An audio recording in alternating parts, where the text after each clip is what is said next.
The Strongest Curse Master, start by refining the 7 Arrows book. Chapter 1. The beings of this plane do not respect kingship, their character is base, they are fickle, and people are like pigs and dogs. The Emperor issues this year's 3rd massacre order, leave the land, but not the seed. The man standing on the mountaintop lowered his head, ceasing to pay attention to the Emperor's massacre order in the sky. Instead, he took out a megaphone and walked to a dry well not far away. Peering inside, about a dozen meters below the dry well, there was a solution cave. Battered plain warriors huddled together, trembling. The man raised the megaphone and announced expressionlessly, "My name is Fang Che. I'm here today to slaughter you. You may curse me to your heart's content." The sound entered the solution cave, and the warriors looked up in terror. These plain warriors looked basically the same as humans, except for 2 black whiskers growing on their foreheads. Seeing everyone looking up, Fang Che immediately put down the megaphone, exposed his face to the crowd, then took out a porcelain bottle, and poured out scalding aluminum liquid. As soon as the aluminum liquid left the porcelain bottle, it rapidly expanded, like a waterfall, crashing towards the bottom of the solution cave. Boom! The aluminum liquid hit the ground, making a loud noise, covering up a series of screams. Immediately afterward, many sculptures with distorted expressions were washed away by the aluminum liquid. These were the people who had just been touched by the aluminum liquid. Seeing this scene, the surrounding warriors were filled with terror and subconsciously moved away from the aluminum liquid, quickly running to the edge of the solution cave. More and more warriors crowded at the edge of the solution cave, soon crushing a part of the fragile stone wall, revealing an unknown passage. The plain warriors didn't care about much, pushing the people in front of them and running towards the underground. However, many warriors lost their footing and were quickly pushed down by the people behind them. Before they could stand up, they were overtaken by the aluminum liquid. Ah! These people were instantly burned by the scalding aluminum liquid, their skin quickly turning red and steaming. And their screams didn't last long before the aluminum liquid covered their entire bodies. Immediately afterward, the aluminum liquid quickly cooled, directly turning them into distorted statues. "Damn Fang Che, you will be punished by heaven. Fang Che, I curse you to die childless and without descendants. Fang Che." Those warriors who were seriously injured, seeing that they were about to be overtaken by the aluminum liquid, their expressions distorted by terror, began to curse loudly. As everyone cursed, Fang Che felt a terrifying force blessing him in the dark. Fang Che quickly closed his eyes, his consciousness entering the Nuan Palace. At this moment, inside Fang Che's Nuan Palace, there was a black altar, vibrating non-stop. When those warriors who cursed Fang Che were sealed by the aluminum liquid, their painful and distorted statues instantly condensed on the altar. When 999 statues condensed on the altar, all the statues exploded, turning into streams of black mist, gathering above the altar, condensing into a jet-black gemstone. Inside the gemstone, there were 3 strange red symbols, the symbols representing the meaning, Curse Lord. Carefully observing the 3 characters, one could also comprehend more information, which was the advancement method of the Curse Lord.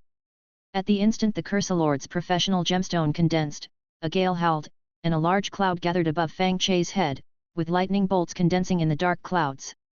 This was the plains wool punishing the foreign invaders for condensing a professional gemstone. With Fang Che's current strength, he couldn't stop the plains wool's punishment. However, Fang Che was not afraid.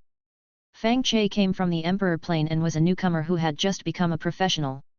Before Fang Che obtained a professional development direction and professional skills, the will of the Emperor Plane would protect Fang Che, blocking the damage from other plane wills. Crack! In the dark clouds, a lightning bolt struck Fang Che, but Fang Che suddenly released a thick black mist, swallowing the lightning bolt. A moment later, the black mist dissipated, and Fang Che was long gone. Emperor Plane, in the single dormitory of the Slaughter Blade Academy, a cloud of black mist suddenly appeared on the wooden bed. When the black mist dissipated, Fang Che's figure appeared on the wooden bed. Immediately afterward, a vast and ethereal aura enveloped Fang Che's body. At this time, Fang Che closed his eyes tightly, his consciousness gathered in the Nuan Palace, staring at the altar. Suddenly, a huge eye appeared above the altar, staring emotionlessly at the Curse Lord gemstone. This eye was the plane eye condensed by the will of the Emperor Plane. The plane eye gently turned, and 3 light clusters condensed around the Curse Lord gemstone. These 3 light clusters represented the 3 development directions of the Curse Lord profession: Flesh Curse, mental curse, item curse. Fang Che had learned about these three choices long ago. Flesh curse requires collecting the target's flesh, hair, or things stained with the enemy's life aura. Without these things, the flesh curse cannot be cast, but as long as you get these things, you can easily curse and kill the enemy. Most professionals who practice flesh curse will be dispatched to other planes to participate in plane wars. Mental curse is to use one's own spirit to influence the enemy's subconscious. For example, giving the enemy a curse of being struck by lightning, the enemy will subconsciously approach areas where lightning strikes. If you cast a curse of being struck by lightning in your own plane, you can even directly communicate with the plane's will and instantly summon lightning to eliminate the enemy. Most people who practice mental curse will stay in their own plane to block enemies from other planes. And item curse is to use various props to launch curses against the enemy. Although props are difficult to refine, once they are successfully refined, they can be bound to the soul, and outsiders cannot steal them. Fang Che had already made a choice, directly manipulating the Curse Lord Gemstone to touch the item Curse Light Cluster. The Curse Lord Gemstone instantly absorbed the item Curse Light Cluster, and many characters condensed on it, which was the most compatible advancement method for the item Curse Cultivation direction. At the same time, the other two light clusters slowly transformed into two basic skills for the item Curse Cultivation direction. They were, Nimble Fingers, Flash of Inspiration.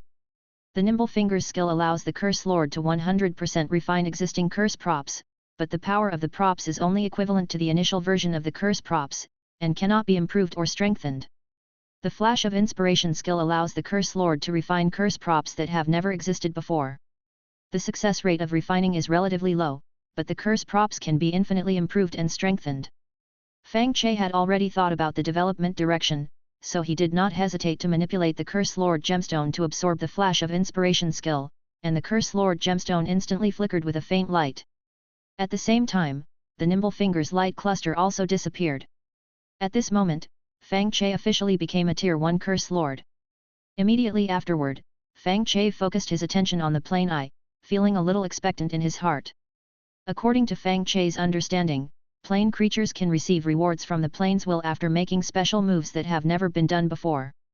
Therefore, when Fang Che awakened the Curse Lord profession, he did not use a fixed ritual, but based on the information he learned before crossing over, he researched a special awakening ritual.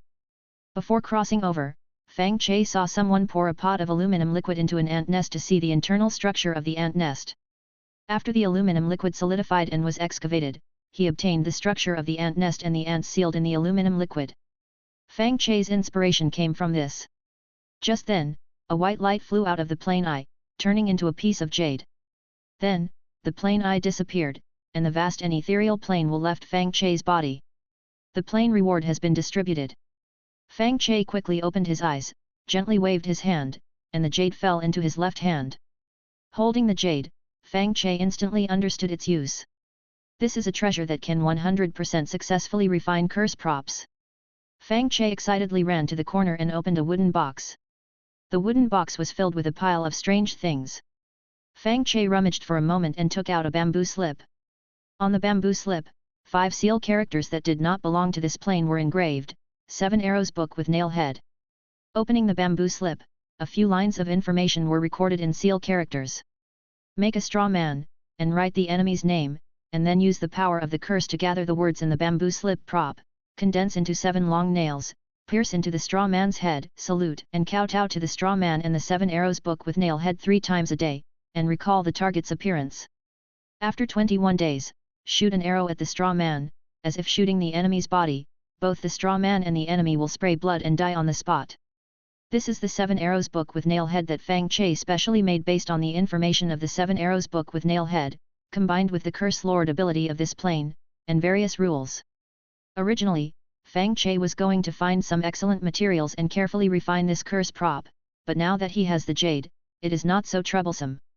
Fang Che directly attached the jade to the bamboo slip, and released the Flash of Inspiration skill, integrating the jade into the bamboo slip. In an instant, the ordinary bamboo slip turned black, all the seal characters turned blood red, and exuded a creepy ominous aura. At this moment, the 7 arrows book with nail head has been refined. Chapter 2. Fang Che stored the nail head 7 arrows book in his Nuan palace and touched the cursory gem. As soon as the two made contact, a tiny nail-head 7 arrows book pattern appeared on the surface of the cursory gem. At this moment, the nail-head 7 arrows book was already bound to Fang Che, becoming a curse item exclusively for him, difficult for outsiders to seize. Immediately afterward, the vast and ethereal will of the plane once again focused on Fang Che, and the eye of the plane condensed again in his Nuan palace. The eye of the plane gently rotated, locking onto the nail-head 7 arrows book. The next second, a beam of white light flew out from the eye of the plane, transforming into a Muan curse cultivation method. Leaving behind this reward, the eye of the plane disappeared, and the vast and ethereal will of the plane also moved away from Fang Che's body. Fang Che examined the Muan curse cultivation method and discovered that it was indeed the most powerful cultivation method in the legendary Muan plane. According to Fang Che's understanding, the Muan plane once developed with cursors as its core. 600 years ago, the Muan plane invaded the Emperor plane, ultimately losing the war and being devoured by the Emperor plane. The Emperor plane used the Muan plane as nourishment, condensing the cursory profession and retaining all the cultivation methods of the Muan plane. However, this Muan curse cultivation method is not circulated on the market, it is only bestowed upon a small number of cursors with potential. Fang Che's potential is considered to be recognized by the will of the plane. Of course, even without the plane's will acknowledging him, Fang Che is confident in becoming stronger, relying on the pair of illusory eyes he suddenly possessed after transmigrating. Fang Che closed his eyes tightly and silently muttered in his heart, "Observe." The next second, Fang Che's eyes appeared in the Nuan Palace in an illusory state, staring intently at the Muan curse cultivation method and the nail-head 7 arrows book. Under the observation of his eyes, some of the text in the Muan curse cultivation method became blurred, then transformed into other text, gradually improving in a better direction. When the Muan curse cultivation method was completely improved, it became smoother to read and easier to understand. On the other side, many improvement messages also condensed on the nail-head 7 arrows book. In the past, Fang Che had also used his eyes to deduce the creation method of the nail-head 7 arrows book, increasing the success rate of creation to 100%. Now that the nail-head 7 arrows book has been successfully created, it is natural to carry out the next step of improvement. Fang Che noted down the materials needed to improve the nail-head 7 arrows book and observed the cursory gem, searching for an improved method to advance to a tier 2 cursor. However, Fang Che continued to observe until he was mentally exhausted, and he still did not discover any improvement information. There are two possibilities for not seeing improvement information: one is that the advancement method has already reached its optimal state, and the other is that Fang Che's current strength is insufficient to observe the improvement information. Unable to see the improvement information, Fang Che stopped observing and began to cultivate the improved version of the Muan curse cultivation method. After a brief period of cultivation, the cursory gem in the Nuan Palace rapidly ascended into the air along with the nail-head 7 arrows book. Immediately afterward, the curse energy in the air entered the Nuan Palace, creating a illusory altar in the blank area between the altar and the cursory gem. This illusory altar is much smaller than the previous altar. According to the cultivation method's reminder, when this illusory altar takes shape, one can complete the advancement based on the information recorded on the cursory gem. Fang Che silently cultivated for a moment when suddenly a woman's voice sounded from the room's communication tube. "All students have completed the assessment. Please immediately gather in your respective classes." Upon hearing this, Fang Che stopped cultivating, left the dormitory, and walked towards his class. Some students also walked out of the dormitories next to Fang Che's, each emitting a special aura belonging to a professional. Leaving the dormitory and returning to the class, Fang Che observed the surrounding situation to understand the awakening status of his classmates. At this time, the number of people in the class had decreased by half. Most of these people were those who cultivated defensive professions. Their absence clearly indicated that they had died during the awakening process. To awaken a defensive profession, one needs to endure a sufficient number of attacks. Many people cannot withstand the damage from others and are killed before they can awaken. Because of this, defensive professions are very rare in the Emperor plane. And rare professions mean a good job market, so more people flock to cultivate defensive professions. And then, get killed. Fang Che observed for a moment and suddenly locked his gaze on a very beautiful woman, feeling extremely shocked. This woman is named Ling Ji, and she awakened the living bodhisattva profession.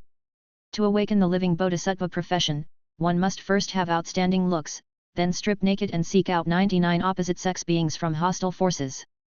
As long as one uses their body to resolve the anger in the hearts of the hostile opposite-sex beings, they can awaken the living bodhisattva profession and gain powerful healing abilities.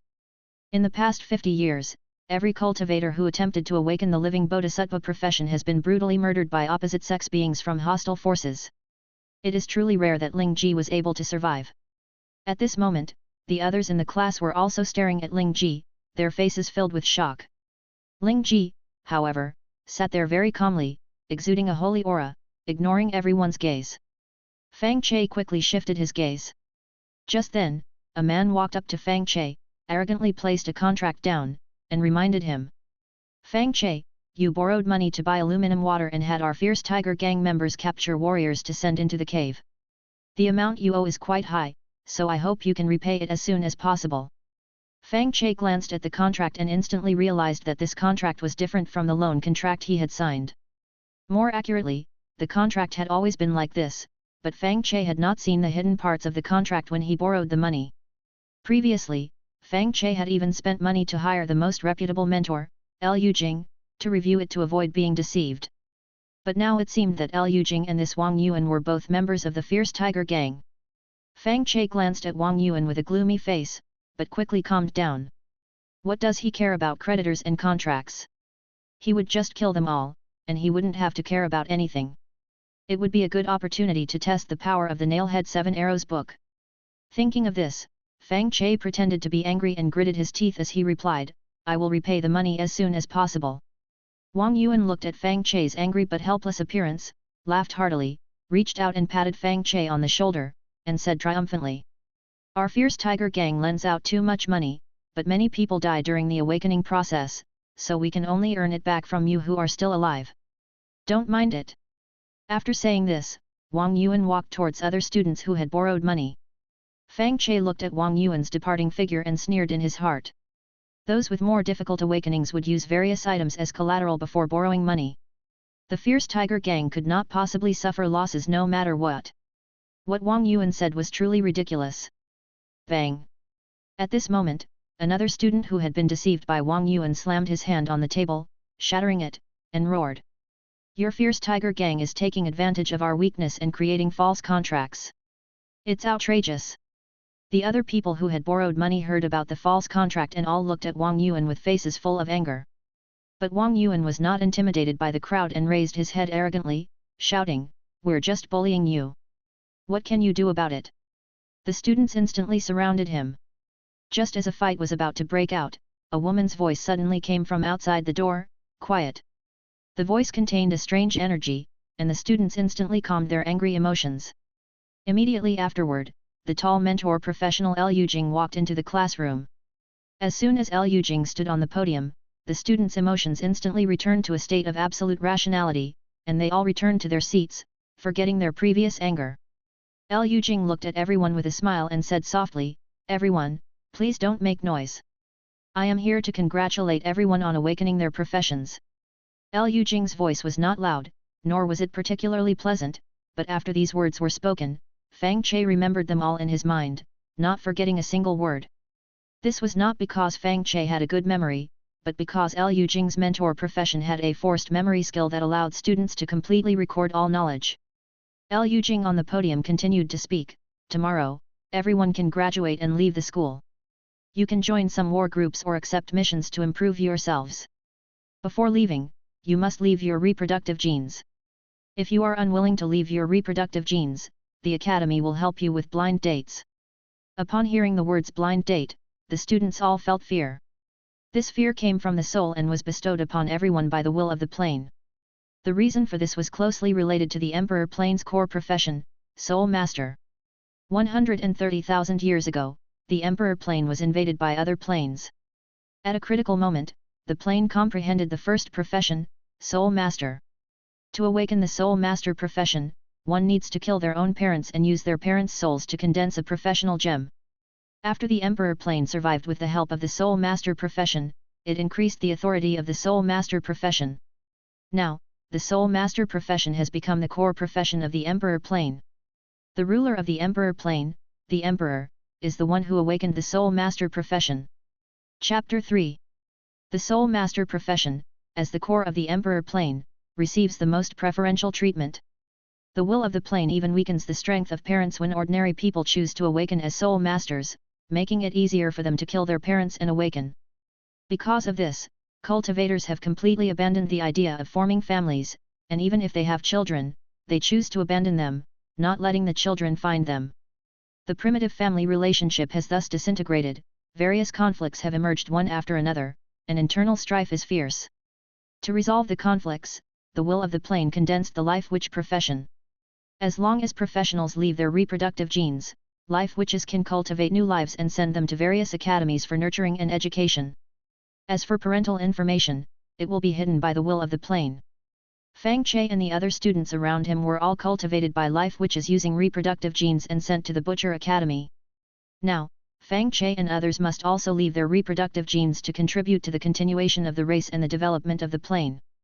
On the podium, Liu Jing continued to explain. After leaving your reproductive genes, the Butcher Academy will abandon the contract previously signed with you. In the future, when the Academy encounters trouble, it will not issue a rallying order to you. Of course, you can also retain the contract and exchange your reproductive genes for other resources. The choice is yours. All right, I've finished speaking. Wang Yuan, do you have anything to say? Wang Yuan immediately stood up, glanced at the students who had signed loan contracts, and reminded them. The later you repay the money, the higher the interest. I suggest everyone exchange their reproductive genes for money and repay the money as soon as possible. After saying this, Wang Yuan ignored the angry gazes of the borrowing students and turned to leave the classroom. After Wang Yuan left, Liu Jing called out class dismissed and also left the place. Bang, bang, damn. As soon as Liu Jing left, the borrowing students lost their minds, smashing tables and cursing loudly. Fang Che left the classroom expressionlessly, quietly following behind Wang Yuan. After Wang Yuan left the school gate, Fang Che quickly returned to his dormitory. At this time, outside each dormitory door, there was a beauty magazine and a glass bottle. Fang Che took the two items and entered the room, closing the door. After a period of time, Fang Che took the reproductive genes in the glass bottle and went to the Butcher Academy's welfare office, handing the reproductive genes to the administrator. The administrator's eyes glowed, examining the reproductive genes, and stared at Fang Che for a while before putting away the reproductive genes and saying, "The reproductive genes are not fake. What do you want to exchange for? The academy contract, or cultivation resources?" Fang Che quickly took out a piece of letter paper from his pocket, placed it in front of the administrator, and respectfully replied, "I want to exchange for the items recorded on this letter paper." This letter paper recorded the various materials for improving the Nailhead 7 Arrows book, which was what Fang Che needed most at this stage. The administrator checked the letter paper and shook his head, saying, "The things you want are very expensive, exceeding the value of the reproductive genes. I can give you at most one item." Fang Che was slightly disappointed, and then replied, "I want a purple gold Udumbara." The administrator nodded lightly and opened the drawer next to him. The drawer seemed like a bottomless abyss, with only darkness visible and nothing else. The administrator stretched his entire arm inside and quickly took out a purple gold flower bud in a glass bottle, placing it in front of Fang Che. "Thank you," Fang Che said, putting away the glass bottle and quickly returning to his dormitory. After closing the door, Fang Che flipped his hand, and the Nailhead 7 Arrows book appeared in his hand. Fang Che opened the Nailhead 7 Arrows book and placed it on the table, then opened the glass bottle. In the next second, the surrounding energy quickly poured into the glass bottle, absorbed by the purple gold flower bud inside. Immediately afterwards, the flower bud slowly bloomed. Fang Che took out the flower bud, and when the flower was fully bloomed, Fang Che directly placed the beautiful flower on the Nailhead 7 Arrows book and used the skill, Flash of Inspiration. In an instant, the flower withered, and the weak time energy in the flower merged into the Nailhead 7 Arrows book. Immediately afterwards, the seal characters recorded on the Nailhead 7 Arrows book changed. The original information of worship 3 times a day, worship for 21 days became, worship 63 times continuously. At this point, the first improvement of the Nailhead 7 Arrows book was completed. Fang Che smiled slightly, tore some straw from a wooden box, and weaved it into a scarecrow. Immediately afterwards, Fang Che wrote the 2 characters Wang Yuan and pasted them on the scarecrow. Then, Fang Che mobilized his Curse Master energy and injected it into the Nailhead 7 Arrows book. The words in the Nailhead 7 Arrows book instantly detached from the bamboo slips and gathered into 7 parts, transforming into 7 long nails that pierced into the top of the scarecrow's head. After doing these things, Fang Che placed the blank Nailhead 7 Arrows book and the scarecrow together, bowed and kowtowed, and recalled Wang Yuan's appearance in his mind. After the first kowtow was completed, the Nailhead 7 Arrows book vibrated gently, and the 7 long nails stuck in the top of the scarecrow's head seemed to be pressed down by an invisible force, piercing into a deeper position. After completing 63 consecutive kowtows, the 7 long nails had completely disappeared into the scarecrow. Fang Che smiled slightly, picked up a branch and rope, and made a simple wooden bow. Then, Fang Che took out a sharpened wooden stick, placed it on the wooden bow, aimed at the scarecrow, drew the bow, and shot the arrow. The sharpened wooden stick instantly pierced through the scarecrow, and a large amount of blood suddenly spurted out of the scarecrow, staining the table red. At this time, outside the school, Wang Yuan, who had just finished buying cultivation resources, was walking on the road when he suddenly felt a sharp weapon pierce through his chest, and the intense pain twisted his expression. Wang Yuan lowered his head and saw a hole in his chest, with blood gushing out like a spring. But strangely, there was no trace of any weapon in his chest. Wang Yuan opened his mouth in disbelief, then fell to the ground, his body trembling slightly, and his consciousness quickly dissipated. Only blood flowed out of the hole, staining the ground red. The surrounding passers-by quickly noticed the situation and quickly moved away. Only a man with a tiger printed on his clothes walked to Wang Yuan's side. The man glanced at the hole in Wang Yuan's chest, then looked around, the expression on his face becoming more and more confused. Strange, where is the murder weapon? The man couldn't figure it out, so he took out a token and quickly crushed it. Before long, a group of men with tiger patterns printed on their clothes arrived at the scene. A man with a beard said, "Old Zhang, who died?" Old Zhang, who discovered the body first, walked up to the bearded man and reported, "Captain, the dead is Wang Yuan, who joined the fierce tiger gang a few years ago and is responsible for loan contracts." The captain immediately said, "Then there's no need to think too much about it, it was done by a borrower. Just find an opportunity to gather the borrowers and ask them." Old Zhang frowned and said, "I don't think it was done by a rookie. I came here as soon as possible, but I didn't find any traces of weapons or enemies. Apart from a second-tier assassin, I don't remember anyone who can kill Wang Yuan silently." The captain frowned slightly, walked to Wang Yuan's body, observed it carefully, and said, "A cursory observation shows that his wound doesn't have any special professional aura. It's likely that an assassin did it." Old Zhang looked at Wang Yuan's body and said curiously, "This kid just awakened and became a first-tier professional, and he was attacked by a second-tier assassin. I wonder who he offended." "Humph," the captain suddenly snorted coldly, "what is he? This must be someone targeting our fierce tiger gang. Killing him is just a warning to us." The faces of the other members of the fierce tiger gang instantly turned ugly. The captain squatted down, groped Wang Yuan's body for a moment, and took out a pile of loan contracts stained with blood. The captain checked the contract and then reminded, "Don't go out alone recently. Don't go after things like overdue payments. Wait until the gang leader and the others return from destroying the plane before looking for the traces of this second-tier assassin, understand?" Everyone replied in unison, "Understood." The captain stuffed the contract into his pocket and ordered, "Carry the body. Let's go to the Butcher Academy to collect Wang Yuan's belongings.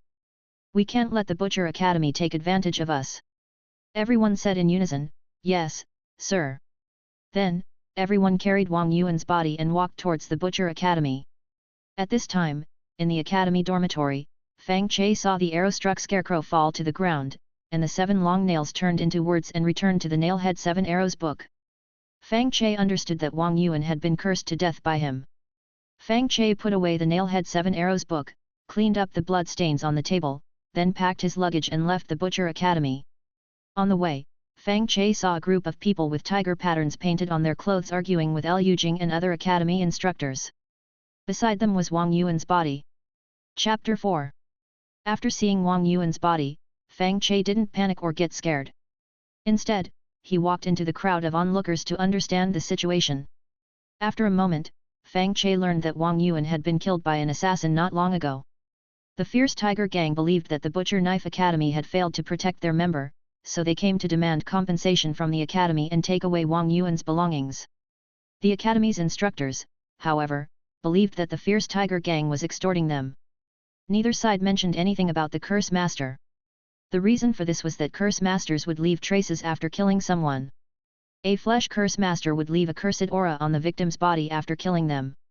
A mental curse master, while not leaving a cursed aura, would cause the victim to exhibit unusual behavior before death.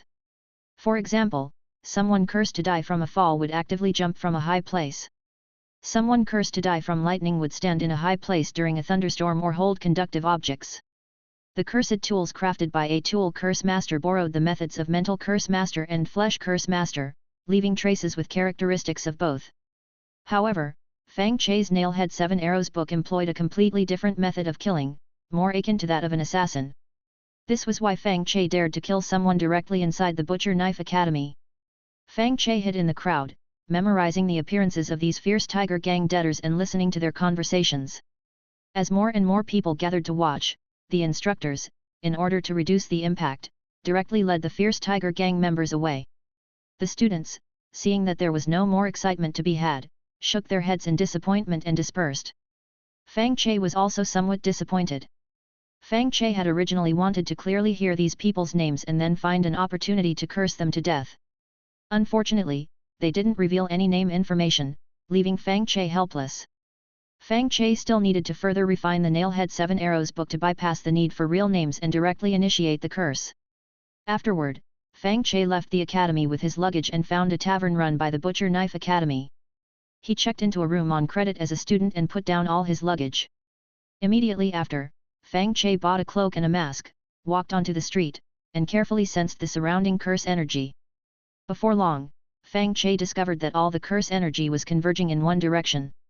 Fang Che moved towards the place where the curse energy was converging and soon arrived at a small alley filled with grapes. Climbed over the top of the alley, blocking the sunlight and making it appear very dark. Continuing further inside, Fang Che found many practitioners, each exuding the unique aura of a curse master. Fang Che knew that he had successfully found the curse master's exclusive mission hall. Mission halls were buildings found in every city, where all practitioners would go to accept missions and receive rewards. There were also some profession-specific mission halls, which only released missions for that profession. The missions were more difficult, but the rewards were also more generous. These exclusive mission halls were hidden in inconspicuous corners and could only be entered by members of that profession, excluding all others. Fang Che continued to the end of the alley and saw a small house, with many practitioners going in and out, and occasionally some people like Fang Che, concealing their identities. The space inside the house wasn't large, but as soon as these practitioners entered, they disappeared. The moment Fang Che walked into the house, the Curse Master gem vibrated slightly. Immediately afterward, the small house in front of him transformed into a spacious hall, with hundreds of people gathered there. On a conspicuous wall, various rules for Curse Masters to accept missions were recorded. After reviewing all the rules, Fang Che began to look for missions. On the other walls, many plagues were hung, recording various missions and their rewards. Most of the missions here were about defending the Emperor's plane and cursing invaders. Most Curse Masters were gathered in front of these missions. A small number of missions involved cursing enemies to death. Those gathered around these missions were all wearing masks and concealing their identities. Fang Che walked to the area with the curse to kill enemies missions and carefully observed them, discovering that all the missions here were cooperating with assassin practitioners to complete the curses. On each mission token, there was a unique crystal box. This crystal box was where the curse time was recorded. The curse time was arranged by the assassin practitioner. As long as the curse master completed the curse at the specified time, it was considered half the mission completed. Once the target died, they could receive the reward. If the target didn't die, there was no reward, and they might even be hunted down and killed. Because of this, all the curse masters around had covered their bodies to avoid being recognized. Just as Fang Che was observing the missions, the box on a token suddenly flashed, and a fixed time was condensed. The surrounding curse masters all reached out, but someone still managed to press their hand on the token first. As soon as this person touched the token, the others around sighed and withdrew their hands. Then, the person who touched the token happily left. Fang Che didn't compete for missions like them. He directly accepted a mission to assassinate a member of the Fierce Tiger Gang and went to the place to register for accepting the mission. The registration manager saw that the token didn't display a time and was slightly stunned before asking with some doubt. This practitioner, your mission hasn't been claimed by an assassin yet. Did you take the wrong one? Fang Che shook his head and said, I didn't take the wrong one. I want to accept this mission. The manager pondered for a moment and then suddenly realized, reminding him. You must be a newbie, right?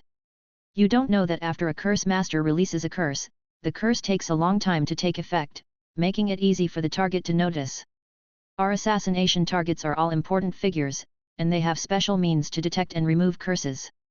In most cases, a curse master is just a combat support profession. I suggest you wait a bit. Fang Che had seen what the manager said on that conspicuous wall. The reason for choosing the mission was because Fang Che had confidence in the Nailhead 7 Arrows book, and also to get all the rewards. The rules stated that after a curse master accepted an assassination mission, the assassin would give up the mission, and when the mission was completed, the curse master would get all the rewards. Fang Che said, I have an assassin friend who doesn't want to show his face and entrusted me to accept the mission. Please help me register it. The manager was a little embarrassed to hear this and said, I see, I thought you were a newbie. Sorry, I'll register it for you. The manager quickly recorded the mission, then handed the token to Fang Che and took out a notebook, reminding him.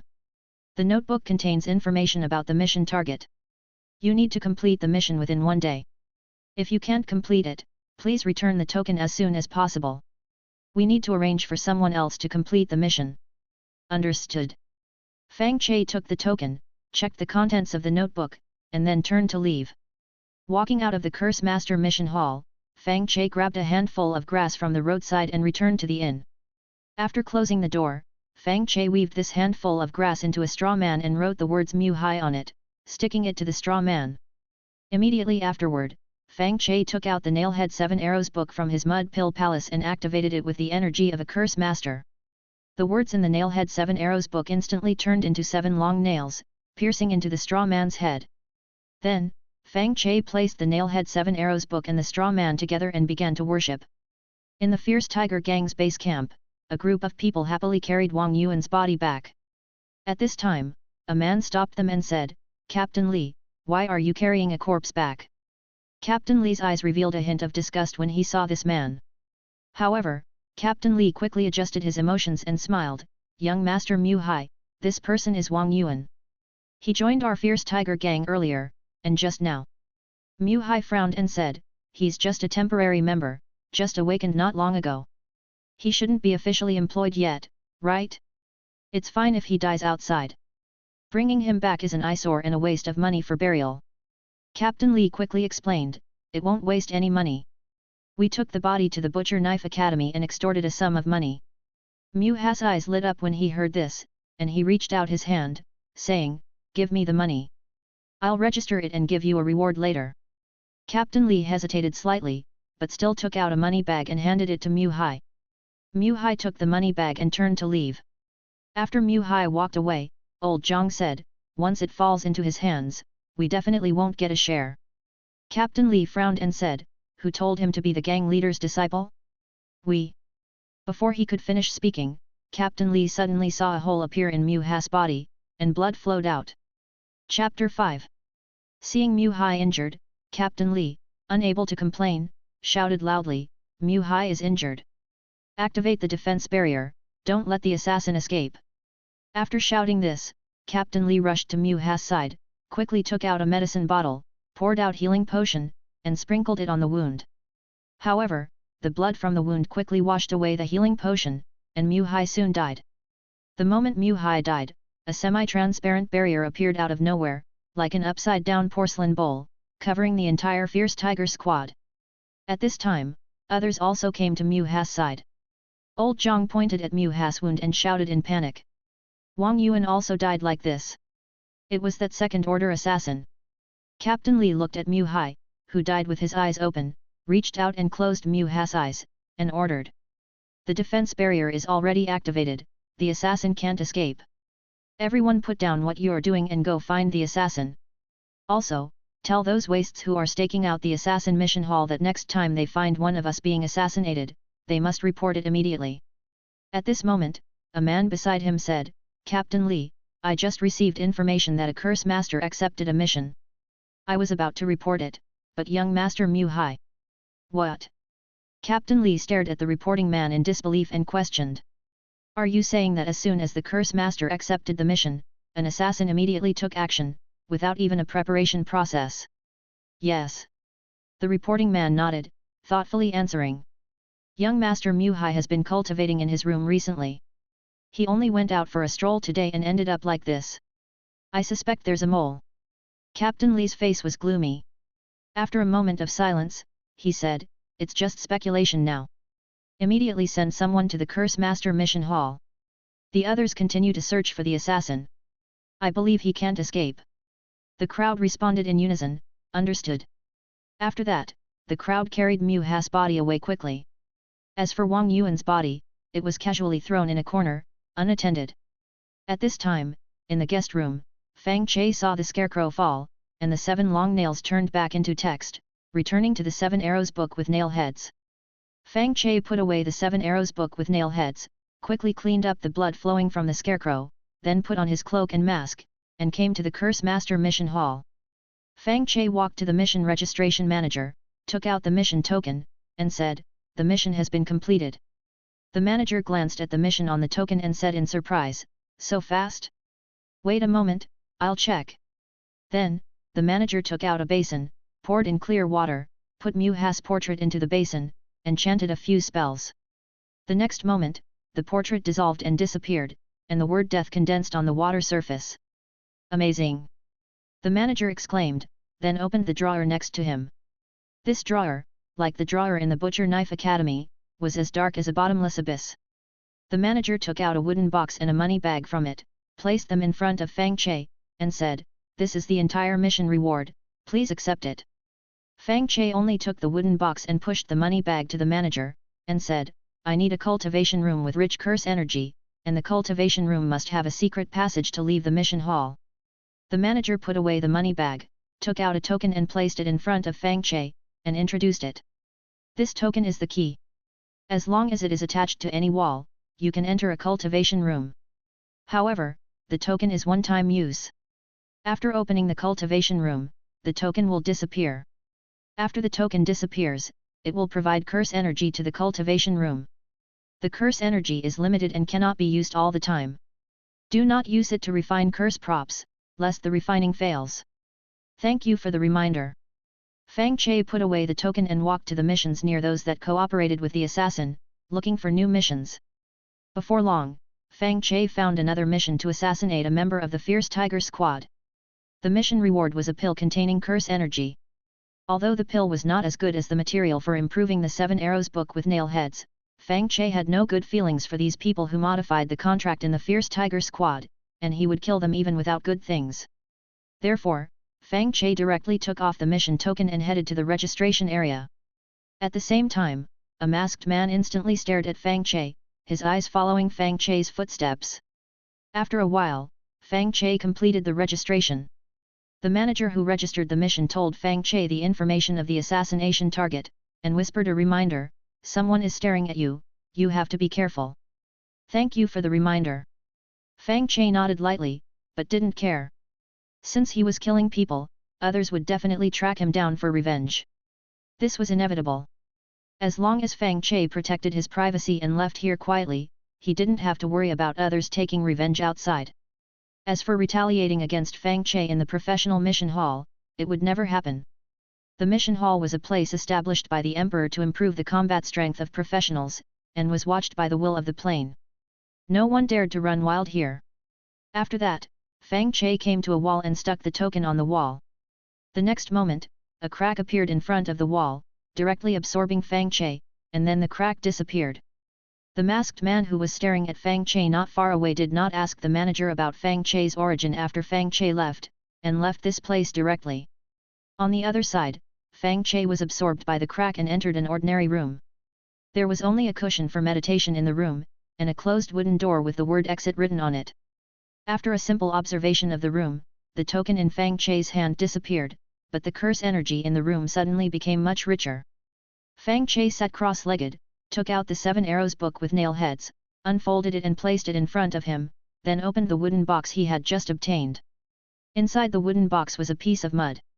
Fang Che put the mud on the 7 arrows book with nail heads and used the spiritual inspiration skill. The next moment, the mud turned into energy and merged into the 7 arrows book with nail heads. After the fusion was completed, the text on it slowly changed. Now, in addition to using scarecrows for curses, you can also use mud to create mud figures and use mud figures to curse. This mud is everywhere and is easier to obtain than straw, and the difficulty of cursing has been greatly reduced. After that, Fang Che put away the 7 arrows book with nail heads, adjusted his breathing according to the information recorded in Mo and curse practice method, and meditated and practiced. The surrounding curse energy instantly poured into the Nguyen Palace, making the illusory second layer altar more real. After a while, Fang Che sucked up the curse energy in the room and opened the wooden door of the exit. Behind the wooden door was a stone wall, with no exit at all. However, when Fang Che reached out and touched the stone wall, his palm passed through. This stone wall seemed to be just a disguise to deceive the eyes. Fang Che stepped into the stone wall, and the next moment he appeared in an empty alley. Fang Che took off his black cloak, turned the grey side of the lining outward, put it on again, and then changed his mask before leaving this place. Before long, Fang Che returned to the guest room, made a mud figure with mud, and wrote the name of the new target, Li Yuan, on paper. Fang Che put the name on the mud figure, took out the 7 arrows book with nail heads, condensed 7 long nails, and pierced them into the mud figure's head. Then, Fang Che began to kowtow to the mud figure and the 7 arrows book with nail heads. The first kowtow was quickly completed, but the 7 long nails were just shaking and could not continue to penetrate the mud figure. Just when Fang Che was puzzled, the 7 arrows book with nail heads suddenly began to absorb the curse energy in Fang Che's body and condense 7 illusory fingers, pressing on the long nails. Fang Che instantly understood that there was a powerful protective force around the target, and only by breaking through this protective force could he curse and kill Li Yuan. Fang Che closed his eyes and injected the curse energy in his body into the 7 arrows book with nail heads. The 7 arrows book with nail heads was supported by the curse power, and the 7 fingers pressed harder on the long nails. After a while, the long nails were inserted to a fixed depth, the 7 arrows book with nail heads stopped absorbing the curse energy in Fang Che's body, and all 7 fingers were retracted. Fang Che performed the second kowtow again, and the 7 arrows book with nail heads began to absorb the curse energy in Fang Che's body again, condensing 7 fingers to press on the long nails. In the following time, Fang Che recovered his curse energy while providing curse energy to the 7 arrows book with nail heads, slowly completing the kowtow. At this time, in a secret room of the Fierce Tiger Squad, Captain Li was staring at a man holding a book, with a dignified appearance. The man suddenly closed the book and sighed, "Captain Li, you keep staring at me, I'm not in the mood to read." Captain Li looked at the man and said with a serious expression, "Young Master Li Yuan, there is a message from outside that someone wants to assassinate you, I must protect you at all times." Chapter 6. Li Yuan put down the book in his hand after hearing Captain Li's words and said, "After junior brother Mu Hai was killed, the murderer has not been found. It is obvious that the murderer escaped before the defense barrier was activated. Now that the defense barrier has not been closed, the murderer cannot come in. I will be fine." Captain Li reminded him with a serious expression, "Young Master Li Yuan, you must not be careless. There are countless ways to penetrate the barrier in this world." Li Yuan shook his head gently and said helplessly, "Even my master can't stop professionals who can penetrate the barrier silently. As for those props that can penetrate the barrier, they are very expensive. It would be a waste to use them on me." Captain Li agreed in his heart, but still felt uneasy. Therefore, Captain Li insisted, "No matter what, I must." Before he could finish his words, Captain Li saw with his own eyes that a hole suddenly appeared in Li Yuan's chest. "Alert!" Captain Li shouted, grabbed the potion on the table, and poured it into Li Yuan's mouth.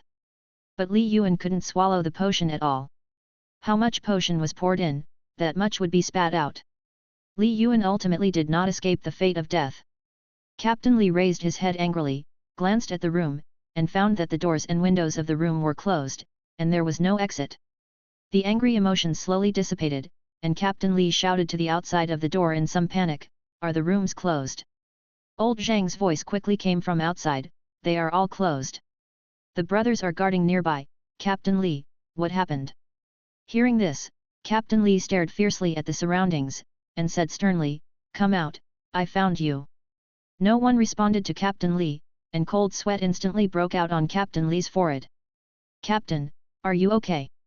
Old Zhang's voice came again from outside, scaring Captain Li to tremble. After that, Captain Li could no longer maintain his fierce appearance, and slowly moved his feet towards the door.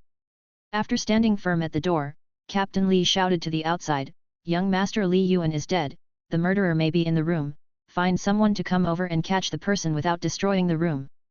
There was a burst of exclamation outside. Then someone answered tremblingly, "Yes, sir." At this time, in the inn room, Fang Che collapsed on the bed, looking exhausted. The clay figurine on the table fell in a pool of blood, and blood was still flowing from the pierced area. The 7 long nails have returned to the 7 arrows book with nailhead, and have been transformed back into text. Fang Che was too tired to move at this time, and without dealing with these things, he quickly fell into a deep sleep. When Fang Che woke up, it was already dark. Fang Che put away the 7 arrows book with nailhead and cleaned up the blood stains on the table. Afterwards, Fang Che put on a cotton coat to make himself look fatter, and put on several layers of insoles to make himself look taller. After doing all this, Fang Che put on his cloak and mask, came to the Cursed Master Mission Hall, and handed in the mission token. The administrator glanced at the mission on the token, then glanced at Fang Che, whose body shape had changed, and didn't say much. He just took out Li Yuan's portrait, put it in a basin of water, and verified his life and death. When the word dead appeared in the water basin, Fang Che immediately made a request. "Can I use this mission reward to exchange for a storage ring, a training room with an escape channel, and 10 silver coins?" The administrator reminded, "If you exchange it, we need to charge a handling fee, can you accept it?" Fang Che nodded lightly, "I accept." The administrator smiled slightly, opened the drawer, took out the storage ring, 10 silver coins, and the training room token, and placed them in front of Fang Che. Fang Che put away these things and turned to the curse mission area. At this time, many curse masters were surrounding the curse mission area. They did not receive tasks, but stared at those who wore cloaks and masks. As soon as Fang Che came here, he was targeted by these people. Fang Che ignored them and just quietly looked for tasks. Before long, Fang Che found a mission from the Wild Tiger Group. The mission target was a second-order professional, and the reward was more generous than other second-order professionals. Presumably, this second-order professional had offended people too badly, or possessed great strength. But with Fang Che's current ability, he couldn't kill him. Fang Che could only give up this task and continue to check other tasks. It's just that the other tasks didn't have good rewards, and they had nothing to do with the Wild Tiger Group. Fang Che directly chose to give up. After turning around and leaving, a curse master who was watching nearby immediately followed Fang Che and whispered, "This brother, I see that you haven't found a suitable task. I happen to have some private work here, can you help me deal with it?" Hearing this, Fang Che instantly understood that this person was here to fish. After some professionals are killed, their friends will hire some people to get close to the assassins and investigate the assassin's situation. This is called fishing, and the hired people are the fishermen. Now that Fang Che had just killed 2 members of the Wild Tiger Group, he didn't dare to contact strangers casually. If they were targeted, he wouldn't know how he died. Fang Che shook his head gently to refuse, and without speaking, walked directly towards the task administrator. And the curse master did not give up, and still followed closely behind Fang Che, begging in a low voice, "Brother, please help me, I have encountered too many troubles, and I have no choice but to do this. I promise to give you enough benefits." Fang Che still didn't answer. The curse master said impatiently, "Just give me a straight answer." Fang Che still didn't answer, and quickened his pace to the task administrator before turning his head to look at the curse master behind him. The administrator also looked at the curse master and reminded him with a serious expression, "You can tell me if you have a task to post. It is forbidden to find people privately here." "I didn't want to find someone privately, I just wandered around." The curse master quickly denied his behavior and turned to leave. After he left, Fang Che nodded to the administrator to thank him, then walked to the wall and stuck the token on it. A crack instantly opened on the wall, absorbing Fang Che, and then the crack slowly disappeared. Fang Che entered the crack, and the token instantly shattered, releasing cursed energy. At the same time, a mist floated out of Fang Che's body and was absorbed by the wall. Fang Che looked at the place where the mist disappeared, and felt slightly relieved. The rules of the Cursed Master Mission Hall record that the training room has the ability to clear abnormal states. And the so-called abnormal states are monitoring, tracking, and means of stealing breath. Fang Che didn't want to be targeted after completing the task. Therefore, after the last task, he used that bag of coins to rent a training room. However, Fang Che was not subjected to an abnormal state last time, so the training room did not play a role. Until now, the mist was absorbed by the wall, and this training room really played a role. Fang Che waited quietly for a moment, until the cursed energy stopped growing, then he opened the door of the exit and walked towards the earthen wall behind the door. After passing through the earthen wall, Fang Che left the Cursed Master Mission Hall. The place where Fang Che is now is not the alley last time. What is the same as the alley last time is that no one is passing by nearby. Fang Che took out the storage ring he had just obtained, cut his finger, dripped blood on it, and at the same time, Fang Che released cursed energy to wrap the storage ring. The next second, the storage ring absorbed the blood cleanly, successfully established contact with Fang Che, and became Fang Che's personal item. Fang Che put all kinds of items on his body into the storage ring, changed his mask, made a disguise, and then left this place. Walking on the street, Fang Che used silver coins to buy several replacement cloaks and masks, and then went to a nearby furniture factory to buy a table, and put them all into the storage ring. Then, Fang Che returned to the Academy Inn, took out the table he had just bought, replaced the blood-stained table, and completely removed the blood stains. Immediately afterwards, Fang Che practiced for a while, then went to bed to rest. Chapter 7. The next morning, Fang Che headed to the mission hall, where all professionals could accept tasks. Fang Che wanted to earn some money through legitimate channels to provide himself with a normal source of income. With a legitimate income, those righteous professionals would not be constantly watching Fang Che, thinking about eliminating harm for the people. Walking on the road, Fang Che deliberately passed by the Fierce Tiger Gang's residence and discovered a defensive barrier enclosing the entire gang. The members inside the defensive barrier were moving in groups of 3 or 5, and everyone's mental state was very poor. They often looked around, giving people a suspicious feeling. Fang Che also saw that Wang Yuan's body was casually thrown in a corner, with no one taking care of it. Fang Che left the place expressionlessly and soon arrived at the mission hall where all professionals could accept tasks. This mission hall was built on a bustling street.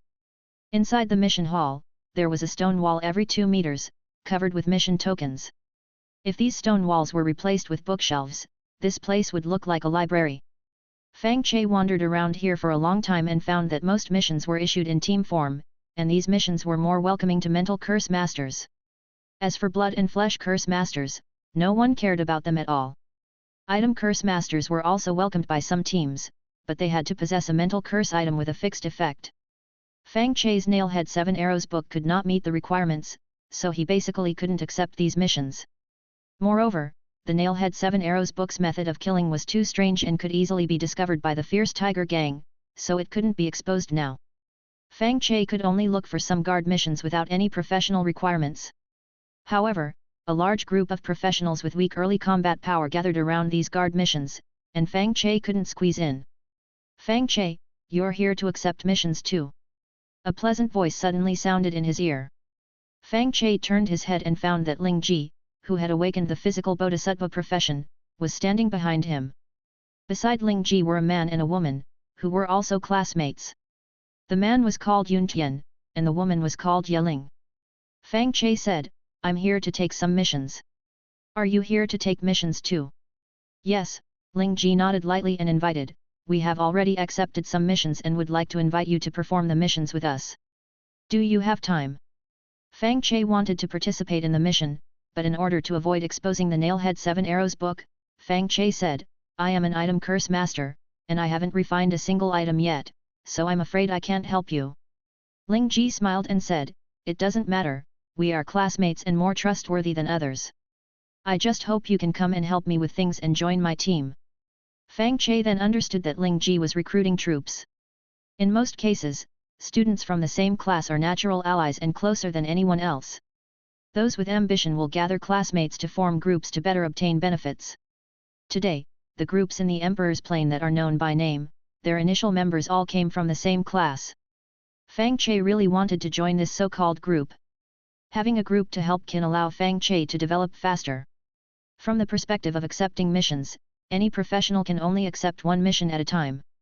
Before the mission is completed, no matter how well disguised, the will of the plane can identify your identity and prevent you from accepting a second mission.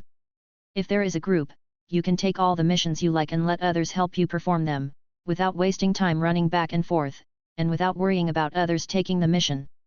In addition, the more professions the group members have, the more missions they come into contact with, and the easier it is to obtain rare rewards.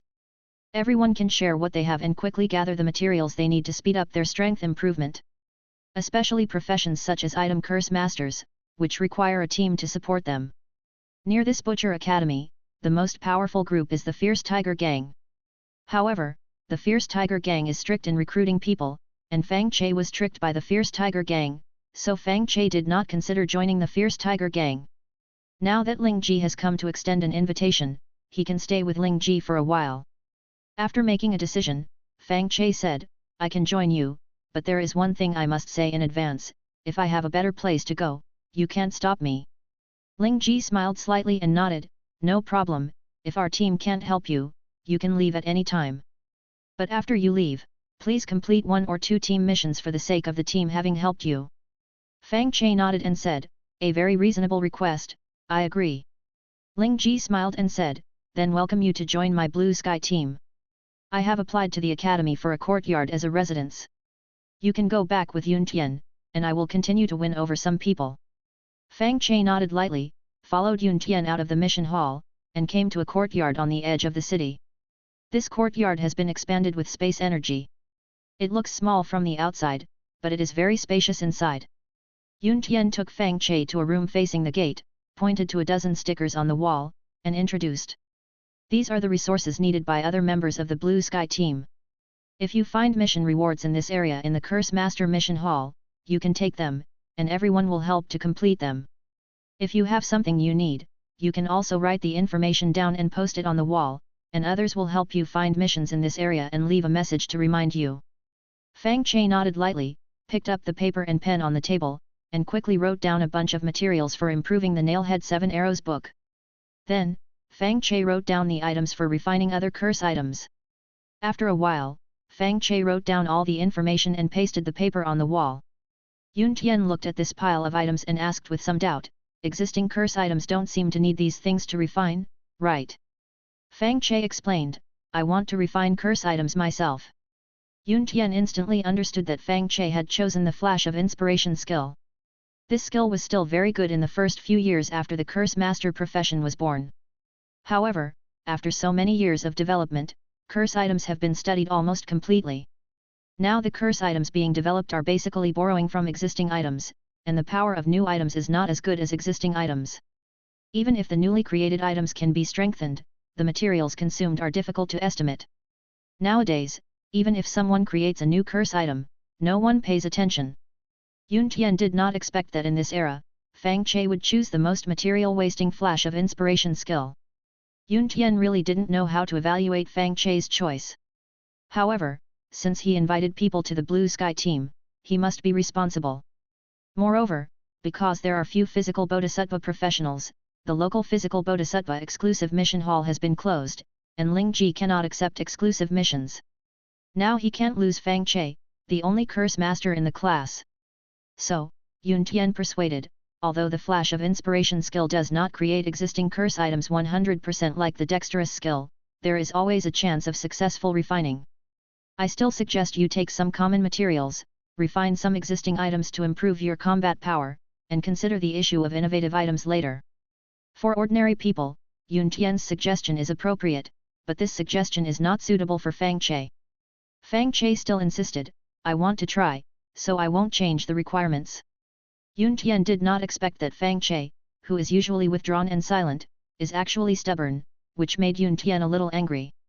However, Yun Tian still tried to calm his emotions and took out a notebook and handed it to Fang Che, saying, "Since you insist, I won't persuade you anymore. Now there are some things you need in the Blue Sky team's treasure house. Some were exchanged by everyone from the Butcher Academy, and some were accidentally obtained before awakening the profession in other planes. As long as you can take out various things that others need, you can directly exchange these treasures."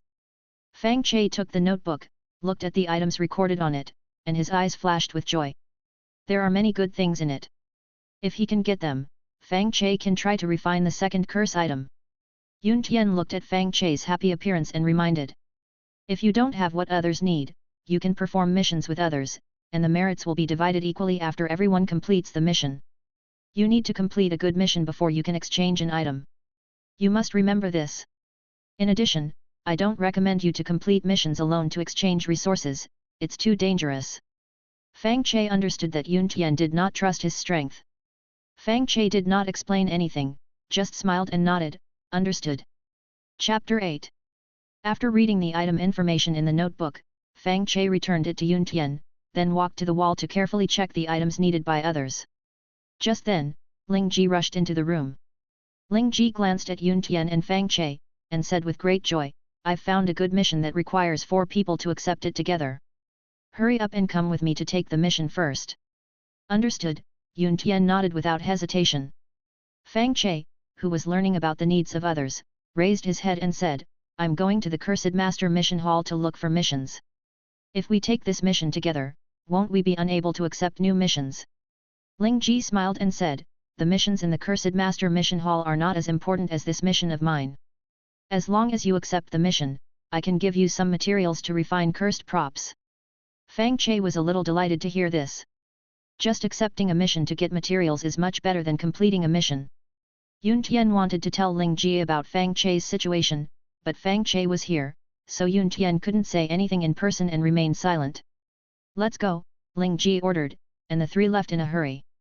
Walking out of the yard, Yun Tian quickly closed the gate and locked it. Then, Yun Tian handed a key to Zhou Qi and said, we don't have money now, so we can't set up a defensive barrier, and we don't have so many people to watch the house. We can only use the original iron lock. You can come over at any time to check what everyone needs. After a while, you can also move your luggage over and find an empty room to live in. Fang Che didn't want to reveal his strength, and he didn't want to live in the same yard with others, but it was good to be able to come back at any time to check if there were any clues about what he needed. Therefore, Fang Che took the key and said, understood. Yun Tian's eyes turned to Ling Ji, and he asked curiously, what is this mission about? Ling Ji walked ahead in a hurry and whispered, in previous years, someone didn't accept missions, but chose to secretly rob newly awakened professionals, which seriously violated the rules. Many people are investigating his whereabouts. These words instantly evoked the memories of Fang Che and Yun Tian. Yun Tian said, I remember this person. Instructor Lu Jing mentioned him. Do you have any leads on him now? Ling Ji nodded excitedly and said, now we have locked down this person's information. The mission hall just released the assassination message, and Yeling and I discovered it. Yeling has hidden the mission token. We are going to quietly accept the mission now. The mission reward is secondary, the main thing is the reputation. Yun Tian was also a little excited to hear this. Many people know about the murderer. If the mission is completed, other professionals will definitely come here and strengthen the Blue Sky Squad. Fang Che didn't care about reputation or anything, he just wanted to know what the reward was. If the reward is high enough, then you can kill the mission target. With the power of the 7 Arrows book with Nailhead, as long as the target's strength is at the first level, no matter where he hides, he will not escape death. Before long, the 3 came to the mission hall and saw Yeling waiting anxiously. After everyone gathered, Ling Ji took the mission token and quickly came to the place to receive the mission, and handed the token to the administrator, and said anxiously, Senior, we want to accept this mission, please register us. The administrator took the mission token and glanced at Ling Ji and the others, and reminded, 4 people are just the minimum standard for accepting the mission. I suggest you arrange more people, this target is not easy to deal with. Ling Ji said, don't worry, Senior, our team has many people and is confident in catching him. The administrator nodded, took out a notebook, recorded the mission information, and then put the notebook in front of Ling Ji, and said, you 4 sign your names. Ling Ji picked up the pen and quickly registered her name. Then, Fang Che and the other 2 also signed their names in turn. After the 4 people finished signing, the administrator handed a notebook to Ling Ji and said, this is the target information, you have 3 days to act. Thank you, Senior. Ling Ji put away the notebook and left in a hurry, for fear that others would find out and prevent her from completing the mission. After returning to the Blue Sky Squad's small courtyard, Ling Ji opened the notebook to check the information inside. Fang Che and the other two quickly gathered around. He is actually an emotion master professional, this is troublesome. Ye Ling exclaimed when she saw the target's profession. Ling Ji and Yun Tian also frowned. Emotion master professionals have a strong perception of the emotions of people around them, and no matter what the emotions of the people around them are, they will be discovered by the emotion master. If a certain emotion is directed at the emotion master, it will be easier to be discovered. If you want to assassinate an emotion master, you will inevitably generate murderous emotions, which will inevitably be discovered by the emotion master. Only by dispatching enough manpower to block the emotion master in an area can he be killed. As for the size of the area, it is difficult to calculate. There are many props in this world that can increase the range of perception. Ling Ji frowned and continued to read the notebook. The notebook records that this emotion master is named Zhou Duan, and he often assassinates professionals when they are in low spirits, and has never failed. The reason why Zhou Duan was discovered was also because Zhou Duan was about to advance, and he was eager to find advancement materials, and he committed crimes more frequently. However, Zhou Duan has not yet advanced after all, and the mission was hung in the first-tier professional area and was discovered by Ling Ji and the other two. Ling Ji continued to check the notebook, and soon saw the portrait at the end. After reading all the information, Ling Ji frowned and said, "Now I don't know if this Zhou Duan has advanced. If he advances, it will be useless no matter how many people we send. This is troublesome." Yun Tian and Ye Ling frowned and remained silent. Fang Che reached out and said, "Let me see the mission token." Ling Ji casually handed the mission token to Fang Che, and said worriedly, "Although the mission reward is high, it has not reached the second-tier standard. Even if I want to gather all the members of the Blue Sky Squad, they may not agree." After Fang Che saw the mission reward, he said with joy, "If you give me all the mission rewards, I can try it." Ling Ji and the other two looked at Fang Che in unison, and then Yun Tian asked excitedly, "Do you know a second-tier expert?" Fang Che did not explicitly answer, but persuaded, "You have no choice, why don't you let me try?" Ling Ji sighed and said, "We have no choice, you can try." Fang Che smiled slightly and requested, "I need a prop to find corpses, give me one." Ling Ji took out a compass and said, "This is the corpse-seeking compass. Paste the corpse's portrait on it to find the corpse. I'll lend it to you. Also, I said before that I can give you materials to refine cursed props after accepting the mission. What do you need?" Fang Che waved his hand and said, "I don't want materials, I want this corpse-seeking compass, can you give it to me? Fang Che will kill many people in the future. If he only kills and doesn't care, the resources on the dead will be wasted. This corpse-seeking compass can just help Fang Che." Ling Ji nodded lightly and said, "Okay, I'll give you the corpse-seeking compass. Try to deal with Zhou Duan as much as possible. I don't ask for success, just ensure your own safety." After saying this, Ling Ji left here directly. Ye Ling also followed Ling Ji dejectedly, and didn't think the mission could be completed. Yun Tian glanced at Fang Che, and didn't understand where Fang Che's confidence in killing people came from. Usually everyone is in the academy and rarely goes out. The only second-tier professionals they have the opportunity to know are the academy instructors, but these instructors are not good at fighting. If Fang Che does it himself, then it is even more impossible. Fang Che doesn't even have a cursed prop now. Even if there are cursed props, so what? Emotion masters are very restrained against cursed masters, how can cursed masters be emotion masters' opponents? Yun Tian couldn't figure it out, so he didn't thank him anymore and returned directly to his room. Chapter 9. After Ling Ji and the others left, Fang Che hurriedly departed from the Azure Sky Squad's residence, digging up a pile of dirt along the way before returning to the Academy's inn. Fang Che took out the wooden table previously stained with blood, then used the dirt to sculpt a mud figure, affixed Zhou Duan's name to it, and used the nailhead 7 Arrows book to condense long nails and pierce the mud figure's head, before beginning to prostrate himself in worship. After the first prostration, the 7 long nails easily pierced into the fixed depth. Fang Che instantly breathed a sigh of relief. Being able to pierce through without resistance meant that Zhou Duan had not yet completed his advancement, and didn't even have much protection. Thus, Fang Che continued to prostrate himself. At this moment, in a certain mountain cave, Zhou Duan was counting the resources obtained after killing people. Suddenly, Zhou Duan's hand counting resources paused. Immediately afterward, a faint light emanated from the center of Zhou Duan's brow. When the light disappeared, Zhou Duan's eyes were dazed, and he muttered to himself. Strange, I'm clearly nervous, but how come I can't find any traces of anyone harming me after carefully searching? Zhou Duan's brow emitted a faint light again. After the light disappeared, Zhou Duan thoughtfully muttered to himself in a low voice, am I just afraid of failing the advancement? No, I can't take the risk. Zhou Duan quickly activated various defensive items on his body, and under the protection of these items, Zhou Duan's tense emotions slowly calmed down. At this moment, after completing a new round of prostrations, Fang Che suddenly discovered that the 7 long nails could not be pierced any deeper. Seeing this, Fang Che quickly injected curse energy into the Nailhead 7 Arrows book. The Nailhead 7 Arrows book, empowered by the curse energy, condensed 7 fingers and pressed down on the long nails. The long nails slowly pierced into the mud figure. At this time, Fang Che confirmed that Zhou Duan must have used some defensive items and had not completed his advancement. As long as Zhou Duan hadn't completed his advancement, Fang Che was confident he could deal with him. Then, Fang Che continued to prostrate himself before the mud figure. Before long, 63 prostrations were completed. Fang Che picked up the simple wooden bow, knocked a sharpened wooden stick, aimed at the mud figure, and shot. The wooden stick silently pierced through the mud figure and landed on the ground.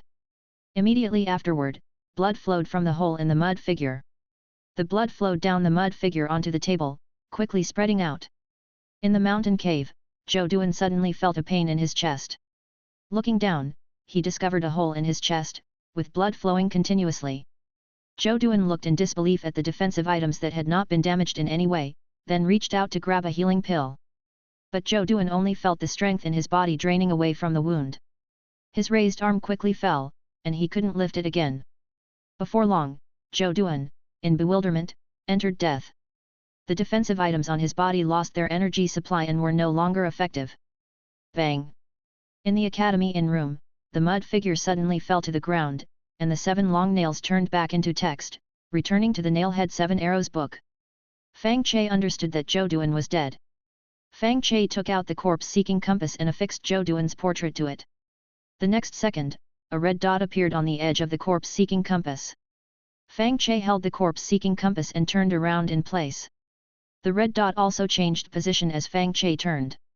However, the red dot kept turning at the edge, and always pointed north. Fang Che put away the corpse-seeking compass, cleaned up the traces of the curse in the room, put on his cloak and mask, left the room, and headed north.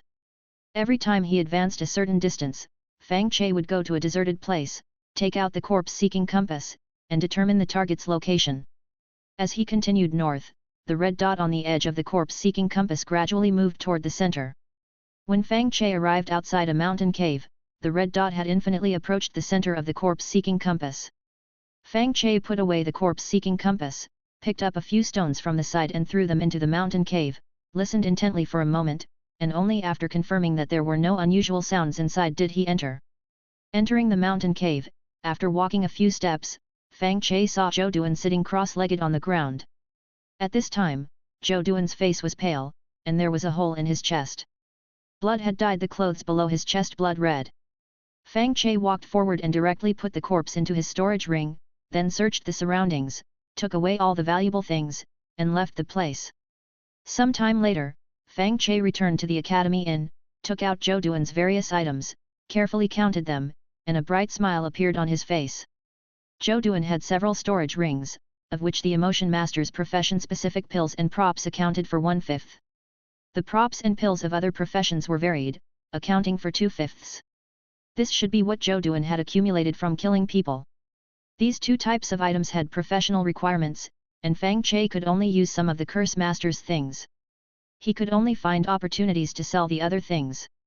The remaining 2/5 were some general items, or unprocessed basic materials. Among them were some materials that could be used to improve the Nailhead 7 Arrows book.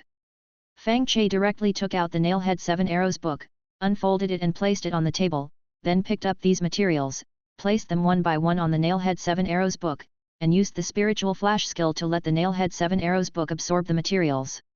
The Nailhead 7 Arrows book absorbed these materials, and the text information changed rapidly, quickly completing the improvement. At this time, the text on the Nailhead 7 Arrows book was different from before. Write the enemy's name on any item to replace the target's body. Then, using the power of the curse, condense the text in the bamboo slip prop into 7 long nails and pierce the replacement item. Bow and prostrate before the nailhead 7 arrows book and the replacement item, and recall the target's appearance. After prostrating 7 times in a row, smash the replacement item, and the enemy will die on the spot without any external injuries. After the improvement, the nailhead 7 arrows book could draw materials from anywhere, shorten the prostration time, and more easily curse the enemy. Moreover, the enemy would not have obvious wounds, which could confuse the direction of investigation and allow Fang Che to hide better. The only pity was that the defect of needing the target's name for the curse had not changed, and Fang Che still needed to continue searching for materials. After that, Fang Che put away the nailhead 7 arrows book, put the items he needed into a separate storage ring, and came to the Azure Sky Squad's residence. At this time, the gate of the residence was open, and Fang Che walked directly in, entered the common room facing the gate, and saw Yun Tian. Fang Che walked up to Yun Tian and said, "The person is dead, you can go and turn in the quest." "What person?" Yun Tian was slightly stunned, and then, thinking of something, asked in shock, "Are you talking about Zhou Duan?" Fang Che nodded and said, "It's him. I brought back Zhou Duan's treasures." Saying this, Fang Che poured out items from various professions from his storage ring and said, "I want to exchange these items for what I need." Yun Tian looked at the items on the table and said with slight excitement, "If you can bring back these items, you should have also brought back Zhou Duan's corpse, right? Can you let me see the corpse?" Fang Che shook his head and said, "The corpse has been destroyed. After submitting the quest, let the quest hall use special items to confirm Zhou Duan's death." Fang Che didn't dare to take out Zhou Duan's corpse now. If Zhou Duan's corpse was exposed, the Fierce Tiger Squad would lock onto Fang Che. The Fierce Tiger Squad wouldn't look for any evidence. If they suspected Fang Che, they would definitely strike a fatal blow directly. This was also why Fang Che had to bring back Zhou Duan's corpse. Yun Tian, upon learning that Zhou Duan's corpse had been destroyed, looked at Fang Che with some suspicion, and then said, "I will inform squad leader Ling Ji. Please wait a moment." Then, Yun Tian took out a jade stone for communication, injected energy, and reported, "Squad leader, Fang Che has brought back a pile of resources, saying that he has successfully killed Zhou Duan. However, Zhou Duan's corpse was destroyed, and Fang Che didn't bring it back. Fang Che hopes you can submit the quest as soon as possible." After saying these words, Yun Tian stopped outputting energy. Yun Tian waited quietly for a while. When the jade stone flashed, Yun Tian injected energy again. Immediately afterward, Ling Ji's excited voice came from the jade stone, "The quest has been successfully submitted. Zhou Duan is really dead. I'll be back right away. Don't let Fang Che leave." Yun Tian received the message, looked at Fang Che, and asked curiously, "Where did you meet a Tier 2 professional?" Seeing that Yun Tian didn't believe in his strength, Fang Che didn't refute it, just smiled slightly, and fooled him. "Anyway, the person is dead, why bother caring how they died?" Chapter 10. Fang Che didn't want to discuss Zhou Duan's death any further, pointing at the materials on the table to change the subject. "Can I exchange these items for something?" Seeing that Fang Che was unwilling to say anything, Yun Tian could only suppress his curiosity. He took out a notebook and said, "I'll help you register these items. When the other members of the team return, I'll have them exchange them for the items you need. You can also write down what you need." After saying this, Yun Tian began to count the items Fang Che provided and registered them in the notebook. Fang Che walked to the wall, took down the material list he had written before, crossed out the materials he already had, and wrote down some information about Curse Master exclusive cultivation pills. Just then, Ling Ji hurriedly returned to the room, approached Fang Che with a smile, and said, "Thank you. I won't ask any more questions about you eliminating Zhou Duan, and please don't tell anyone else about it." Yun Tian, who was originally trying to get Ling Ji to help inquire about the situation while registering the material information, immediately asked, neglecting the registration, "Why? Having a second-tier professional help would be a great benefit to the Blue Sky team, and we can also pay Brother Fang Che various resources to maintain the relationship." Hearing the information about the second-tier professional, Ling Ji was also misled, thinking that Zhou Duan was killed by a second-tier professional. Ling Ji also felt a trace of curiosity. How did Fang Che know such a powerful second-tier professional? However, Ling Ji didn't ask but suppressed her curiosity and smiled. Zhou Duan's death will attract a lot of attention to us, and there will definitely be some malicious people among them. But they don't know how Fang Che killed him, nor do they know how Zhou Duan died. As long as their strength is not as good as Zhou Duan's, they won't act rashly. Yun Tian nodded in sudden realization. Then, Yun Tian continued to ask, what if someone stronger than Zhou Duan is eyeing us? Ling Ji smiled and said, people stronger than Zhou Duan won't care about Zhou Duan, nor will they pay attention to us. What we need to do now is to publicize the news that brother Fang Che killed Zhou Duan and recruit as many members as possible. Yun Tian thought for a moment and nodded, that makes sense. Fang Che, who was listening from the side, immediately stopped Ling Ji when he heard that she wanted to promote him, saying, I hope the matter of me killing Fang Che can be kept secret and not publicized. Ling Ji looked at Fang Che with some confusion, reminding him, Zhou Duan is a celebrity.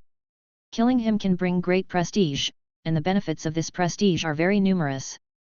Fang Che shook his head gently, saying indifferently, what is prestige? I don't want to stand in front of people and accept their attention. I just want to stay alone in an unnoticed corner and complete my own things. Fang Che always felt that it was more satisfying to scheme behind the scenes than to show off in public. It would be the most satisfying thing in the world to make enemies unable to find someone to take revenge on.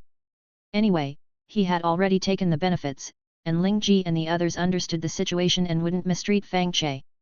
Ling Ji glanced at Fang Che, saw that Fang Che's attitude was firm, and sighed, okay, I won't publicize your matter. By the way, I've already brought back the mission rewards. Ling Ji took out some things from the storage ring and handed them directly to Fang Che. Fang Che took the things and said, to prevent others from finding me through Zhou Duan's items, I'll have to trouble the team to dispose of Zhou Duan's materials. If I need anything, I'll need your help to exchange for them. No problem. Ling Ji readily agreed and took out a piece of jade for communication, handed it to Fang Che, and said, when others are willing to exchange items with you, I will contact you through the jade. Fang Che took the communication jade and said, then I'll leave first. Goodbye. Goodbye. After Fang Che left, Yun Tian suddenly asked, isn't Yeling your little follower? Why didn't she come back with you? Ling Ji replied, I asked Yeling to stay in the mission hall. After the news about Zhou Duan spreads, she will directly spread the information about our to attract professionals to join us. Yun Tian nodded lightly and continued to record the items Fang Che brought. Ling Ji picked up the communication token and sent a message to Yeling, don't tell anyone who killed Zhou Duan. On the other side, after Fang Che left the Blue Sky Team S, he went to the vicinity of the Fierce Tiger Team San, took a look, and found that the defense barrier was still not closed. The Fierce Tiger Team's unusual behavior attracted many people. Many people passed by here and observed curiously. Fang Che found that Wang Yuan's body, which was originally thrown in the corner, had disappeared. The people in the Fierce Tiger Team were still moving in groups of 3 or 5, but at this moment they were not as suspicious as before, but rather a little anxious. Fang Che saw that the Fierce Tiger Team members who modified the contract were so miserable, he was happy in his heart, but on the surface, he remained calm and left the place like a passerby. After returning to the inn, Fang Che took out a puppet from his suitcase, opened the puppet's head, and took out a piece of yellow paper full of seal characters, carefully checking the seal characters recorded on it. This is the prop Fang Che is going to refine next, the witchcraft doll. The seal characters taken out of the puppet are different from the seal characters on the 7 Arrows book with nail head. The power of the 7 Arrows book with nail head mainly comes from the seal characters, and the bamboo slips are only the carrier of the text. As long as you act according to the seal characters, you can exert the power of the 7 Arrows book with nail head. The power of the puppet comes from the puppet itself, and these seal characters are just the materials needed to refine the puppet. This is the most successful method of refining props that Fang Che has summarized using his eye abilities. Now, Fang Che does not have the items rewarded by the will of the plane, so he cannot directly create curse props. He can only use the materials he just collected. After checking all the words, Fang Che took out a piece of black wood that exuded a unique aura and carved it into a human-shaped puppet with a knife. Then, Fang Che dug out 18 holes of different sizes on the puppet and used silver needles to punch holes, connecting all the holes together. Afterwards, Fang Che took out 17 stones of different colors, carved these stones into the shape of a brain, and stuffed them into the holes in the puppet. After using all the materials, most of the puppet's holes were filled, leaving only the hole in the head empty. Then, Fang Che gathered the remaining materials from the 17 stones, crushed them into powder, and glued them together with glue. Then, Fang Che carved the ability of the witchcraft doll on this glued colored stone. Bury the witchcraft doll in a group's living area, and the person with the highest position in the group will go insane and kill other members within the group. The number of people in the group must be controlled to 20, otherwise it will be invalid. After writing this information, Fang Che took out a basin of blood. The owner of this blood is a tiger. This tiger comes from a low-level plane ruled by the Emperor Plane. It commands all beasts and, by chance, has been recognized by the plane where it is located and has become a first-tier professional. However, this tiger did not live a carefree life for long before it was killed, and its body was divided and sold to various places. And this blood is one of the rewards for killing Zhou Duan. Fang Che held the puppet, put his hand into the blood, and touched the bottom of the basin. Then, Fang Che immediately cast the inspiration skill. The next second, the puppet emitted a suction force, quickly absorbing the tiger's blood. The tiger's blood disappeared quickly. After all the blood in the basin was absorbed by the puppet, a layer of blood-red bark condensed on the surface of the puppet, wrapping the entire puppet. Suddenly, the puppet came to life and struggled violently in Fang Che's hands. At this moment, Fang Che has successfully refined the witchcraft doll. Fang Che quickly put the witchcraft doll into the Nuan Palace and let the Curse Master Gem touch the witchcraft doll. As soon as the two came into contact, a pattern of the witchcraft doll appeared on the Curse Master Gem, and the witchcraft doll also stopped struggling and floated quietly next to the Curse Master Gem. At this moment, the witchcraft doll has been bound to Fang Che and has become Fang Che's unique curse prop, which outsiders cannot take away. The next second, a vast and ethereal power was blessed on Fang Che, and the will of the plane descended. An eye of the plane appeared out of thin air in the Nuan Palace, staring at the witchcraft doll without emotion. After a while, a white light flew out from the eyes and turned into a piece of jade. Then, the eye of the plane also disappeared, and the vast and ethereal aura that was blessed on Fang Che also disappeared. Fang Che once again received a plain reward. Chapter 11. Fang Che took out the jade stone bestowed by the plain will from his Nuan Palace, his face filled with anticipation as he examined it. However, disappointment quickly appeared on Fang Che's face. This jade stone was not a special treasure that could create cursed items with 100% certainty, but rather an item that accelerated cultivation speed. As long as the jade stone was kept in the Nuan Palace, it could absorb curse energy from the outside or from elixirs more quickly, improving cultivation efficiency. However, this jade stone could only be used for 1 month. When the total cultivation time reached 1 month, the jade stone would shatter. Fang Che returned the jade stone to his Nuan Palace and focused his attention, using his eye ability and silently chanting, "Observe." In the next second, Fang Che's eyes appeared in the Nuan Palace in an illusory state, staring intently at the voodoo doll. Information about improvements quickly appeared above the voodoo doll. Fang Che took out the items he possessed, carefully searching for a moment, and quickly found 2 improvement items. With a flip of his hand, the voodoo doll appeared out of thin air in his palm. Immediately afterwards, Fang Che attached a drill-shaped red stone to the voodoo doll and used the skillful inspiration skill. The red stone instantly liquefied, enveloping the voodoo doll and slowly penetrating into its body. When the penetration was complete, 3 drills grew out of the voodoo doll's hands and head. At this moment, the voodoo doll had gained the ability to move underground. With this ability, Fang Che no longer needed to risk approaching the residential areas of enemy groups. He could directly find a place outside to bury the voodoo doll and control it to drill over. Afterwards, Fang Che picked up another colorful stone, attached it to the voodoo doll, and used the skillful inspiration skill. The colorful stone turned into liquid and penetrated into the voodoo doll. After the penetration was complete, the voodoo doll's appearance did not change, but the target the voodoo doll could now deal with changed from the leader of a 20-person group to the leader of a 50-person group. Currently, the number of students in each academy class is controlled at 50. The initial formation of groups usually involves recruiting classmates. With the voodoo doll, Fang Che could easily destroy any newly formed group. He could continue to strengthen the voodoo doll in the future to deal with groups with even more people.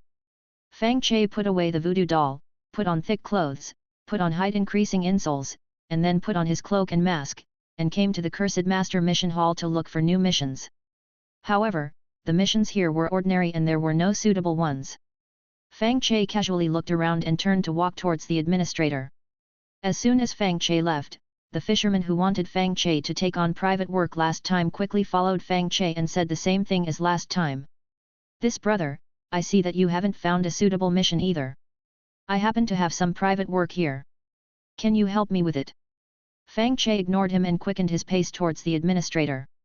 The fisherman followed Fang Che for a short distance, and when he saw the administrator's gaze gathering, the fisherman moved away from Fang Che, not daring to say more. Fang Che walked to the administrator, took out some of the coins he got after eliminating Zhou Duan, and said, "I want to rent a cultivation room with an exit." The administrator took the coins, took out a token and handed it to Fang Che. Fang Che took the token, walked to the wall, opened the gap, and entered the cultivation room. As soon as he entered the cultivation room, strange smoke emerged from Fang Che's body and was absorbed by the wall. The token in his hand also shattered quickly, releasing curse energy. Fang Che sat cross-legged on the ground and cultivated quietly. Just then, the cultivation jade pendant in the Nuan Palace released a burst of suction, and Fang Che's absorption speed of curse energy instantly increased by 20%. In the following time, Fang Che stayed in the cultivation room of the Cursed Master Mission Hall to cultivate, and the illusory second-level altar became more and more real. Whenever the curse energy in the cultivation room was exhausted, Fang Che would go around the mission hall again to look for suitable missions. However, there were always no good missions here, and those fishermen always targeted Fang Che. He didn't know where they got so many props. 2 days passed like this, and Fang Che, who was cultivating, suddenly discovered that the storage ring was emitting some heat. Fang Che opened the storage ring and took out the heat source.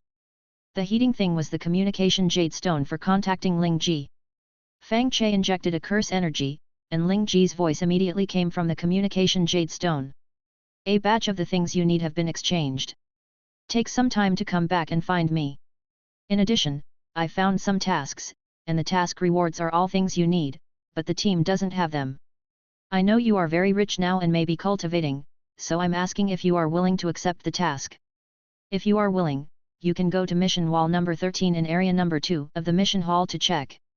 If you encounter a task you like, you can contact me." After listening to this information, Fang Che continuously injected curse energy into the communication jade stone and replied, "I will go over later." After replying, Fang Che put away the communication jade stone and cultivated quietly. When the curse energy in the cultivation room was completely absorbed by Fang Che left the cultivation room, took off his disguise in an empty alley, and came to the mission hall used by all professions. Fang Che walked to mission wall number 13 in area number 2 and checked the mission information on it. The tasks here are to guard the defense loopholes of the Emperor's plane and hunt down foreign invaders. Each task requires a team to accept the task. Fang Che had no interest in these tasks. At this stage, Fang Che didn't want to expose his cursed props. At least he had to break through the second-level cursed master and choose new skills before acting with others. So, Fang Che left the 13th mission wall and went to other places to find tasks suitable for acting alone. However, Fang Che didn't find a mission, but instead discovered members of the Fierce Tiger Gang. Fang Che also knew this person. He was one of the group who took Wang Yuan's body to the Butcher Academy to blackmail him. It seemed that someone called him Lao Zhang. Just then, Lao Zhang and others from the Fierce Tiger Gang also saw Fang Che, quickly ran to Fang Che, and surrounded Fang Che. Fang Che asked nervously, "What are you doing? This is the mission hall, you are not allowed to hurt others." Lao Zhang took out a pile of blood-stained loan contracts from his arms, found Fang Che's one, and said, "I heard that your class has formed some Blue Sky group and killed Zhou Duan. That's good. You go join the Blue Sky group and borrow money from Ling Ji to pay back the money." Fang Che originally wanted to pay back the money, but after the Fierce Tiger Gang secretly modified the contract, Fang Che was not interested in paying back the money. Instead, he wanted to kill these people. Now that these people have left the Fierce Tiger Gang's station, he can continue to kill people. Fang Che thought this in his heart, but showed a distressed look on his face and said, "I joined the Blue Sky group a few days ago, but I am not familiar with Ling Ji. He may not lend it to me. Please give me a few more days. After a few days, I will definitely solve the debt problem." Lao Zhang sneered and said, "It's okay if you don't pay back the money. Just sign a Vanguard contract with us and serve us for 3 years. When Fang Che heard the Vanguard contract, his idea of eliminating the Fierce Tiger Gang became stronger. The so-called Vanguard is the cannon fodder in war, who needs to rush to the front to test the enemy's abilities. People who sign this contract basically cannot survive. The few people who survive are those who sign a slave contract with others and become someone else's private property before being protected by others. And the cursed master is not a powerful profession, and has no value to become a slave. If Fang Che signs the contract, he is looking for death. Therefore, Fang Che quickly said, I will go to Ling Ji immediately and solve the debt problem immediately. Lao Zhang reminded with a smile, that's good, but don't think about running away. With the contract, we can easily lock your position. Although the cost of locking your position is more than the money you owe, our fierce tiger gang does not lack this money and is happy to use you to kill chickens and monkeys. Fang Che replied nervously, it is right to pay back debts, I will definitely not run away. Lao Zhang nodded with satisfaction and waved, let him go. The practitioners blocking the road next to him immediately opened a path, and Fang Che quickly moved away from these people. After watching Fang Che leave, Lao Zhang said with a smile, look at that person's cowardly appearance just now, it's really ridiculous. The others around him also had smiles on their faces, and the tense emotions of the past few days had been dispelled a lot. Lao Zhang smiled and said, let's go, let's find a few more debtors and have a good time playing with them. Everyone echoed excitedly, okay. Chapter 12. After leaving the mission hall, Fang Che headed towards the Azure Sky Squad's residence. Along the way, Fang Che encountered many members of the Fierce Tiger Squad. These people looked irritable, as if they were ready to cause trouble at any moment. Fang Che kept his distance from these people, avoiding any direct confrontation. A moment later, Fang Che arrived at the Azure Sky Squad and found the residence much busier, with many Tier 1 professionals walking around the courtyard. Fang Che hurriedly entered the room directly opposite the courtyard and saw many Tier 1 professionals selecting missions while Yun Tian was registering them on the side. Fang Che looked around and noticed that there were many more professional message notes on the wall than before. At this moment, Yeling walked up to Fang Che, pointed to the wooden door in the corner, and reminded him, Squad Leader Ling is waiting for you in that room. Thank you. Fang Che nodded in thanks and quickly walked to the outside of the room, gently knocking on the door. Ling Ji's pleasant voice soon came from inside the room, come in. Fang Che pushed the door open, made eye contact with Ling Ji in the room, and then closed the door. Ling Ji also took out a pile of items and placed them on the table, saying, these are the items that everyone exchanged for you, please accept them. Fang Che glanced at the items on the table, his eyes lit up, and he quickly put the items into his storage ring. After Ling Ji waited for Fang Che to collect all the items, she said, recently, many debtors have come to me to borrow money. I have lent them all money and signed contracts with them. I remember that you also owe the Fierce Tiger Squad a lot of money. I can help you repay the money, and you don't need to sign any contracts or pay anything. It's just to thank you for your help to the Azure Sky Squad. Seeing Ling Ji take the initiative to mention the loan, Fang Che smiled and said, I am just a curse master, not a very powerful profession.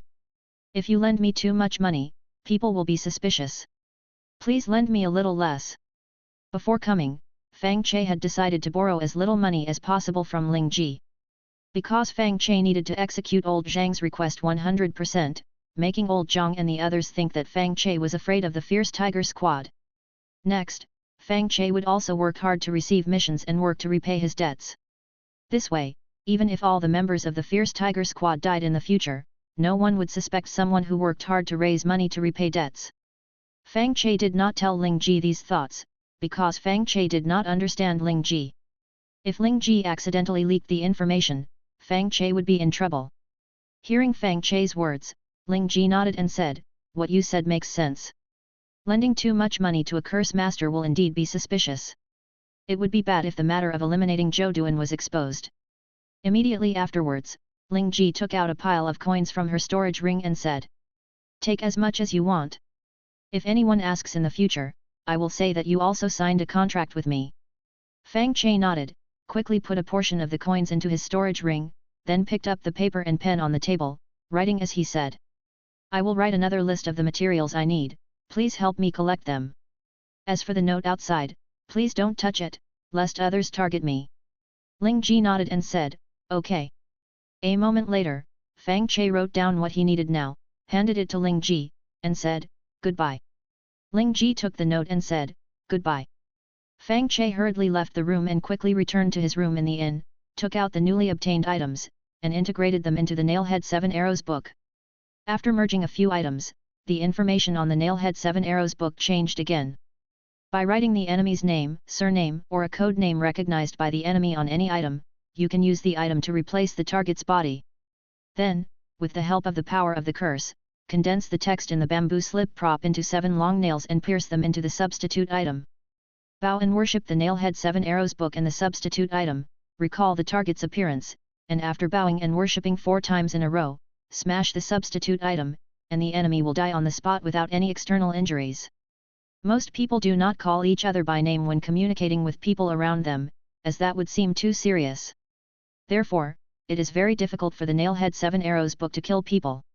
Now the Nailhead 7 Arrows book no longer needs the enemy's correct name, as long as there is a surname or code name, which reduces the difficulty of Fang Che killing people. What's more, now it only takes 4 bows to kill someone, and the speed of killing has increased again. Fang Che put away the Nailhead 7 Arrows book, then placed all the items on his body in the corner of the room, and set off for the mission hall. Arriving at the mission hall, Fang Che pretended to be selecting missions, but was actually looking for old Zhang's trail. Before long, Fang Che saw old Zhang and his group. Fang Che pretended to be nervous and turned to leave. Stop! Old Zhang and his group also saw Fang Che and quickly stopped him. Fang Che looked nervous and stammered, what's wrong? Old Zhang put his hands behind his back, raised his head, looked at Fang Che with his nostrils, and said arrogantly, didn't I tell you to go to Lingji to borrow money? Did you borrow the money? Fang Che said with a troubled expression, I am just a curse master, I can't borrow much money at all. I am here now to look for missions and work hard to repay the money. Old Zhang reached out to ask for money, give me the borrowed money, just as interest. Fang Che shook his head and said, no, I will wait to repay it together later. Old Zhang frowned and waved his hand, search him. Upon hearing this, the people next to him quickly searched Fang Che. Fang Che let them search him, and said, I didn't bring any money, just wait for me to raise the money and come back. Several people who searched him carefully searched him and shook their heads and dispersed. Old Zhang took 2 steps forward, raised his fist and threatened, I will let you off this time, hurry up and take on missions and repay the money as soon as possible. Yes, I will go take on missions. Then, Fang Che ran away in a panic, away from old Zhang and others, and carefully looked at the missions. Next, Fang Che wandered around the mission hall, pretending to be looking for missions, but actually learning about the code names of these members of the Fierce Tiger Squad. Fang Che's current behavior of learning about code names is a waste of time. If he spent some money to ask others for help, he would definitely be able to find out the real names of these people in the Fierce Tiger Squad. However, doing so would put a handle in the hands of others, which is not as safe as acting on his own. After a while, Fang Che found that many members of the Fierce Tiger Squad had accepted missions away from the city, and hurriedly left, looking like he was trying to avoid disaster. Fang Che sneered in his heart, remembered their code names and appearances, and went to observe the situation of others. After a while, Fang Che left the mission hall and returned to his residence, recording the code names he had inquired about on white paper. Immediately afterwards, Fang Che took out the Nailhead 7 Arrows book and, with the help of the power of the curse, cast the Nailhead 7 Arrows book. Under Fang Che's control, the seal script turned into 7 long nails, directly piercing into a piece of white paper with code names written on it. This white paper was like a prop containing the power of space. The long nails pierced in from one side, as if piercing into an unknown space, and did not penetrate out from the other side of the white paper. Fang Che bowed and worshipped the white paper in the Nailhead 7 Arrows book, and the long nails continued to pierce into the white paper. After worshipping 4 times, the long nails had completely pierced into the white paper, and only the traces of the tail of the long nails could be seen on one side of the white paper. Fang Che picked up the white paper and tore it apart directly. At this time, outside the city, a group of people were running fast. The person running in the front shouted excitedly, now that we have escaped the city, we don't have to worry about the damage from the Tier 2 assassin. The person behind him frowned and said hesitantly, we are all small people, and we are not on the assassination list in the mission hall. Actually, I don't think it matters whether we run or not. The person running in the front smiled and said, don't say these things anymore. Bringing you out is also for your own good. In case the Tier 2 assassin goes crazy, we will easily be accidentally injured if we stay in the city. Let's hide far away. Speaking of this, the person's voice stopped abruptly and he fell straight to the ground. There is an assassin. A large group of people behind him scattered quickly like frightened birds. Instead, the hesitant person did not act. After carefully observing the corpse, he shouted, "There are no wounds on his body. It was not done by an assassin." The scattered people turned their heads in horror, glanced at the corpse, and stopped after confirming that the corpse had no wounds. They returned to the corpse and discussed. How did Old Hong die? There are no wounds on his body at all. It may be that he was too nervous before, and now he is too excited. The emotional fluctuations are too great, and his body cannot bear it, leading to his death. That's possible. What do we do now? Bring the corpse back. Don't do that. Someone died just after taking on the mission. We will definitely be scolded when we go back, and the resources on Old Hong's body will not be kept. Let's divide Old Hong's resources and continue to perform the mission. Just say that Old Hong died during the mission.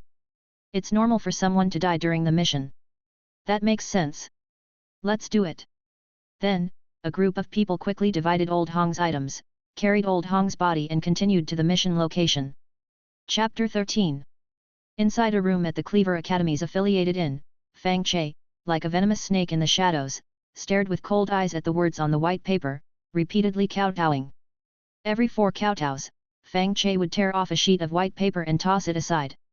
The stack of intact white paper on the table dwindled, while the pile of paper scraps on the floor grew. Tiger Fang Mercenary Group's headquarters. Old Zhang rushed into a room in a panic, glanced at the people inside, then walked to Captain Li and said in a trembling voice, "Another one is dead. The body is lying outside." Upon hearing this, Captain Li exerted force, directly snapping off the wooden chair's armrest, and angrily said, "I told you all a long time ago to trap the assassin inside the defensive barrier and wait for the leader to return. But you wouldn't listen, insisting on opening the defensive barrier. Now look, more people are dead. How will you explain this to the leader when he returns?" The others frowned, and one of them sneered, "The first-tier members are already being scared out of their minds by that assassin. If we didn't open the defensive barrier, there would probably have been internal strife by now. Besides, if you keep the assassin trapped inside the defensive barrier for too long, and he goes crazy and starts killing indiscriminately out of desperation, we won't be able to explain that to the leader either." Captain Li snorted coldly and stopped arguing. At this moment, Old Zhang spoke up, "No, this time the person wasn't killed by the assassin. The dead person's body." Here, Old Zhang suddenly stopped talking. The others looked at Old Zhang in confusion, only to see him fall straight to the ground. The surrounding people instantly ran to a distance, watching Old Zhang with great alarm. They carefully examined Old Zhang's condition but found no wounds whatsoever.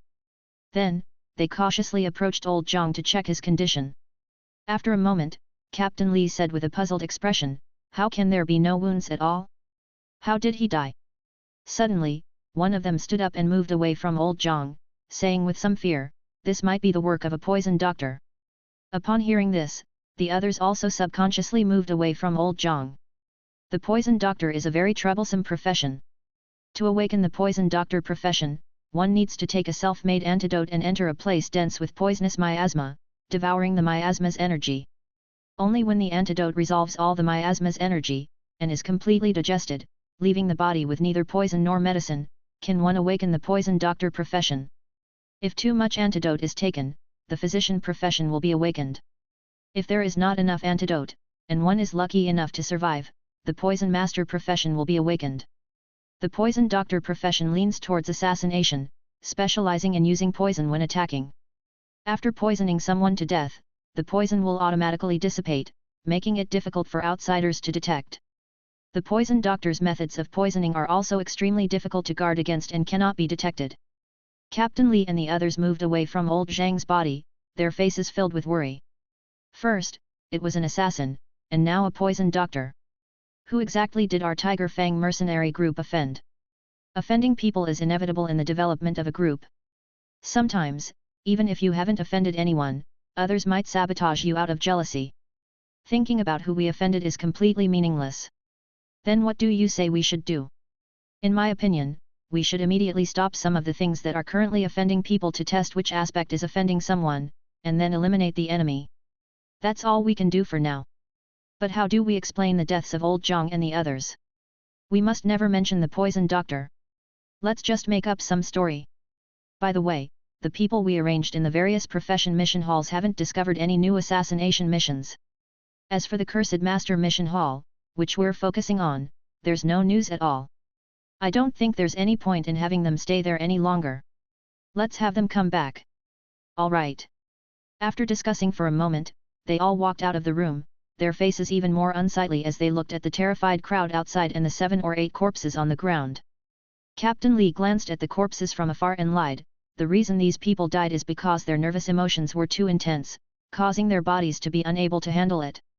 Don't be nervous, everyone, and control your emotions. The crowd didn't believe these words at all. Even if some people's bodies were weak and couldn't handle the tense emotions, it was impossible for 7 or 8 people to die on the same day. However, now that they didn't know where the enemy was, and the corpses had no obvious wounds, they could only silently deceive themselves in their hearts, forcing themselves to believe Captain Li's words. If they didn't, they were afraid they would be scared out of their minds.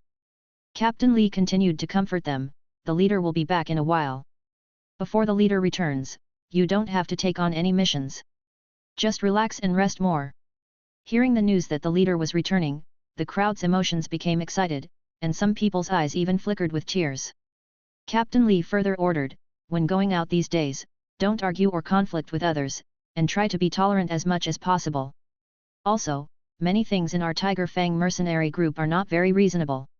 I will assign the unreasonable things to you later.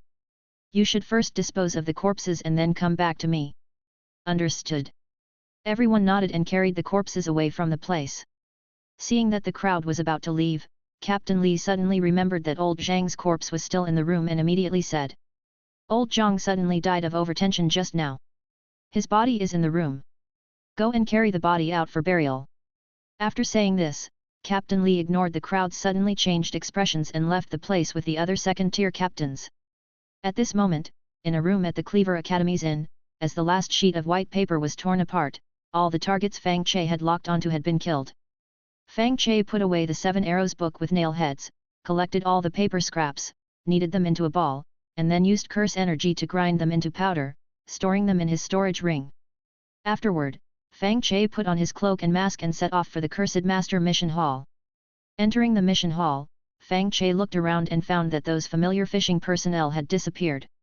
Fang Che found the manager, spent money to rent a cultivation room with an exit, and went to check the missions on the wall. The missions were similar to before, with nothing that Fang Che liked. So, Fang Che stuck the cultivation room token on the wall, opened a crack, and entered the cultivation room. This time, no smoke came out of Fang Che's body, and he wasn't being watched. Afterward, Fang Che stabilized his emotions and, after the curse energy became sufficiently dense, began to cultivate. In the blink of an eye, 3 days passed. Fang Che felt a little tired from cultivation, so he took off his cloak and mask and went to the mission hall to look for information about the Tiger Fang mercenary group members. Just as he entered the mission hall, a Tiger Fang mercenary group member stopped Fang Che and said with a smile, "Brother Fang Che, I'm from the Tiger Fang mercenary group, and I've been waiting for you here for a long time." Fang Che pretended to be nervous and hurriedly said, "Please give me a few more days, and I'll be able to pay back the money soon."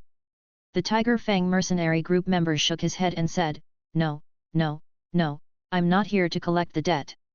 We discovered that Wang Yuan deceived the Tiger Fang mercenary group and created a very unreasonable debt contract. Therefore, I'm here to modify the contract. Chapter 14. Hearing the news about modifying the loan contract, Fang Che sneered inwardly. Fang Che didn't think the Fierce Tiger Gang was so kind. If the Fierce Tiger Gang were truly that good, they wouldn't have modified the contract in the first place. As for the nonsense about being deceived by Wang Yuan, Fang Che didn't believe it even more. When signing the contract, Wang Yuan wasn't even a professional yet. To be able to deceive Fang Che with a contract, besides his mentor, Lu Jing, the Fierce Tiger Gang must have helped. Now that the Fierce Tiger Gang suddenly wants to change the loan contract, it's obvious that they've lost too many people and can't find the culprit, so they feel scared and are taking the initiative to give in. Thinking this in his heart, Fang Che showed an excited smile on his face and said, "That's great. Thank you for giving me justice. Let's sign the contract now. The Fierce Tiger Gang member smiled slightly, took out 2 copies of the contract, and introduced them. The blood-stained one is the contract that Wang Yuan tricked you into signing, and the clean one is a brand new contract. We have already communicated with the Plains Will. As long as you sign the new contract, the original contract will be automatically scrapped. Brother Fang Che, please take a look and see if there are any problems. Fang Che took the 2 contracts and, after a brief look, found that the new contract indeed had no hidden clauses, and the interest rate was relatively reasonable. The new contract already had the Fierce Tiger Gang seal on it. As long as Fang Che signed it, or pressed his handprint, or left his own curse energy, the contract would take effect. Fang Che unhesitatingly released his curse energy and left it on the contract. The contract flashed with light, and the signing was officially successful. At the same time, the blood-stained contract also turned into a ball of energy and dissipated as scrap. The Fierce Tiger Gang member took the contract and said with a smile, "There's no need to rush to repay the loan. We're not in a hurry. I'll take my leave now."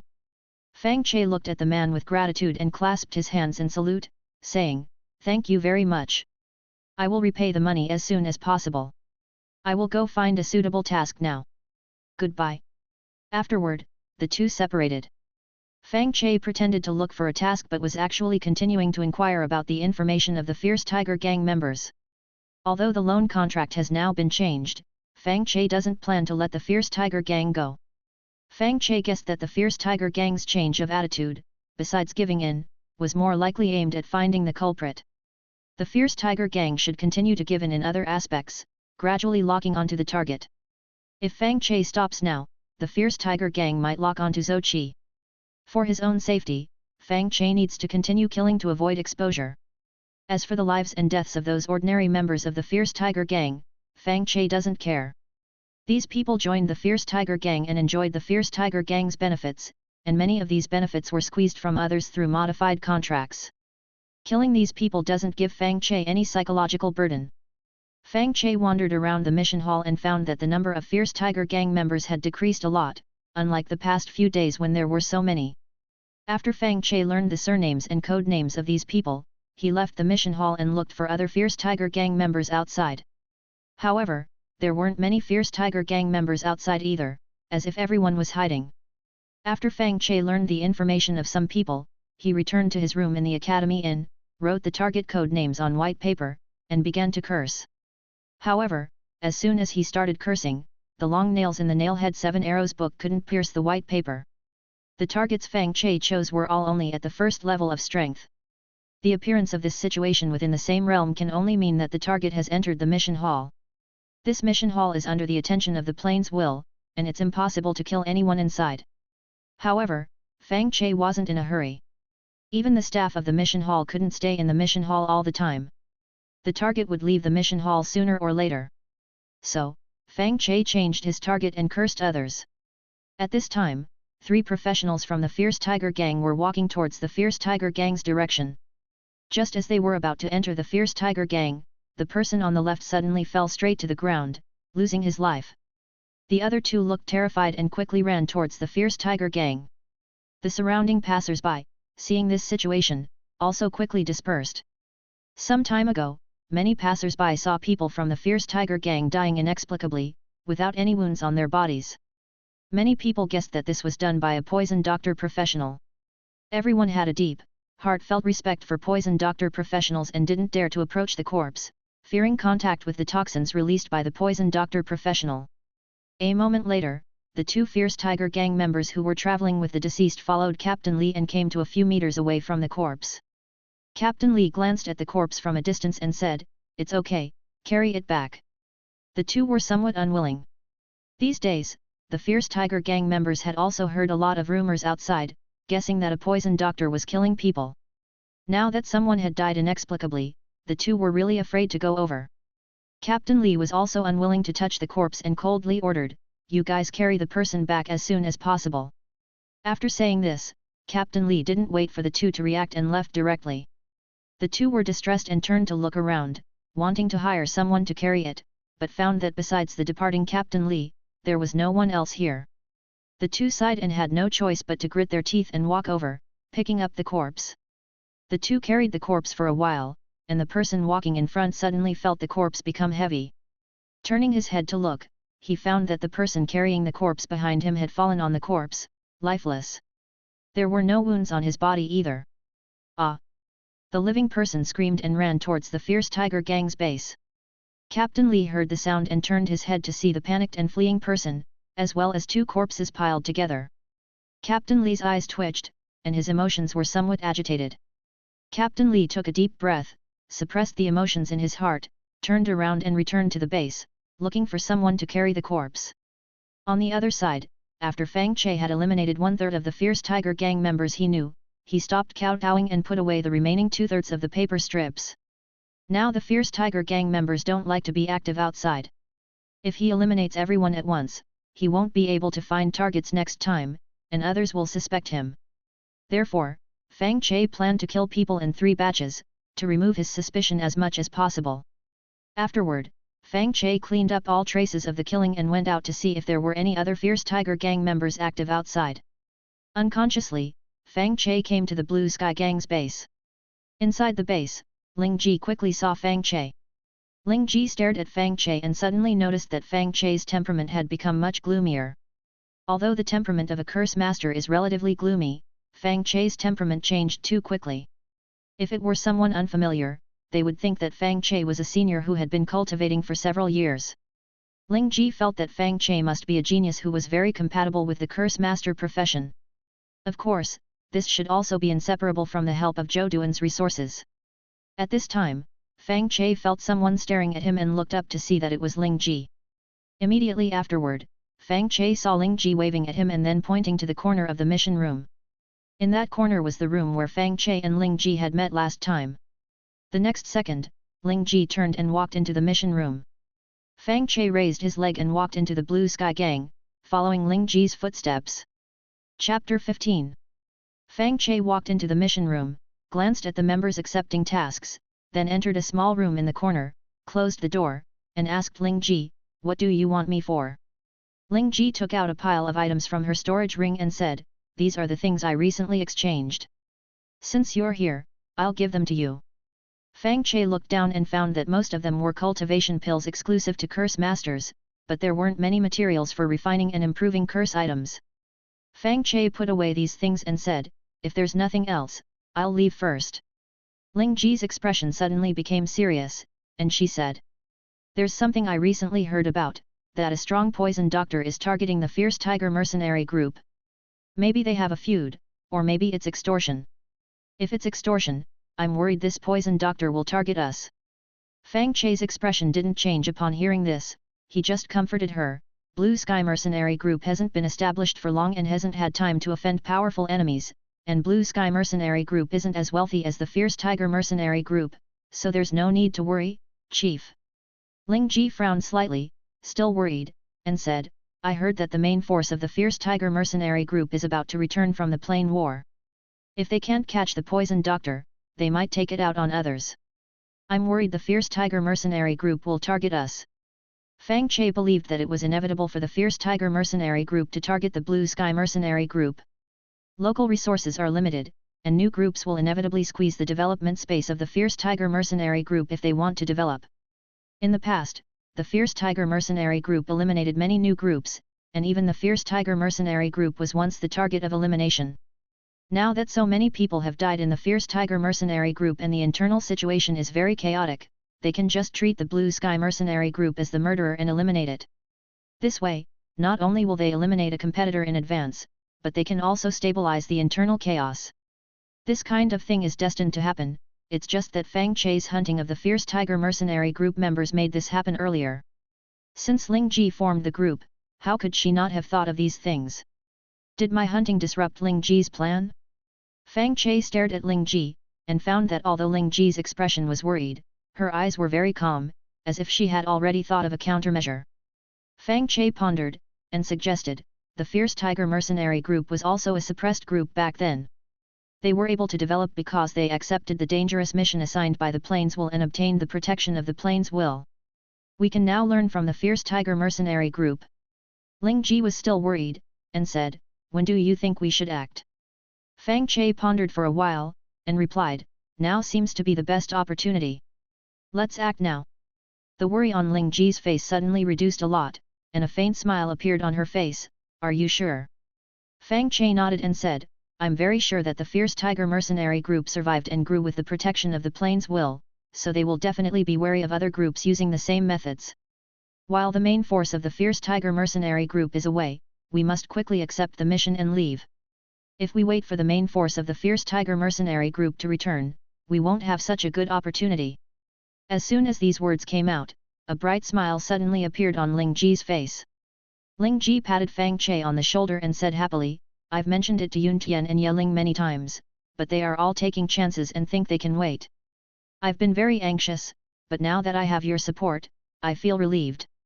As long as we two persuade everyone together, everyone will agree. Fang Che then understood that Ling Ji was doing all this to pull him to her side. However, Fang Che was unwilling to persuade Yun Tian and Ye Ling. Yun Tian is responsible for issuing tasks and distributing resources, and has good connections. He won't listen to persuasion once he's made up his mind.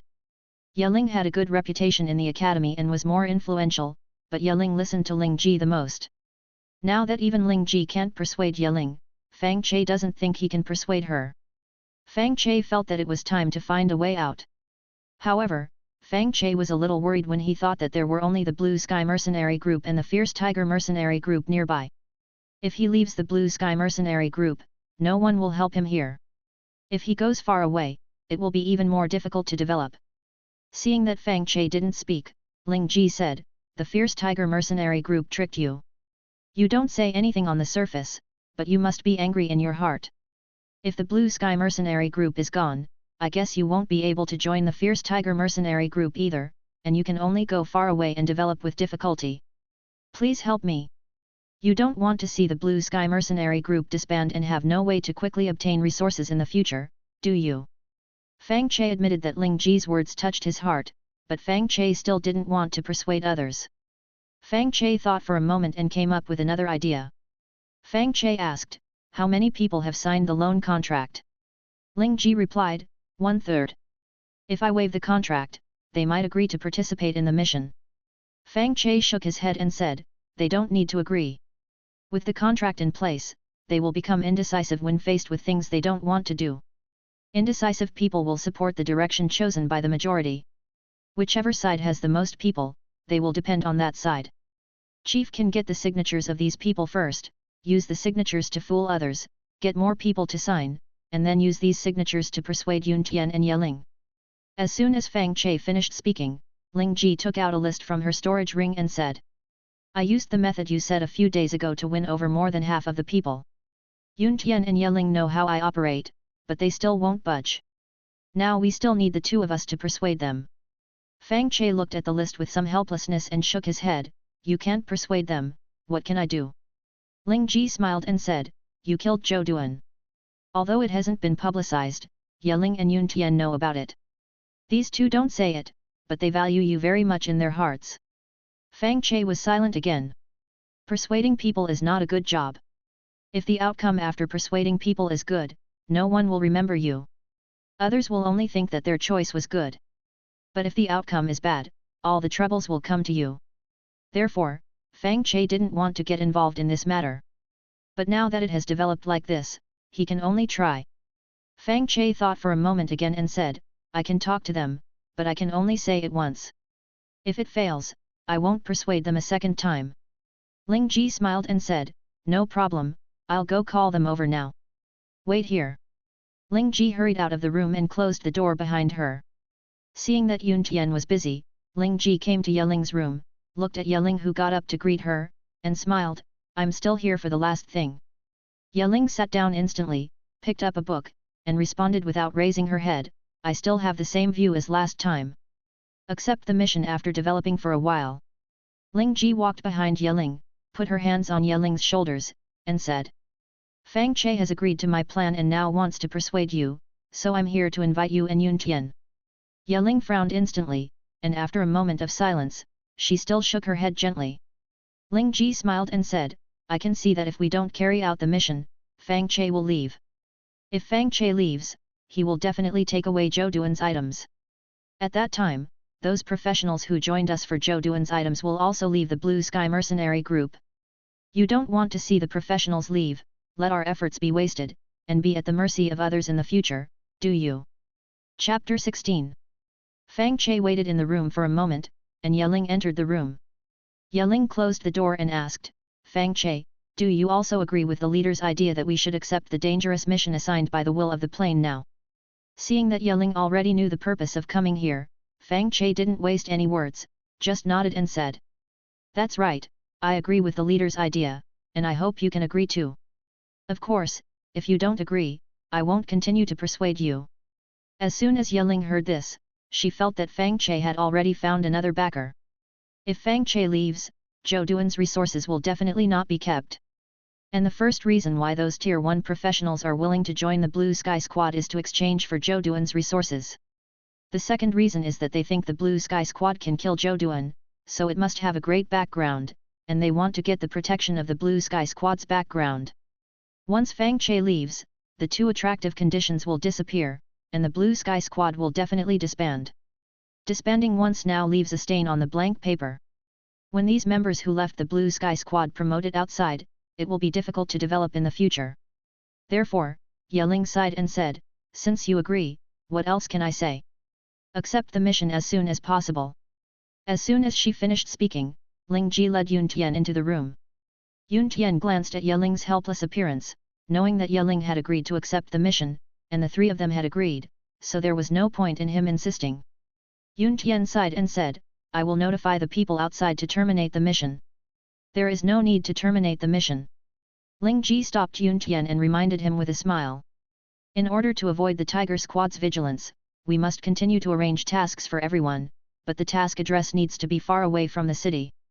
After I accept the dangerous mission, let everyone go directly to the dangerous mission area. Yun Tian nodded lightly and said, I see, by the way, I'm worried that there are spies in the team.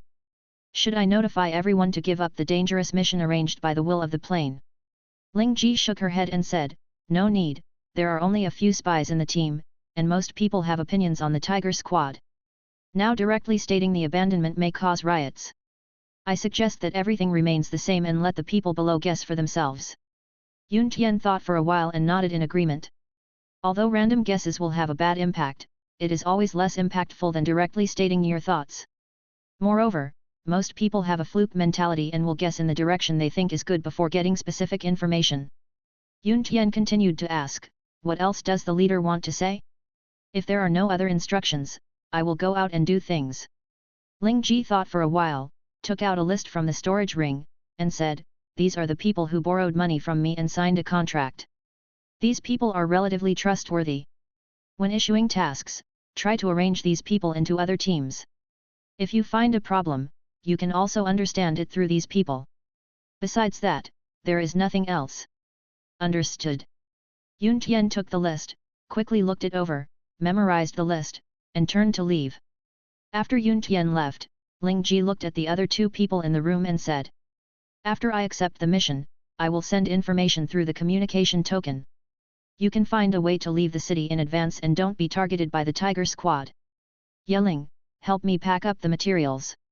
After that, Ling Ji went to pack up the materials in the room, and Yeling also helped to organize them. Fang Che was about to leave when he suddenly found a roster of the Tiger Squad and felt a little desire in his heart. However, Fang Che ultimately did not check it. The roster collected by the Blue Sky Squad must record important figures with strong strength, and it is impossible to record ordinary Tier 1 professionals. Even if Fang Che understands the information on the roster, he will not be able to kill them. Fang Che persuaded himself in his heart, suppressed the desire to check the roster, and then left the room and continued to wander on the streets outside, using his own method to understand the members of the Tiger Squad. There were fewer members of the Tiger Squad on the street, and they didn't communicate with each other, but vigilantly observed their surroundings and hurried on their way. Fang Che had no choice but to come to the mission hall shared by all professions to find members of the Tiger Squad. There were quite a few members of the Tiger Squad in the mission hall. They didn't look for missions, but just stayed in a corner. When Fang Che came here some time ago, he had never encountered such a scene. Fang Che guessed that these people should not trust the defense of the Tiger Squad station, and only wanted to use the protection of the will of the plane to avoid being assassinated. Fang Che felt that there should also be traces of them in the exclusive mission halls of other professions. Fang Che passed by these people and learned a lot of code name information. Then, Fang Che returned to the guest room, recorded the information of these people, packed his luggage, put on his cloak and mask, and went to the Cursed Master's exclusive mission hall. As Fang Che guessed, there were also some members of the Tiger Squad in the Cursed Master's mission hall. Although there were no obvious marks of the Tiger Squad on these people's clothes, Fang Che had been staring at the Tiger Squad these days and easily recognized them. It's a pity that Fang Che didn't know their name code names, only their appearance. After Fang Che rented a cultivation room from the manager, he wandered around the mission hall, quietly inquiring about the situation of the surrounding members of the Tiger Squad. However, the Cursed Master's mission hall was not as lively as the full-time mission hall. There were not many people talking here, and the members of the Tiger Squad were even more taciturn. Fang Che didn't gain much after wandering around, so he had to enter the cultivation room. Fang Che quietly cultivated in this cultivation room for a while, and his storage ring began to heat up. He understood that this was the heat transmitted from the communication token, and it must be that Ling Ji had accepted the mission. Fang Che was not in a hurry to check the mission, but continued to cultivate. After the curse energy in the cultivation room was exhausted, Fang Che left from the exit and came to an unmanned alley. After that, Fang Che did not return to the guest room, nor did he return to the Blue Sky Squad's yard, but walked towards the outside of the city. Far away from the city, came to the deserted mountains, Fang Che took off his cloak and mask, and then took out the communication token and injected curse energy. The next second, Ling Ji's voice came from the communication token. The mission has been received, go to the West Wasteland Volcano in the east immediately. Hearing the place name of West Wasteland Volcano, the knowledge learned in the academy immediately popped into Fang Che's mind. West Wasteland Volcano is a dead volcano, and there are few people nearby. It is very far from here and takes several days to walk. I don't know what kind of task there will be. Fang Che didn't ask Ling Ji either. He directly took out the 7 Arrows book with Nailhead to eliminate the members of the Tiger Squad and avoid the Tiger Squad paying attention to the movements of the Blue Sky Squad. After eliminating a few people, Fang Che walked towards the direction of the West Wasteland Volcano. Chapter 17. In the following days, Fang Che would eliminate some members of the Fierce Tiger Gang every time he traveled for a while. After a few days, Fang Che killed half of the people based on the information he had. However, the remaining half were completely unkillable. Fang Che guessed that they must have hidden inside the mission hall. At the same time, a professional, his face filled with horror, ran into the mission hall, which was used by all professionals. As soon as this person entered the professional hall, his body relaxed, and he breathed a long sigh of relief. Afterward, this person looked around and found several captains of the Fierce Tiger Gang hiding in a corner. A trace of resentment flashed in this person's eyes, but he quickly adjusted his emotions and ran to Captain Li, reporting in a low voice. Captain Li, your subordinate has just checked clearly that the Blue Sky Gang's station is now empty. Captain Li sighed and said, the people from the Blue Sky Gang haven't come to accept missions or submit missions these past few days. Now that their station is empty, it seems they've really gone to carry out the dangerous mission issued by the will of the plane. Another captain with dyed red hair next to him sighed and said, if I had known this would happen, we should have killed all the people from the Blue Sky Gang when we closed the defense barrier. I'm afraid we won't be able to explain this to the gang leader. Captain Li snorted coldly and mocked, I don't know who it was who insisted on letting debtors join the Blue Sky Gang, saying that they would use debt collection to wear down the Blue Sky Gang. Now, look, they've all disappeared. Hearing this, the red-haired captain glared at Captain Li, gnashing his teeth and saying, you agreed to it in the first place. Don't put the blame on me. When the gang leader asks, you definitely won't be able to escape. Captain Li continued to mock, how dare I disagree? Who doesn't know your temper? If I disagreed, I was afraid you would mess with the people under my command.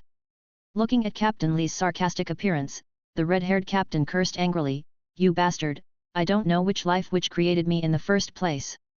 That life witch was really cheap. As soon as these words came out, everyone around looked at the red-haired captain with unkind expressions. Nowadays, in the Emperor Plane, except for some ancient powerhouses, everyone else is created by life witches. Even those ancient powerhouses have to give the life witches some respect. In the Emperor Plane, it doesn't matter if you curse your parents, but you can't curse the life witches. The red-haired captain knew he had misspoke and slapped himself twice. Only then did the others shift their gazes. The red-haired captain breathed a slight sigh of relief, but looking at the mocking gaze in Captain Li's eyes, the anger in his heart reignited. The red-haired captain glared at Captain Li and cursed in a low voice, "You bastard, if you have the guts, let's go out now and hunt down the members of the Blue Sky Gang."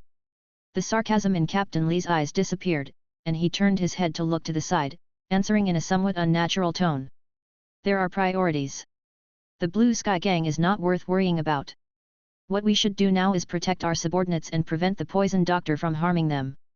The red-haired captain sneered, "Then why didn't you go to the Blue Sky Gang's station just now, and instead sent someone else to check?" Captain Li turned his head to look at the red-haired captain and said, "If you feel sorry for him, then you go." The red-haired captain sneered and said nothing more. The first-tier professional who delivered the message stood expressionlessly in place, cursing these people in his heart.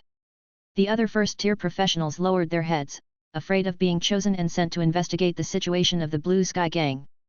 Now everyone just wanted to stay in the mission hall and wait for the core members of the Fierce Tiger Gang to return. Time flew by, and after a few more days, Fang Che safely arrived near the barren West Wild Volcano. As soon as Fang Che arrived here, a person emerged from a crack in the rock not far away, waving at Fang Che. Fang Che took a closer look and discovered that this person was Yeling.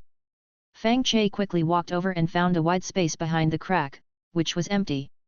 Yeling said, "This is the meeting point I found. The gang leader and Yun Tian are arranging for other members to go in different directions to confuse the Fierce Tiger Gang's judgment. They will come over in a few days."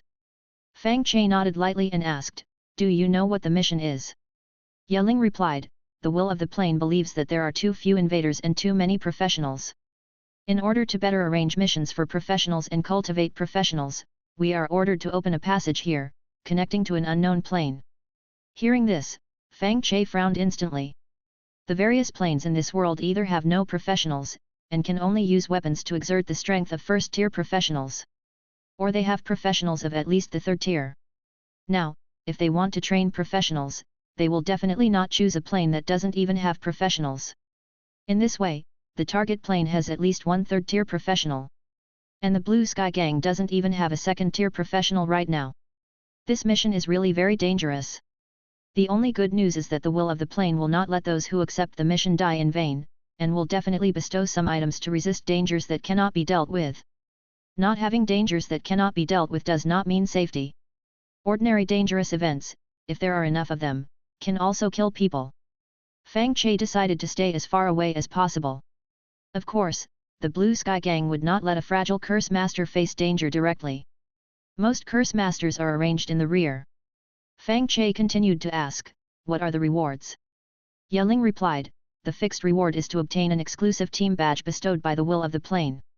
With the badge's protection, we can avoid other groups bullying the weak and ensure our development." Fang Che understood this reward. Back then, the Fierce Tiger Gang developed because they obtained the team badge and became the only group near the Slaughter Knife Academy. Fang Che didn't care too much about this fixed reward. What Fang Che cared more about were the extra rewards. The extra rewards are different for each group after completing the mission. Back then, the Fierce Tiger Gang obtained a long sword that could evolve by absorbing blood, as well as various combat props, which helped the Fierce Tiger Gang eliminate countless enemies. "I wonder what the rewards are for the Blue Sky Gang." Yeling continued to answer, "As for the extra rewards, there are two in total. One is the Team Healing Banner." Hearing this, Fang Che didn't know if it was good luck or bad luck. The Team Healing Banner can speed up the recovery of team members, reduce war casualties, and the more people there are, the better the effect. This kind of banner is a very tempting treasure for any group. Therefore, large groups often use various means to forcibly buy the Team Healing Banner, and small groups cannot resist the means of large groups at all. After the Blue Sky Gang completes the mission, they will probably face more than just the danger of the Fierce Tiger Gang. Is it necessary to carry out this mission? It seems that I have to be prepared to withdraw from the Blue Sky Gang at any time. Yeling seemed to see through Fang Che's thoughts and said, "The gang leader decided to sell the Team Healing Banner and, in the future, completely develop in the direction of healing in terms of professional skill selection. A physical bodhisattva who chooses all healing skills will have a healing ability far beyond the Team Healing Banner." Chapter 18. Yeling's answer did not dispel Fang Che's idea of leaving. Fang Che earnestly reminded her, the Blue Sky Group is too weak. Other groups won't trade the group healing banner fairly with them. Yeling smiled slightly and replied, the second extra reward for completing the mission is resources and materials for 10 professionals to break through to the second tier, with freedom of choice. The leader will give you a spot. When the leader arrives later, they will sign a contract with you. However, you must not reveal these things. Upon hearing this, Fang Che instantly dismissed the idea of leaving. Second-tier professionals have a huge increase in strength compared to first-tier professionals. If 10 people break through to the second tier, then they will be qualified to trade the group healing banner with other groups. Of course, even if they are not qualified, it doesn't matter. At the very least, he can get a share of the materials for breaking through to the second tier. Fang Che smiled and said, I can lend Zhou Duan's items to everyone in advance to help everyone win the battle. Fang Che couldn't use those props that were given to the Blue Sky Group for exchange. If they could be used to increase the success rate of the mission, it would be a good choice. Yeling's face lit up with a smile when she heard Fang Che's words. In this battle, various items are crucial. Yeling was waiting for Fang Che here in advance to negotiate with him. Now that Fang Che has taken the initiative to lend Zhou Duan's items, Yeling doesn't need to waste any more words. Yeling smiled and said, then thank you very much. We will repay these debts with the materials you need in the future. Fang Che nodded and said, okay, I'll wander around. Just notify me with the communication token when the leader comes. After that, Fang Che turned and left this place, found a hidden stone crevice nearby to hide in, and blocked the entrance with stones. Fang Che cultivated for a while, absorbed the nearby cursed energy, and then took out the elixir and continued to cultivate. The cursed energy contained in the elixir was very strong, but after Fang Che continued to cultivate for a period of time with the help of the elixir, he felt dizzy. The reason for this is that some slight toxins are produced during the elixir's refinement process. After taking the elixir, the slight toxins are absorbed by the body, which can cause dizziness. In ancient times, professionals were unable to improve their cultivation or even died due to the excessive accumulation of slight toxins. However, these slight toxins are not a big problem for modern people. When a life witch creates a new life, she gives the new life the ability to automatically eliminate toxins. Although it cannot eliminate the highly poisonous substances created by professionals, it is still easy to eliminate elixir toxins. The only disadvantage is that if you continue to cultivate during the detoxification process, it will waste energy and slow down the improvement of your cultivation. Therefore, Fang Che stopped cultivating, took out the Nailhead 7 Arrows book, and began to eliminate members of the Fierce Tiger group. Fang Che kowtowed to more than a dozen pieces of paper in a row, but the 7 long nails could not penetrate the paper. Fang Che had encountered this situation before. Fang Che was not disappointed, but continued to kowtow to the remaining pieces of paper. When he kowtowed to the last piece of white paper, the 7 long nails finally pierced the white paper. Fang Che sped up and completed 4 kowtows, tearing the white paper to pieces. After that, Fang Che was bored and waited for the toxins to be eliminated. At this time, in the mission hall shared by all professionals, a member of the Fierce Tiger group, wrapped tightly, walked towards the outside of the mission hall, while the others silently stared at his back. After this person left the Fierce Tiger group by 3 meters, this person suddenly stopped and fell straight to the ground. In the mission hall, Captain Li and others were stunned for a moment, then skillfully took out a money bag and handed it to a medical professional who had not joined any group. The medical professional skillfully took the money bag, went out, carried the body, and walked towards the Fierce Tiger group's cemetery. In the mission hall, Captain Li looked at the other members of the Fierce Tiger group. The members of the Fierce Tiger group who were being watched immediately turned around, shivering, and dared not look at Captain Li. Captain Li sighed and looked at the other captains, reminding them in a low voice. Everyone's mental state is not good. If we continue to force them to go out to collect business shares, there will definitely be big trouble. It seems that only we captains can go out. I think. Captain Li was about to persuade everyone when Captain Red Hair suddenly interrupted Captain Li and interjected, since you said so, then you should go out. Captain Li's face changed, and he reminded angrily, today is the last deadline for collecting money. According to the incentive contract signed in the past, if the business shares are not collected today, then all the business shares for this month will be waived. A large number of students from the Butcher's Knife Academy have awakened their professions this month, and their consumption power is extremely strong. If the shares are waived, will everyone drink the northwest wind? Can you not be so selfish and think about the fierce tiger group and the people under your command? Captain Red Hair sneered, stop morally kidnapping us here. If you are not selfish, then you should go yourself. Didn't you promise others 10% of the profits just now? I represent everyone and promise you 30% of the profits. Do you all agree? The other captains around nodded. Captain Lee was furious. He knew he shouldn't have said so much. Captain Lee took a deep breath to adjust his emotions and said coldly, okay, this is your own decision not to go. You will bear the responsibility if the leader asks. After saying this, Captain Lee left the crowd directly and found a quiet place to sit down without waiting for everyone to refute. Everyone was silent when they saw this. After a while, a captain said, the people who have been dying are all first-tier professionals. We should be fine if we break through to the second tier. Why don't we take action together? No one paid attention to this captain, so he stopped talking. After that, everyone stopped talking about business shares and just waited it out. Those first-tier professionals waited for a long time and saw that no one mentioned business shares, so they all breathed a sigh of relief. Some people were still hesitating about the 10% profit before, but now that they saw someone die outside, everyone felt that their lives were more important. Time flies. The next day, at night, Fang Che felt a faint heat emanating from his storage ring. Fang Che took out the communication token from the storage ring and injected cursed energy into it. Ling Ji's voice came from inside, I'm here, at the meeting point chosen by Ye Ling. Fang Che put away the communication token, pushed away the stone blocking the crack, and walked towards the meeting point. As soon as he arrived at the meeting point, he saw Ling Ji walking quickly towards him. As soon as the two met, Ling Ji said, let's talk somewhere else. Fang Che nodded and followed Ling Ji, who was walking non-stop, into the distance. Ling Ji stopped under a tree and handed a contract to Fang Che, saying, this is the contract for the distribution of second-tier resources and advanced materials. It will be given to you immediately after the mission is completed. Sign the contract. Fang Che took the contract and carefully checked it. After confirming that there were no problems, he condensed cursed energy and injected it into the contract. The contract emitted a faint light, was recognized by the will of the plane, and was successfully signed. Chapter 19. Ling Ji accepted the signed contract with a serious expression, saying, the plane will give me a special item that can block all enemies above Tier 1 after the plane channel is opened. However, the defensive power of this item itself is relatively weak and needs to absorb power from other planes to enhance its defense.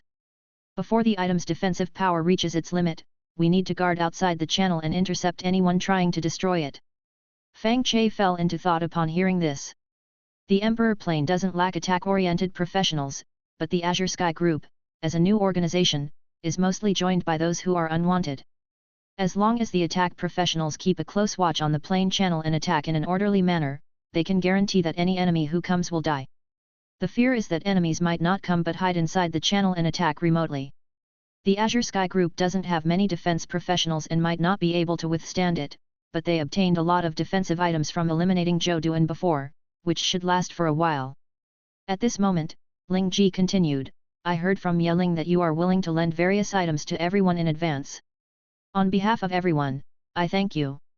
With these items, everyone will be able to survive better. You're welcome. Fang Che shook his head, hinting, it's just a pity that my combat power is average, and I can't utilize the items effectively. I'm afraid I can only shoot cold arrows from behind. Ling Ji understood Fang Che's hint and said, you can act freely, but you still need to kill some enemies with bows and crossbows to avoid complaints. Fang Che nodded, understood. When and where will the channel be opened? Ling Ji replied, the channel will be opened later, at the gathering point selected by Ye Ling. Prepare yourself and go there quickly. After saying this, Ling Ji turned and left. Fang Che then took out a pile of Zhou Duan's items from his storage ring. Among them were rings for rapid healing after injury, a heart-protecting mirror to withstand a fatal attack, and a hunter bow weapon exclusive to Curse Masters. Most Curse Masters have little combat power in the early stages, so they create special weapons that can increase the weapon's destructive power several times by injecting curse energy. If it is a general-purpose weapon, every profession can use it, but the destructive power is not as high as that of an exclusive weapon. The hunter bow in Fang Che's hand can directly condense energy arrows to attack enemies after injecting energy. Fang Che had been using the Nailhead 7 Arrows book to fight, so he had never used the hunter bow, but now it came in handy. Fang Che put on all kinds of props, gripped the hunting bow, and walked towards the meeting point. At this time, the space where the meeting point was located had expanded a lot, wider than Fang Che had seen before. More than 200 professionals gathered in the expanded gathering point. They wore various defensive props, staring nervously and expectantly at Ling Ji. Ling Ji stood on a square, 1-meter-high white stone, giving a speech to motivate everyone. Use all kinds of props as you like. When we complete the task, I will sell the group healing banner, exchange it for cultivation resources, and materials for advancing to Tier 2, and distribute them to everyone. After the task is completed, all the loan contracts you signed with me will be automatically voided, A&D. Ling Ji spoke a lot, using countless benefits to mobilize everyone's enthusiasm, and then continued. Next, I will open a channel to other planes behind you. I will stand at the forefront to meet the enemy's attacks. Everyone stands behind me, protecting the white stone under my feet. When this stone completely sinks into the ground, our task will be completed, and we can retreat. Now everyone, line up to protect the white stone. Yes, ma'am. Everyone shouted in unison, quickly turned around, went to a fixed position, lined up in formation, and protected the square white stone. There were still a few people standing beside him, not lining up in formation with the others. Ling Ji took a deep breath, slightly relieving her nervousness, then walked to the front of the crowd, took out a glass bottle, and threw it at the stone wall in front.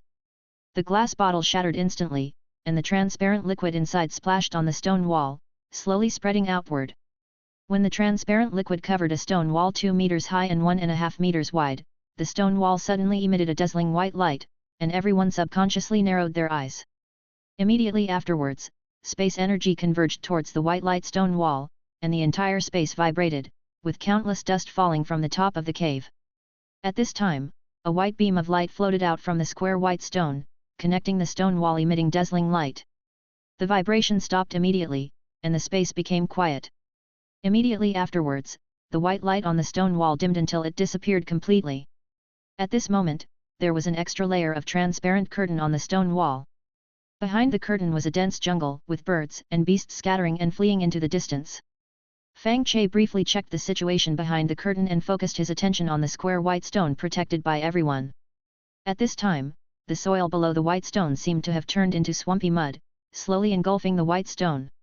However, the sinking speed of the white stone was not fast, and it was estimated that it would take a few days. Fang Che shifted his gaze and saw the professionals who had not lined up running to both sides of the transparent curtain, hiding against the walls. Fang Che pondered for a while, walked to Ling Ji's side, and whispered, "I have something that might affect the battle. Can I throw it into this plane?" Ling Ji nodded, "Throw it in."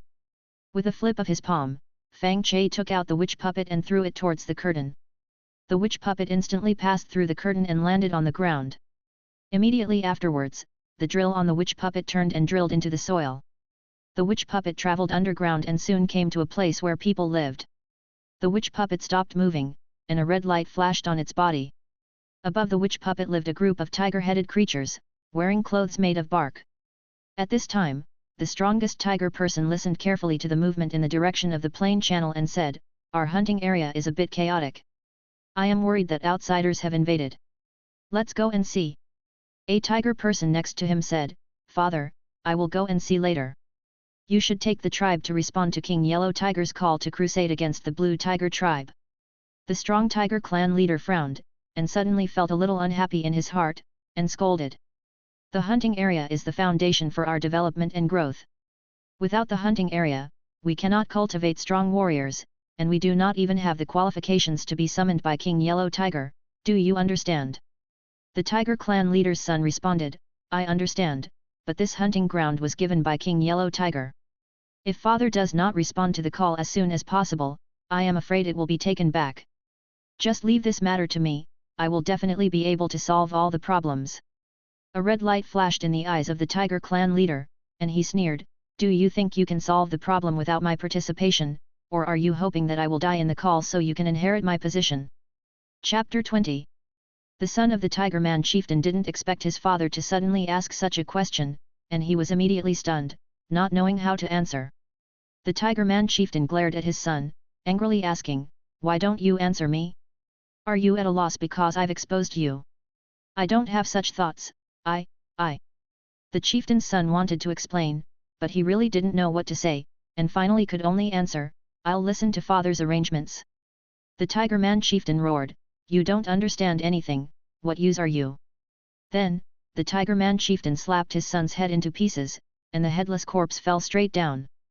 This instantly terrified the other tiger men around. Originally, everyone thought that the chieftain just wanted to understand the young chieftain's abilities, so they didn't interrupt, but they didn't expect it to cause such a thing. The Tiger Man chieftain was also stunned for a moment, then looked at the other tiger men with bloodshot eyes, and shouted in grief. You useless trash, I told you to protect my son, why didn't you block me? After saying this, the Tiger Man chieftain waved his hand and killed 2 first-tier tiger men who didn't have time to defend. The other tiger men around, seeing this, took 2 steps back in horror, away from the chieftain. The Tiger Man chieftain looked at the corpse, stunned in place, somewhat at a loss. But the red light in the Tiger Man chieftain's eyes became even more intense. The Tiger Man chieftain looked at the other tiger men with an expression, and roared, you useless trash, you don't know how to stop me, you just know how to watch the show on the sidelines, go to hell. Then, the Tiger Man chieftain directly rushed towards the nearest tiger man, and punched him. Several tiger men whose strength was less than the first tier were instantly killed. The only 2 remaining first-tier tiger men, seeing this, quickly took action to intercept. However, the 2 were restrained in battle, not daring to kill, while the Tiger Man chieftain only attacked and didn't defend, and every move aimed at vital points. Before long, the 2 tiger men were seriously injured. The sounds of fighting awakened the other tiger men, and everyone gathered around, looking at the fighting tiger man and the bodies on the ground, with shocked expressions. The Tiger Man chieftain saw the people around him, directly abandoned the 2 first-tier tiger men, and waved his hand to slaughter the chieftain. The crowd fled in panic, but they couldn't escape the chieftain's deadly hands. The 2 first-tier tiger men were seriously injured and unable to keep up with the Tiger Man chieftain's slaughter. A first-tier tiger man shouted in despair, Chieftain, what's wrong with you? The Tiger Man chieftain's footsteps paused, and a trace of rationality appeared in his eyes. But the red light quickly covered the Tiger Man chieftain's eyes, and the Tiger Man chieftain shouted angrily. You useless trash, you eat so much meat, but you still can't break through to the first tier. If all the meat belonged to me, I would have broken through to the second tier long ago. Today, I will kill all of you useless trash and enjoy the meat alone. Then, the Tiger Man chieftain struck even harder, and soon killed all the ordinary people, and then killed the 2 first-tier tiger men. The 2 first-tier tiger men, seeing the tragic state of their clansmen at this moment, collapsed mentally, and like the Tiger Man chieftain, they only attacked and didn't defend. Before long, the 3 tiger men were all seriously injured and fell to the ground, unable to move. After a while, the 3 tiger men bled dry and died completely. With the death of the 3 tiger men, there were no living tiger men left in this place. The voodoo doll hidden underground continued to dig the surrounding soil and went to other places. At this time, in front of the transparent curtain, Fang Che had already noticed that a tribe had been destroyed by the voodoo doll. Fang Che was very satisfied with the strength displayed by the voodoo doll. It was just a pity that Fang Che didn't dare to go over to collect resources. Fang Che was a professional, with the aura of the Emperor's plane on his body. This aura was repelled by other planes and was easily discovered by other planes. If Fang Che dared to go over, the plane rules there would quickly lock onto Fang Che and launch an attack. At that time, the plane channel would also be exposed in advance. Yun Tian, who was on the side, noticed Fang Che's emotional changes and asked in a low voice, did the thing you threw over just now play a huge role? Fang Che replied, that prop just wiped out a small tribe living near the plane channel, and the exposure time of the plane channel will be delayed for a while. Yun Tian heard this, a smile appeared on his face, and suggested, then you should use props to eliminate more ordinary enemies. If you encounter professionals, don't be impulsive.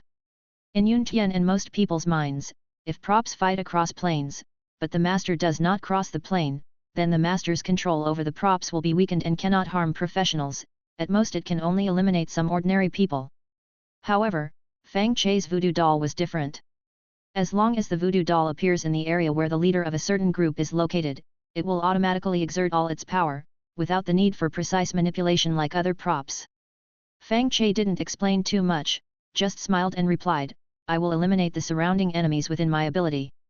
In the following time, the voodoo doll acted quickly underground. Whenever it approached a tribe, it would quickly affect the leader of the area, causing him to go insane and slaughter his own people. When the voodoo doll came to the 7th Tiger Man tribe and influenced the highest-ranking young Tiger Man to kill, a burly Tiger Man suddenly ran over from a distance. "Stop!" The burly Tiger Man roared, and the voodoo doll underground instantly sensed that this burly Tiger Man was the highest-ranking person in this area. So, the voodoo doll directly changed the influence target. In an instant, the young Tiger Man who was wantonly killing suddenly stopped killing, the red light in his eyes completely dissipated, and he looked around blankly, muttering to himself, "What's wrong with me? What's wrong?" The burly Tiger Man rushed over directly and kicked the young Tiger Man's legs, scolding, "I left for a little while, is this how you do things?" The surviving Tiger Men, seeing this burly Tiger Man, shouted excitedly, "Chieftain!" The young chieftain suddenly went crazy, "You have to uphold justice for us." The young Tiger Man whose legs were broken still looked blankly at the corpses around him, unable to say a word. The burly Tiger Man saw the surrounding Tiger Men were emotionally agitated, a red light flashed in his eyes, and he directly slapped out a palm, killing the young Tiger Man. Then, the burly Tiger Man looked at the other Tiger Men, and said with a guilty face, "I didn't choose a good successor, I disappointed everyone." The surrounding Tiger Men did not answer, and walked sadly towards the corpses of their clansmen. The burly Tiger Man saw that no one around him was talking, and the guilt in his heart gradually disappeared, replaced by anger. "I killed my son, why don't you even say a word?"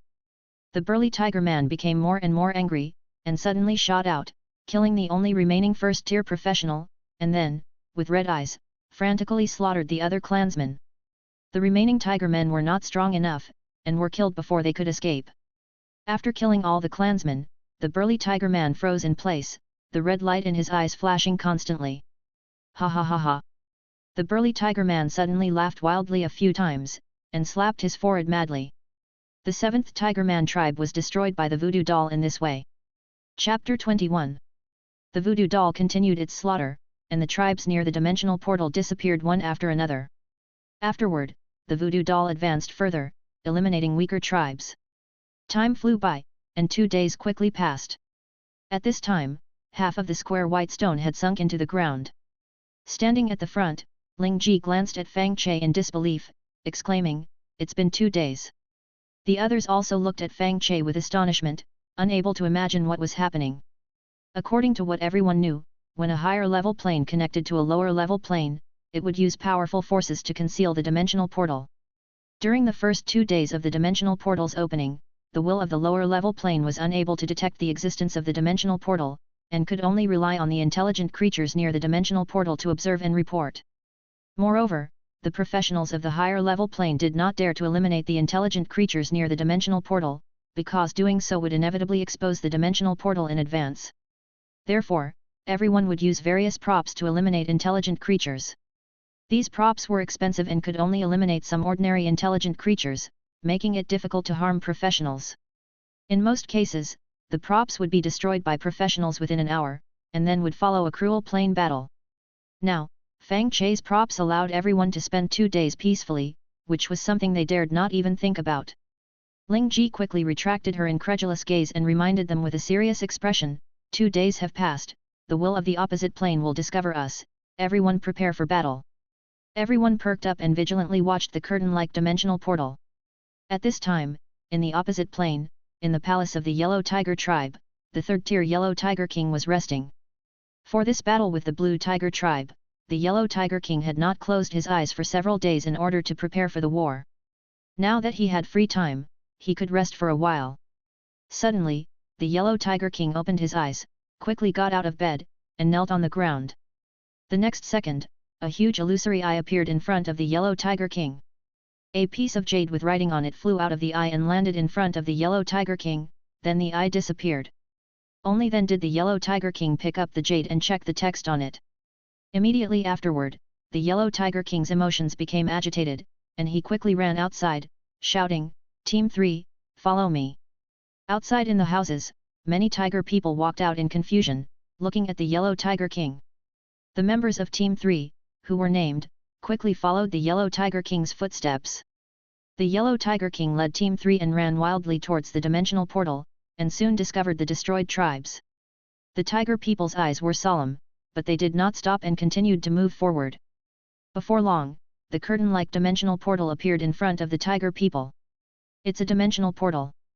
Great, let's rush over and eat all the creatures on the other side. The tiger people of Team 3 shouted excitedly. A long time ago, this plane only had some ordinary tigers. Later, a group of tigers discovered the dimensional portal. The tigers passed through the dimensional portal, entered other planes, ate all the humanoid creatures in other planes, and annexed the planes. Afterward, the tigers received rewards from the will of the plane, broke the shackles of their genes, transformed into tiger people, and became professionals.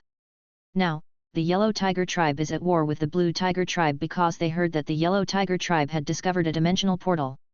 But unexpectedly, the dimensional portal actually appeared within the Yellow Tiger tribe's territory. This made the tiger people extremely excited. The Yellow Tiger King was originally quite happy, but when he thought of the tiger tribes that had been wiped out before, the Yellow Tiger King was not so happy. The surrounding tiger people saw that the Yellow Tiger King's expression was serious, so they stopped shouting and waited for the Yellow Tiger King to issue orders. The Yellow Tiger King stared at the distant outer portal and ordered, "Go see what's on the other side." 2 second-tier scout tiger people immediately approached the dimensional portal, crouching down. After a while, the 2 tiger people returned to the Yellow Tiger King's side with some excitement and reported, "Great King, there are 100 or so first-tier professionals guarding the other side. I guess this plane doesn't have many strong people, otherwise it would be impossible to let first-tier professionals guard it." The Yellow Tiger King relaxed a little upon hearing this, and grinned, "Go, let's go eat people." Then, the Yellow Tiger King quickly ran towards the dimensional portal, and the gale brought by his body crushed the surrounding vegetation. The tiger people of Team 3 followed closely behind and ran towards the dimensional portal. After a while, a group of people approached the dimensional portal and crashed directly into the curtain. The next second, this group of tiger people was bounced back, unable to pass through this dimensional portal at all. The Yellow Tiger sneered, they even put in place a defensive measure. "Everyone, attack together and smash this defensive barrier." The tiger people immediately stepped forward and punched the curtain, but the curtain remained motionless, easily blocking all attacks. On the other side of the curtain, everyone relaxed a lot when they saw the tiger people's actions. These tiger people couldn't even recognize the basic strength-limiting props, so they must not have experienced too many plane wars. Such enemies are relatively easy to deal with. Then, everyone carefully observed the tiger people's situation to understand their fighting style. Hiding behind the crowd, Fang Che was slightly curious after seeing these tiger people. Although Fang Che had used the voodoo doll to eliminate many tribes, the voodoo doll could not share its vision with Fang Che, and could only vaguely sense the location of the tribe leaders. Therefore, Fang Che didn't know much about this plane, and this was the first time he had seen tiger people. After a while, the tiger people talked gibberish. Yeling, who had awakened the translation master profession, had red ears and quickly translated. "That third-tier tiger person is sending his men to call for reinforcements. They are preparing to forcibly break the curtain." Upon hearing this, everyone silently prayed, hoping that the reinforcements they brought were strong enough, so that they would not discover the strength limitation of the dimensional portal. Next, Yeling kept translating the tiger people's language. The tiger people's language and Yeling's language were mixed together, which was very tormenting to the ears. This is a problem that even a first-tier translation master cannot solve, but this problem does not need to be taken too seriously. After Yeling's strength is improved, she can directly change the language rules of an area, so that there are no obstacles to communication. If Yeling is stronger, she can even directly destroy the enemy's communication ability, so that orders cannot be delivered, and destroy the enemy's organizational ability. With their language control ability, translation masters have also become important strategic-level professions. Every organization will hire some translation masters to destroy the enemy's language rules and protect their own language rules from being destroyed. However, now there are too many translation master professionals, and all translation masters check and balance each other, so they do not show too much effect. In addition, the more languages a translation master masters, the stronger their compassion for others, and they often play a negative role in plane wars. Therefore, translation masters are often arranged in the rear to do security tasks, and their reputation is not obvious, and outsiders do not know much about them. Chapter 22. The tiger men quickly stopped communicating and focused on attacking the curtain, and yelling also stopped translating. After some time, a group of tiger men holding hunting bows arrived from a distance. Most of the tiger men possessed first-tier strength, which made the Blue Sky team members perk up. King Yellow Tiger paused his attack on the curtain, walked to the side, and waved his hand forcefully. Those tiger men holding hunting bows immediately aimed at the curtain, knocked their arrows, and shot. The arrows shot by the second-tier tiger men were the first to come into contact with the curtain and were directly bounced aside. However, the arrows of the first-tier tiger men easily pierced through the curtain, directly turning Ling Ji into a hedgehog. A large number of arrows flew past Ling Ji and towards the professionals in the rear.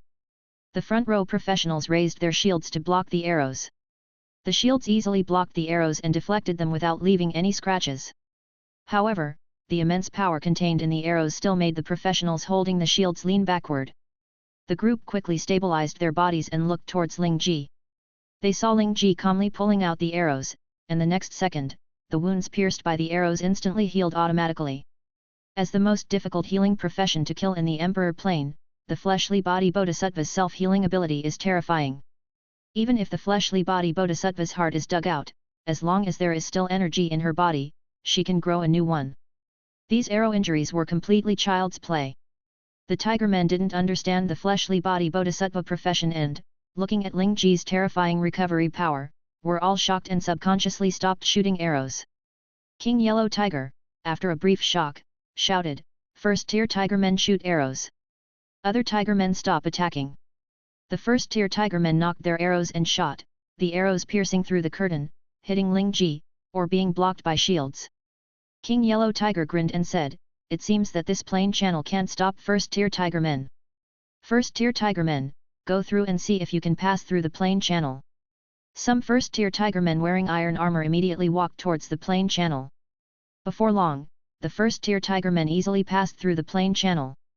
As soon as the tiger man came over, the fire manipulator profession in the crowd conjured a fire snake out of thin air, wrapping around the tiger man's body. The tiger man didn't even have time to scream before turning into charcoal, and the iron armor on his body showed signs of melting. King Yellow Tiger didn't care about the tiger man's death, but grinned and said, "Arrow cover, first-tier tiger men charge." Swish, swish. Countless arrows shot towards the heads of the Blue Sky team members. Countless first-tier tiger men, bending over, quickly approached the plain channel. In just a moment, these tiger men passed through the plain channel and arrived in front of the Blue Sky team members. Ling Ji, with arrows sticking out of her head, blocked the fastest-running tiger man, without any defense, and swung her blade, easily suppressing the tiger man. When the tiger men behind walked out of the channel, the Shatterer profession, hiding on both sides of the channel, swung the long in their hands, hitting the tiger men behind. The iron armor on the tiger men's bodies instantly turned into powder, and their bodies turned into minced meat.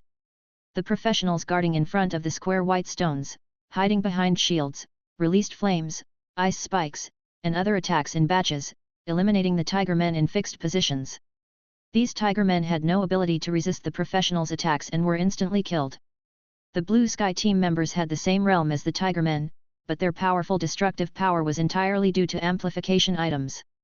Without amplification items, they could only painstakingly intercept the tiger men like Ling Ji. Fang Che hid behind the crowd, occasionally shooting a few arrows, attacking the tiger men running in front. Although he couldn't kill the tiger men, he could slow them down. After attacking for a while, Fang Che felt that his arrows weren't having much of an effect, so he focused all his attention on the witchcraft doll, looking for groups to hunt down. As long as something happened to the groups related to these tiger men, it would definitely affect this side. In the following time, the arrows continued to shoot non-stop, and countless tiger men bent over and crawled over to join the battle. Before long, the tiger men's corpses blocked the plain channel. The Blue Sky team members took this opportunity to quickly take various pills to restore their consumed energy. A few seconds later, the tiger men's corpses on the ground suddenly moved towards the crowd, like a wall of flesh and blood, protecting the tiger men behind. The Blue Sky team members did not panic. After the wall of flesh and blood approached, 3 earth venerables released their power at the same time, and the surrounding soil turned into mud, instantly engulfing the wall of flesh and blood and the tiger men behind. Then, the ground hardened again, as if nothing had happened. In another plane, the tiger men looked through the transparent curtain at their clansmen being swallowed by the ground, their eyes full of horror, not daring to step forward.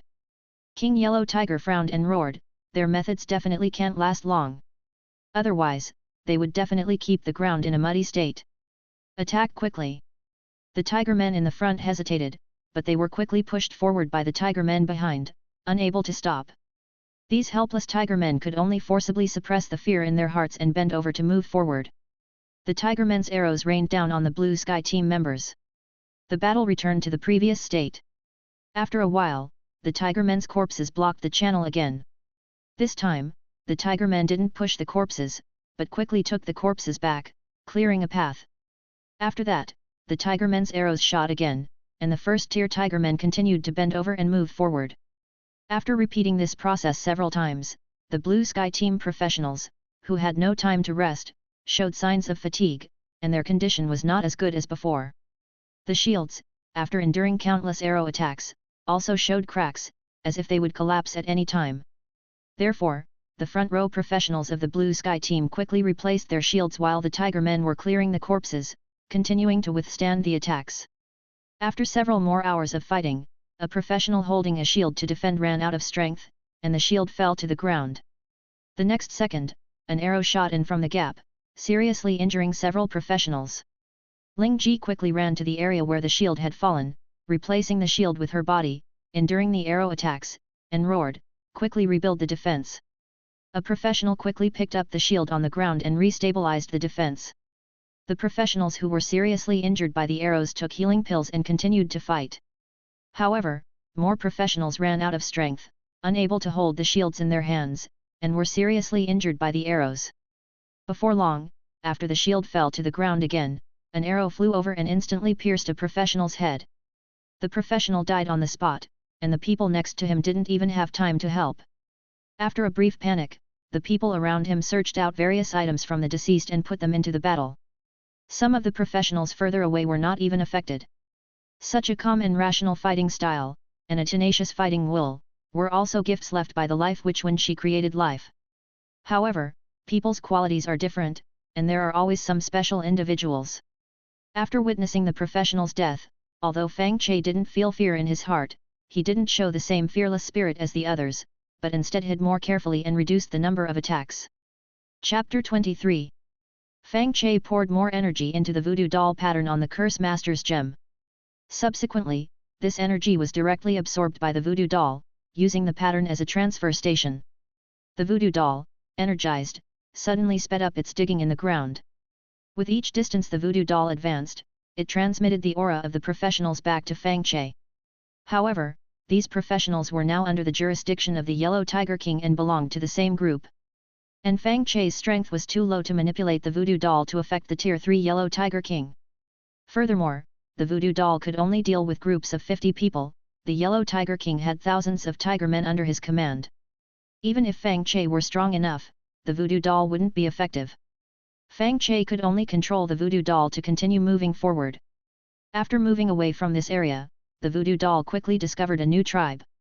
However, the Tiger Man professionals in these tribes had already been conscripted by the Yellow Tiger King, leaving behind only ordinary tiger men who had not advanced to become professionals. These tiger men had no say, and even if they were all killed and other tiger men reported it to the Yellow Tiger King, the Yellow Tiger King might conceal the news to stabilize morale. The best way was to find the Yellow Tiger King's lair and cause a major incident there. The voodoo doll continued to advance and soon discovered a squad of 10 Tier 1 tiger men. At this time, they were resting and chatting in a forest. Sensing that he could control the tiger men here, the voodoo doll immediately stopped moving and instantly released energy, influencing the highest-ranking one among the 10. I wonder what the Yellow Tiger King has discovered, that he has transferred most of the tribe away. The Blue Tiger tribe already knows about the war. If they find out that the Yellow Tiger King has taken most of the tribe away, they will definitely launch an attack in advance. I wonder if the Yellow Tiger King can make it back in time. Who knows? Stop talking about this, Captain. Let's go patrol. The highest-ranking Tiger Man captain frowned upon hearing this and said, "How long have we been resting? Wait a bit." The Tiger Man frowned and advised, "Captain, the Blue Tiger tribe could attack at any time now. Let's work a little harder. It won't be too late to rest when the Yellow Tiger King returns." The Tiger Man captain's mood became even more irritable upon hearing this, and he shouted angrily, "I am the captain. When we are patrolling, you are all under my command. Are you now disobeying orders?" The tiger men were a little puzzled to see the captain getting angry for no reason. However, some tiger men still acted as peacemakers and advised, "Captain, don't be angry. Old 3 didn't mean that. We won't disobey your orders. If you say rest, we will rest." The tiger man captain became even angrier upon hearing this and roared, "What kind of attitude is this? Are you all ganging up on me? Are you going to report me when we get back? We didn't think that way." Everyone immediately explained, while looking at the captain in confusion, wondering what madness he was suffering from. But the tiger man captain's mood became even more violent as he looked at everyone's eyes. He directly waved his hand, killing 2 unprepared tiger men, and then attacked the others. The rest, after a brief moment of shock, quickly fought back. The tiger men in the squad were all Tier 1 professionals and were not relatives from the same tribe. Therefore, under the siege of the tiger men, the tiger man captain was quickly knocked unconscious and tied up. The crowd looked at the unconscious captain and then at the 2 corpses beside him, feeling somewhat at a loss. After a moment, a tiger man said, "Given this situation, I think we should stop patrolling and take them back."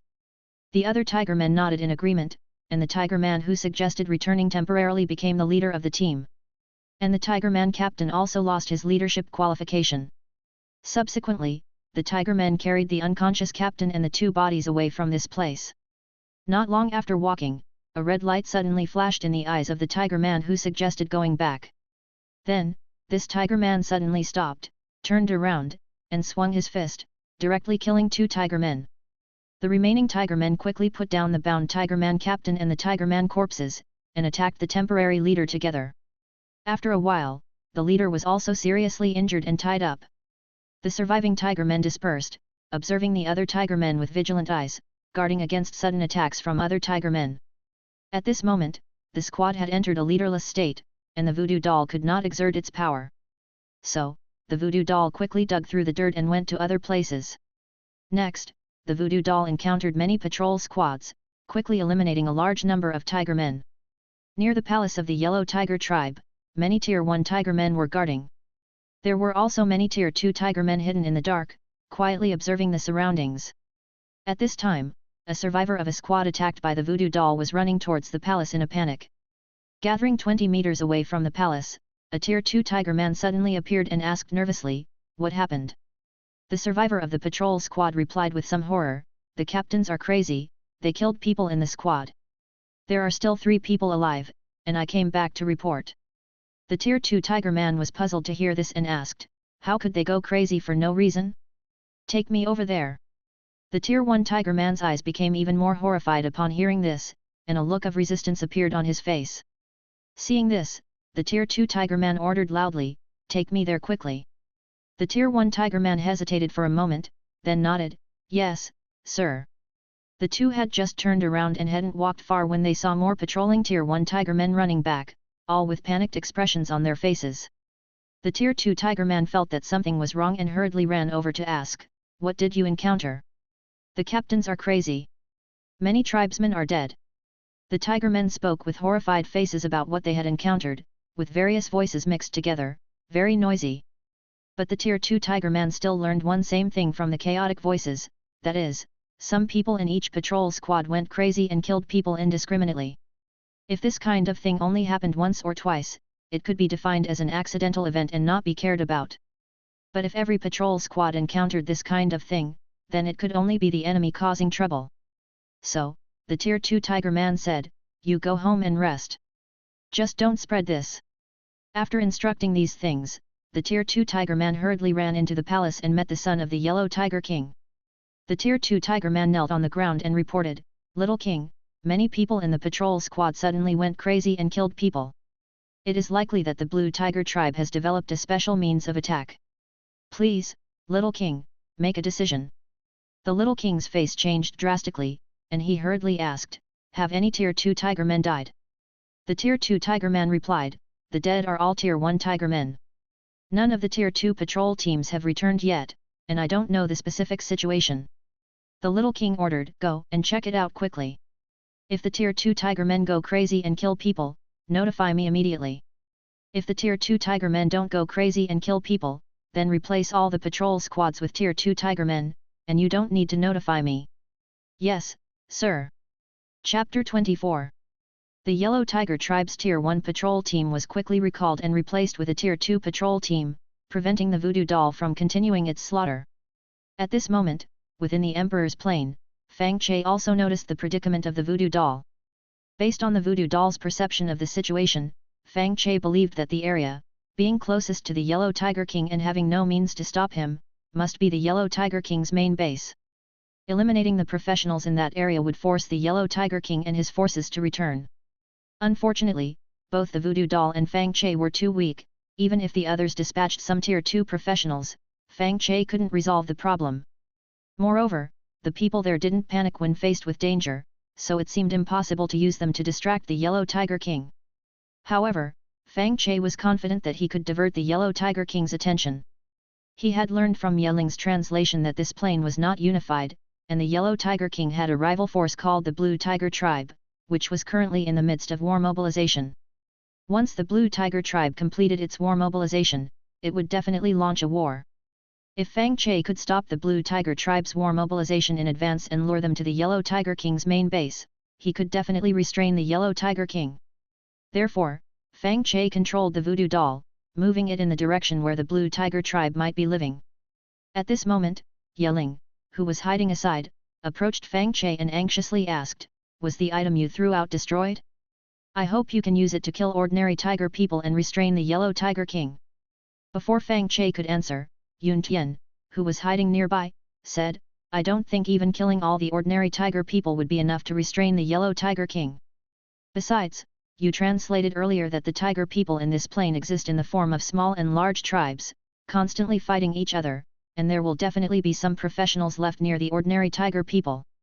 Yeling retorted somewhat unwillingly, "We were lucky before, and no one discovered the plane passage for 2 days. Perhaps Fang Che can still rely on luck to attract the Yellow Tiger King." Fang Che then said, "I have tried my best to control the item to find targets for slaughter." Hearing this, Yeling and Yun Tian subconsciously thought that Fang Che couldn't find a target, and they both sighed, no longer saying anything more. Without the two of them talking beside him, Fang Che felt much quieter and continued to control the voodoo doll's movement. Fang Che quickly discovered that the environment around the voodoo doll had become quiet, with no professionals or ordinary intelligent beings. Fang Che guessed that this was likely one of the battle zones between the Yellow Tiger Tribe and the Blue Tiger Tribe, and the tiger people living here had all moved away to avoid being harmed. Confirming this, Fang Che continued to control the voodoo doll to advance. After another hour, when 1/8 of the Blue Sky team members had died or were injured, the voodoo doll finally discovered a new group of cultivators. These groups moved in teams of 10, similar to those the voodoo doll had previously eliminated, and should also be patrol teams. Fang Che didn't rush to fight but continued to control the voodoo doll to advance. Before long, tens of thousands of professionals were sensed by the voodoo doll. Upon discovering these professionals, Fang Che breathed a sigh of relief. Fang Che had learned through Yeling's translation that the Yellow Tiger King usually didn't raise too many Tiger People warriors but instead granted Tiger People territory, allowing the Tiger People warriors to live in the territory. Only during battles would the Yellow Tiger King gather the Tiger People warriors together. Since the Yellow Tiger King chose this farming warfare model, his enemies must also be choosing this farming warfare model. Now, the Yellow Tiger King's team has already gathered in front of the plain passage. Then the team that the voodoo doll has now discovered must be from other forces. Fang Che couldn't determine whether it was the Blue Tiger Tribe, but as long as they could deal with the Yellow Tiger Tribe, that was enough. Therefore, Fang Che recontrolled the voodoo doll to find patrol teams and began the hunting operation. At this time, within the Blue Tiger Tribe, countless Blue Tiger People professionals came from all directions, were incorporated into teams, and had tasks assigned to them. Just as a group of Tier 2 Blue Tiger People were collectively learning about the team's situation, a Tier 1 Tiger person hurriedly ran over, approached the leading Tier 2 Tiger person, and whispered in his ear, "Some unexpected situations have occurred." The leading Tier 2 Tiger person's expression remained unchanged, and he turned to look at the other Tier 2 Tiger People, saying, "I have something to deal with, I'll leave for a moment, you continue to learn about the team's situation." The Tier 2 Tiger People nodded one after another, saying, "Understood." After that, the leading Tier 2 Tiger person, led by the Tier 1 tiger person, left unhurriedly. Once away from everyone's sight, the Tier 2 tiger person hurriedly asked, "Tell me, what happened?" The Tier 1 tiger person replied, "All the patrol team leaders have gone mad and started killing people indiscriminately. I have already gathered them in the edge area." The Tier 2 tiger person's face changed drastically, and he asked in disbelief, "Are all the patrol teams like this?" The Tier 1 tiger person nodded, "They are all like this." The Tier 2 tiger person pondered for a moment, took out a token, and said, "Order the surviving patrol team members to gather together. Also, notify team number 2, let team number 2 send out patrol teams, increase the number of patrols, and expand the patrol range."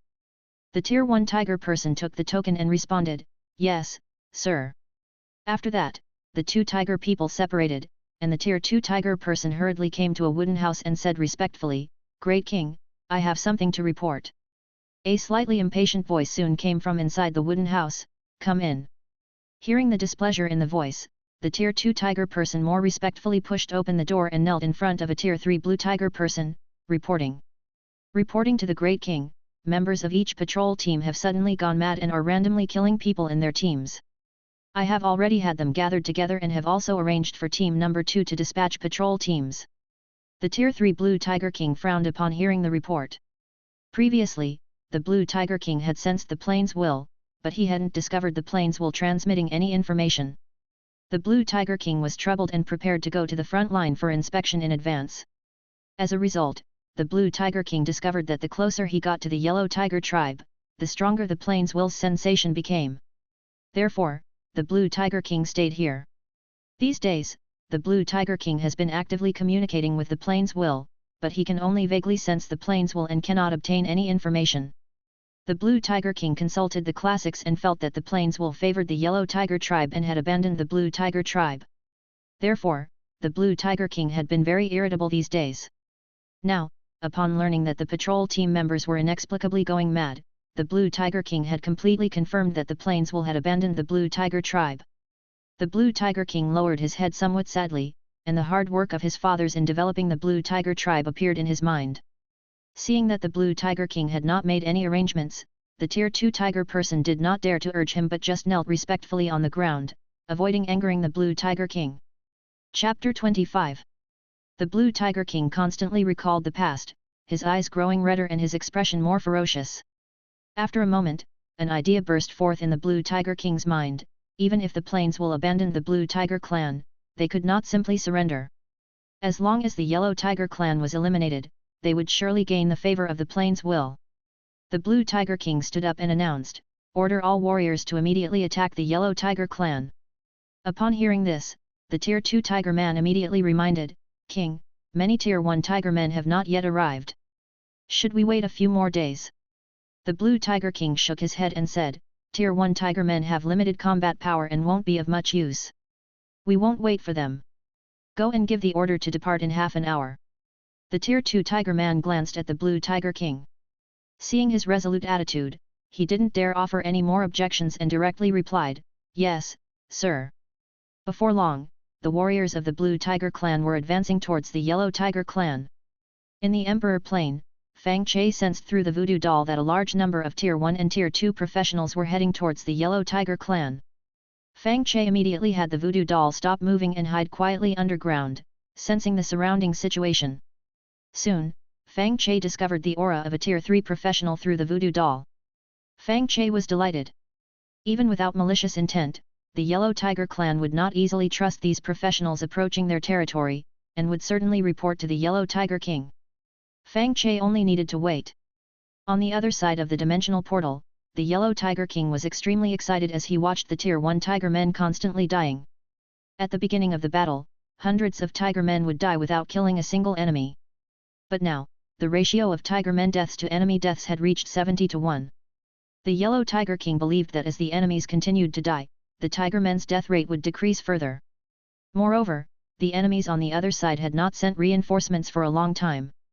The Yellow Tiger King felt that the number of strong individuals in this plane must not be high. The Yellow Tiger King was extremely excited at the thought of occupying a new plane after eliminating these enemies.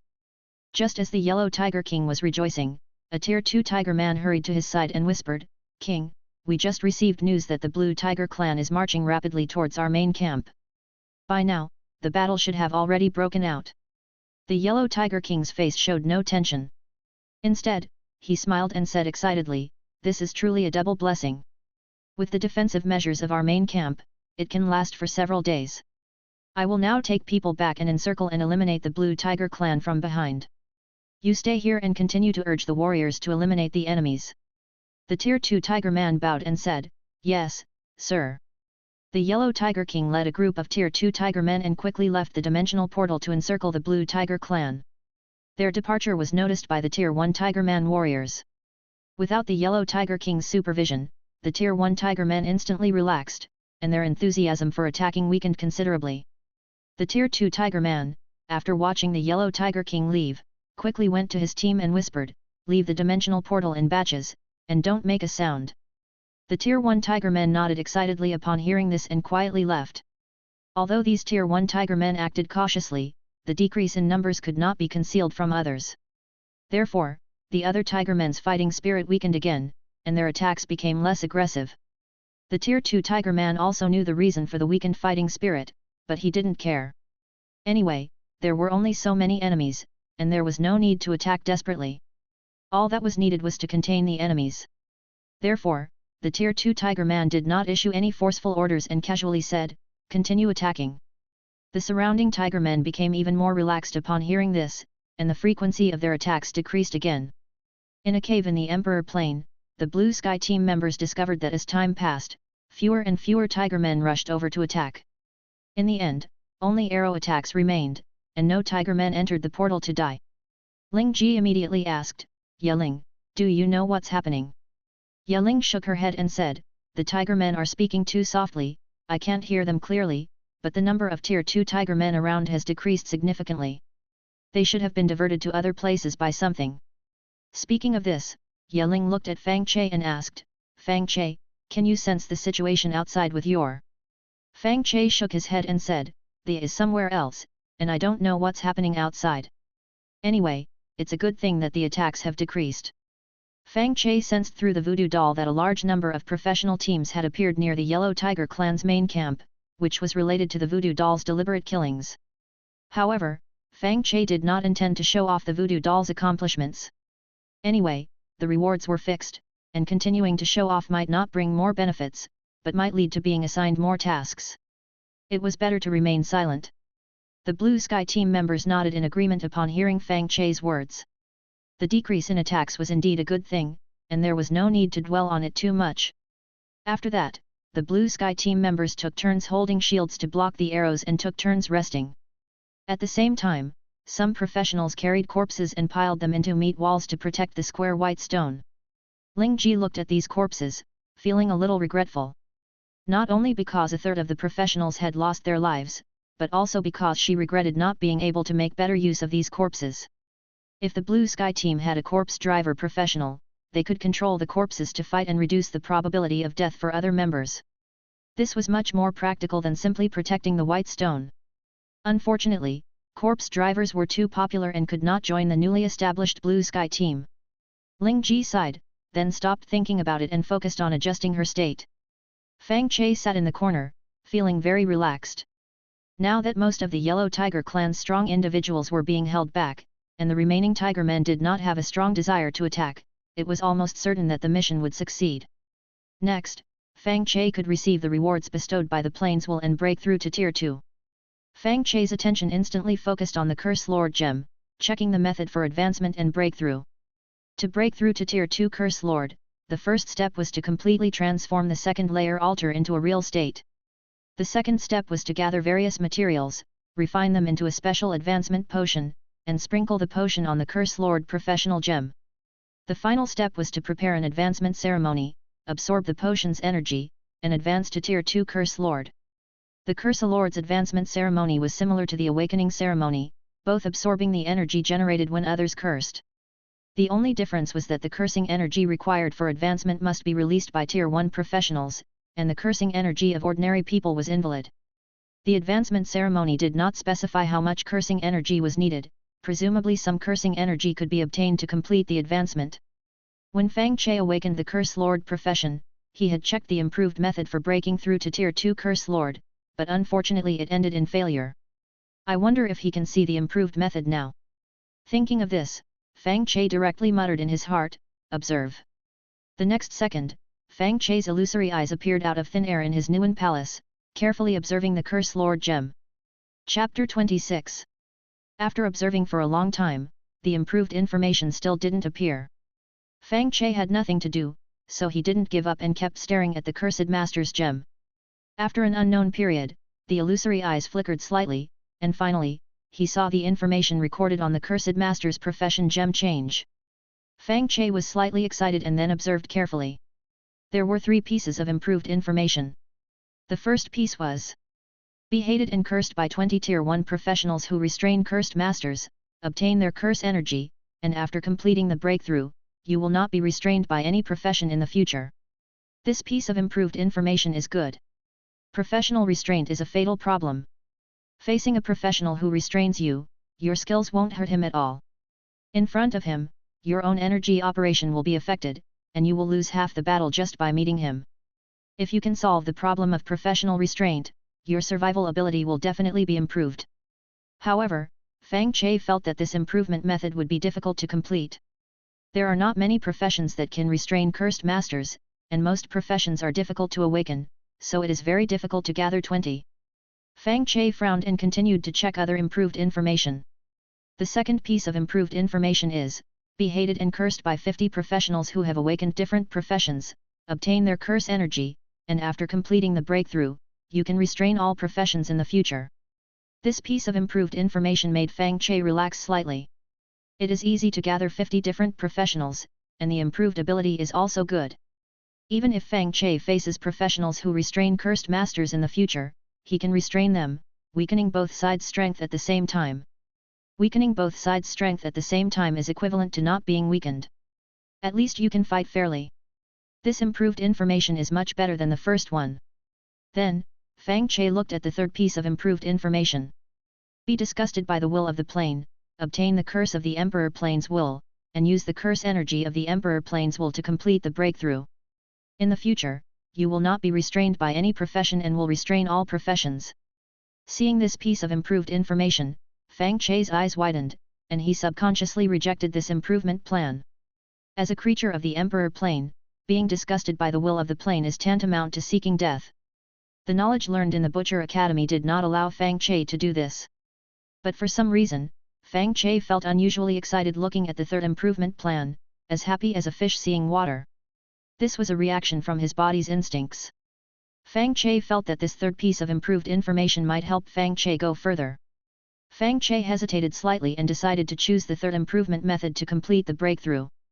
Fang Che learned in the Butcher Academy that after slightly disgusting the will of the plane, he could complete some tasks that would benefit the Emperor Plane in the future and change the plane's will's impression of him.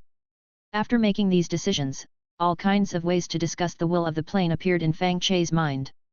90% of these methods were directly life-threatening.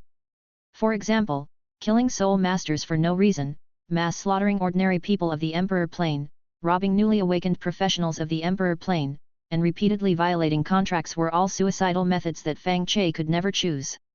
Fang Che recalled the remaining 10% of methods that were not life-threatening and quickly found a relatively easy-to-implement method, finding Dark Star Stones. This Dark Star Stone was once a specialty of the Dark Star Plane, containing rich energy. When the Dark Star Plane went to war with the Emperor Plane, it used the power of the Dark Star Stone to severely damage the will of the Emperor Plane.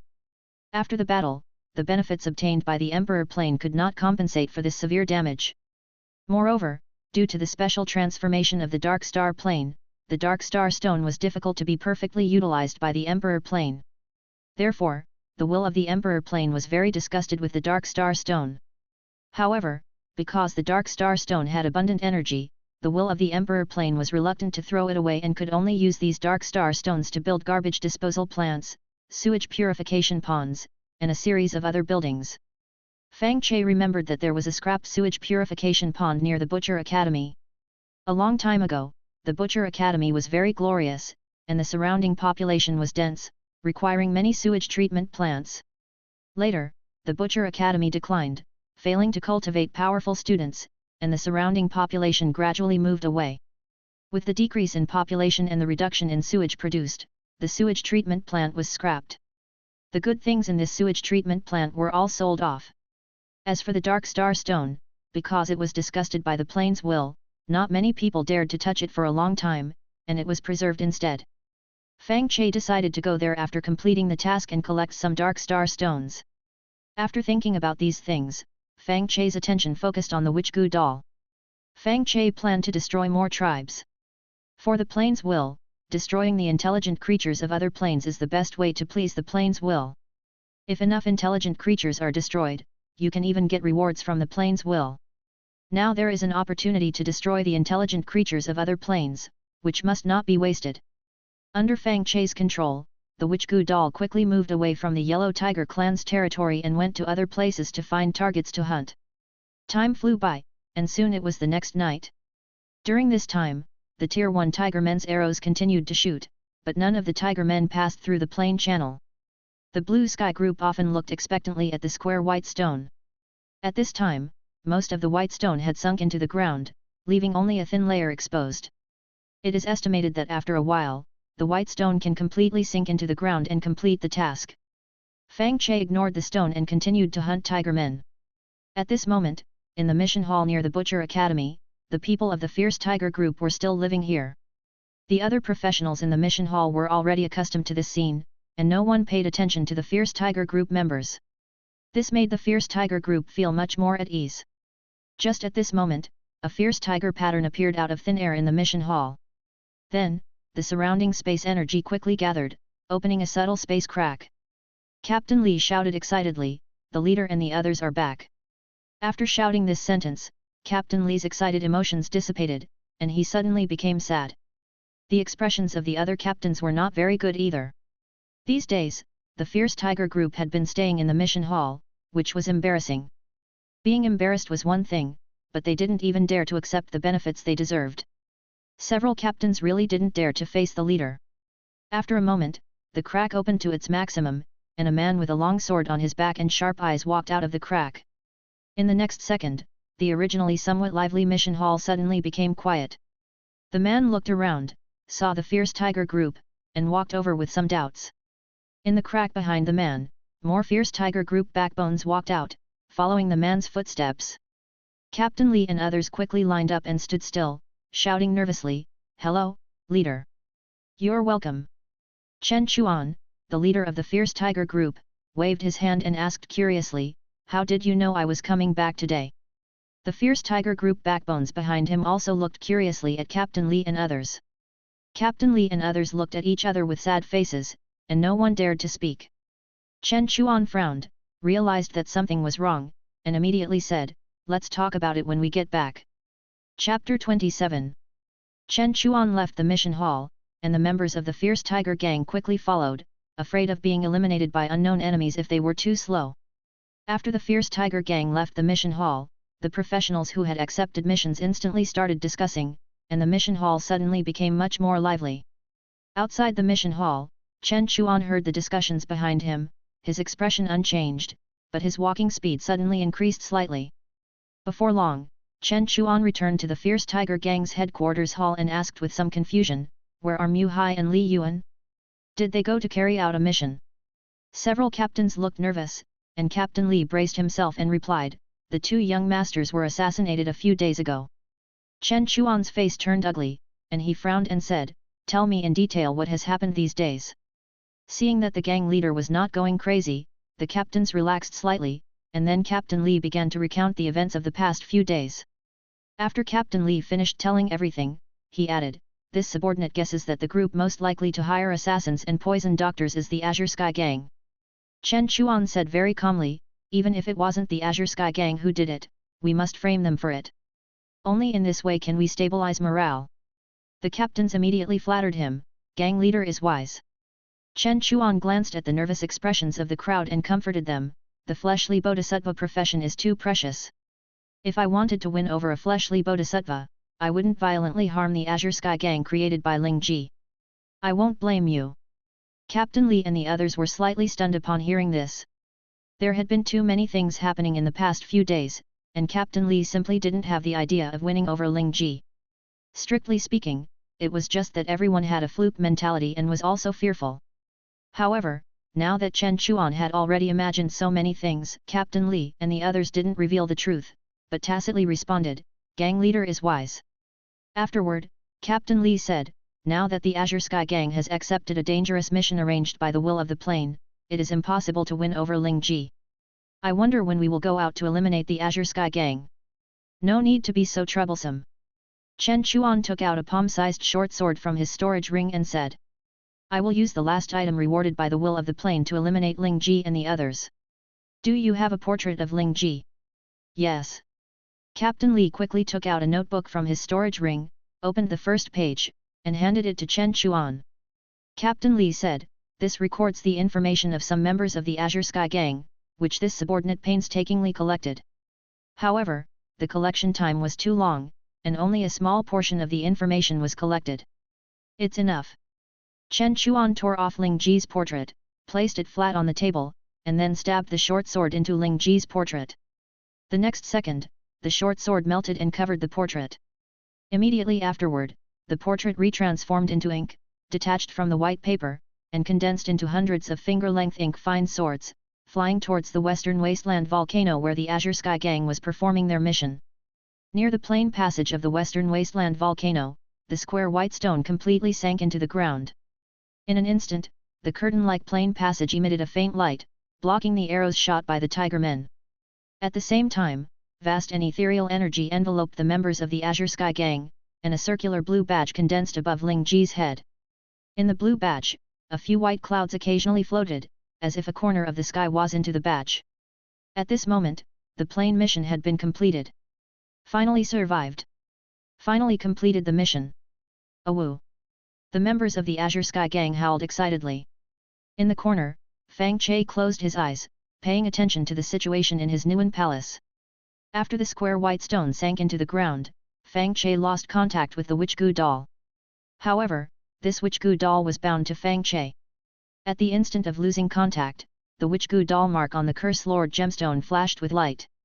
Then, the Witch Gu doll was directly teleported back to the Nuan Palace. Immediately afterward, the eye of the plane appeared out of thin air in the Nuan Palace. Lines of text condensed next to the eye of the plane. Fang Che carefully read and found that this was the contract he had signed with Ling Ji before. When the contract was completed, the eye of the plane released a pile of black gemstones containing rich curse energy. Fang Che estimated that after absorbing these gemstones, he could allow the second layer altar to get rid of its illusory state and reach the breakthrough standard. Immediately afterward, the eye of the plane released another pile of items, all of which were materials for refining the Curse Lord Advancement Potion. Finally, the eye of the plane released a jade bottle, which contained a curse energy belonging to a Tier 1 professional. At this moment, the will of the plane had replaced Ling Ji in completing the previously agreed contract. The next second, the eye of the plane disappeared. Fang Che opened his eyes and looked around, finding that most of the people around him were looking at Ling Ji with anticipation, waiting for Ling Ji to distribute the rewards. Yun Tian and Ye Ling were not as eager as the others, presumably because they, like Fang Che, had signed contracts with Ling Ji in advance. Under the gaze of the crowd, Ling Ji put away the badge above her head, took out a crystal ball, and said, "This records the scene of the battle just now. We'll rest for a while and watch it together. According to what we said before, we'll distribute the Tier 2 resources to 6 people, and I'll arrange 4 shares myself. After everyone breaks through to Tier 2, I will sell the group healing banner to exchange for resources to provide to everyone to help everyone break through. Also, all the contracts you signed with me when you borrowed money are now voided." As soon as the voice fell, the crowd cheered. But at this moment, the sound of arrows piercing through the air came from the entrance of the cave. The crowd had just experienced a battle. Hearing this movement, they subconsciously raised their shields and looked towards the entrance. Then, the faces of the crowd turned pale and ugly. They saw hundreds of finger-length ink-colored fine swords flying in from the entrance of the cave. Each ink-colored fine sword exuded a terrifying aura, making everyone feel a fatal danger. In the blink of an eye, the ink-colored fine swords flew into the cave, suspended above everyone's heads, with 1 or 2 ink-colored fine swords above each person's head. The crowd quickly raised their shields above their heads. The next second, the ink-colored fine swords easily pierced through the shields and stabbed towards the heads of the crowd. Seeing that the ink-colored fine swords were about to pierce into their bodies, a vast and ethereal force suddenly released from the crowd. This force condensed above their heads, transforming into the Azure Sky Gang badge pattern rewarded by the will of the plane. Bang bang! The ink-colored fine swords suddenly collided with this badge, instantly shattering and emitting a crisp sound of jade breaking. Then, the shattered ink-colored fine swords turned into ink and scattered on the ground, and the Azure Sky Gang badge pattern also disappeared. The crowd immediately breathed a sigh of relief. Ling Ji put away her nervous emotions and said, "To be blocked by the badge, it must be an attack launched by a certain group against us. The only ones who have a conflict of interest with us now are the Fierce Tiger Gang." But unfortunately, the Fierce Tiger Gang was one step late. "Let's go back now, cultivate hard, recruit members, and fight the Fierce Tiger Gang again in the future." The crowd nodded one after another, their hearts burning with anger, and their disgust for the Fierce Tiger Gang sword. Chapter 28. Ling Ji, seeing that everyone's emotions had been stirred up, said, "All right, let's all check the recording together. Yelling, you guys can head off first." Ling Ji injected energy into the crystal ball, and the footage of the battle immediately appeared within. Everyone carefully examined the battle footage, while Yeling and Yun Tian directly left the cave. Before Fang Che left, he glanced in the direction of the dimensional passage and noticed the tiger men on the other side, knocking and tapping as if they couldn't see what was happening on this side. After leaving the cave, Yun Tian asked, "Are you two traveling together?" Yeling nodded, saying, "Sure, it's good to have some backup." Fang Che, however, shook his head and said, "I won't be joining you.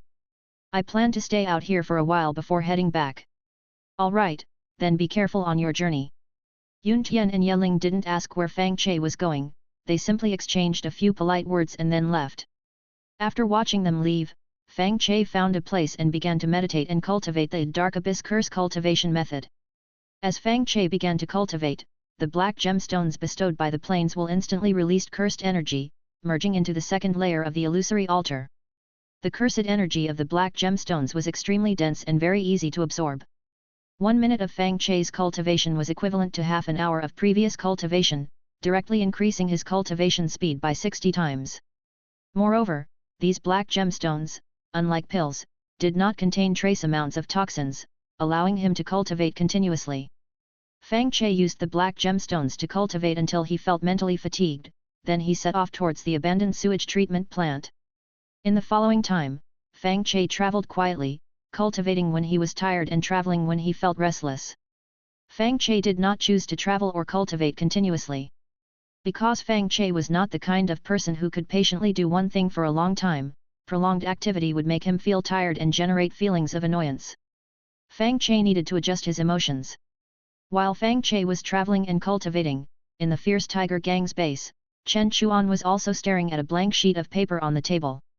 Previously, the paper had recorded Ling Ji's portrait, but since the portrait had condensed into an ink-like thin sword and gone out to kill, no one had touched this sheet of paper.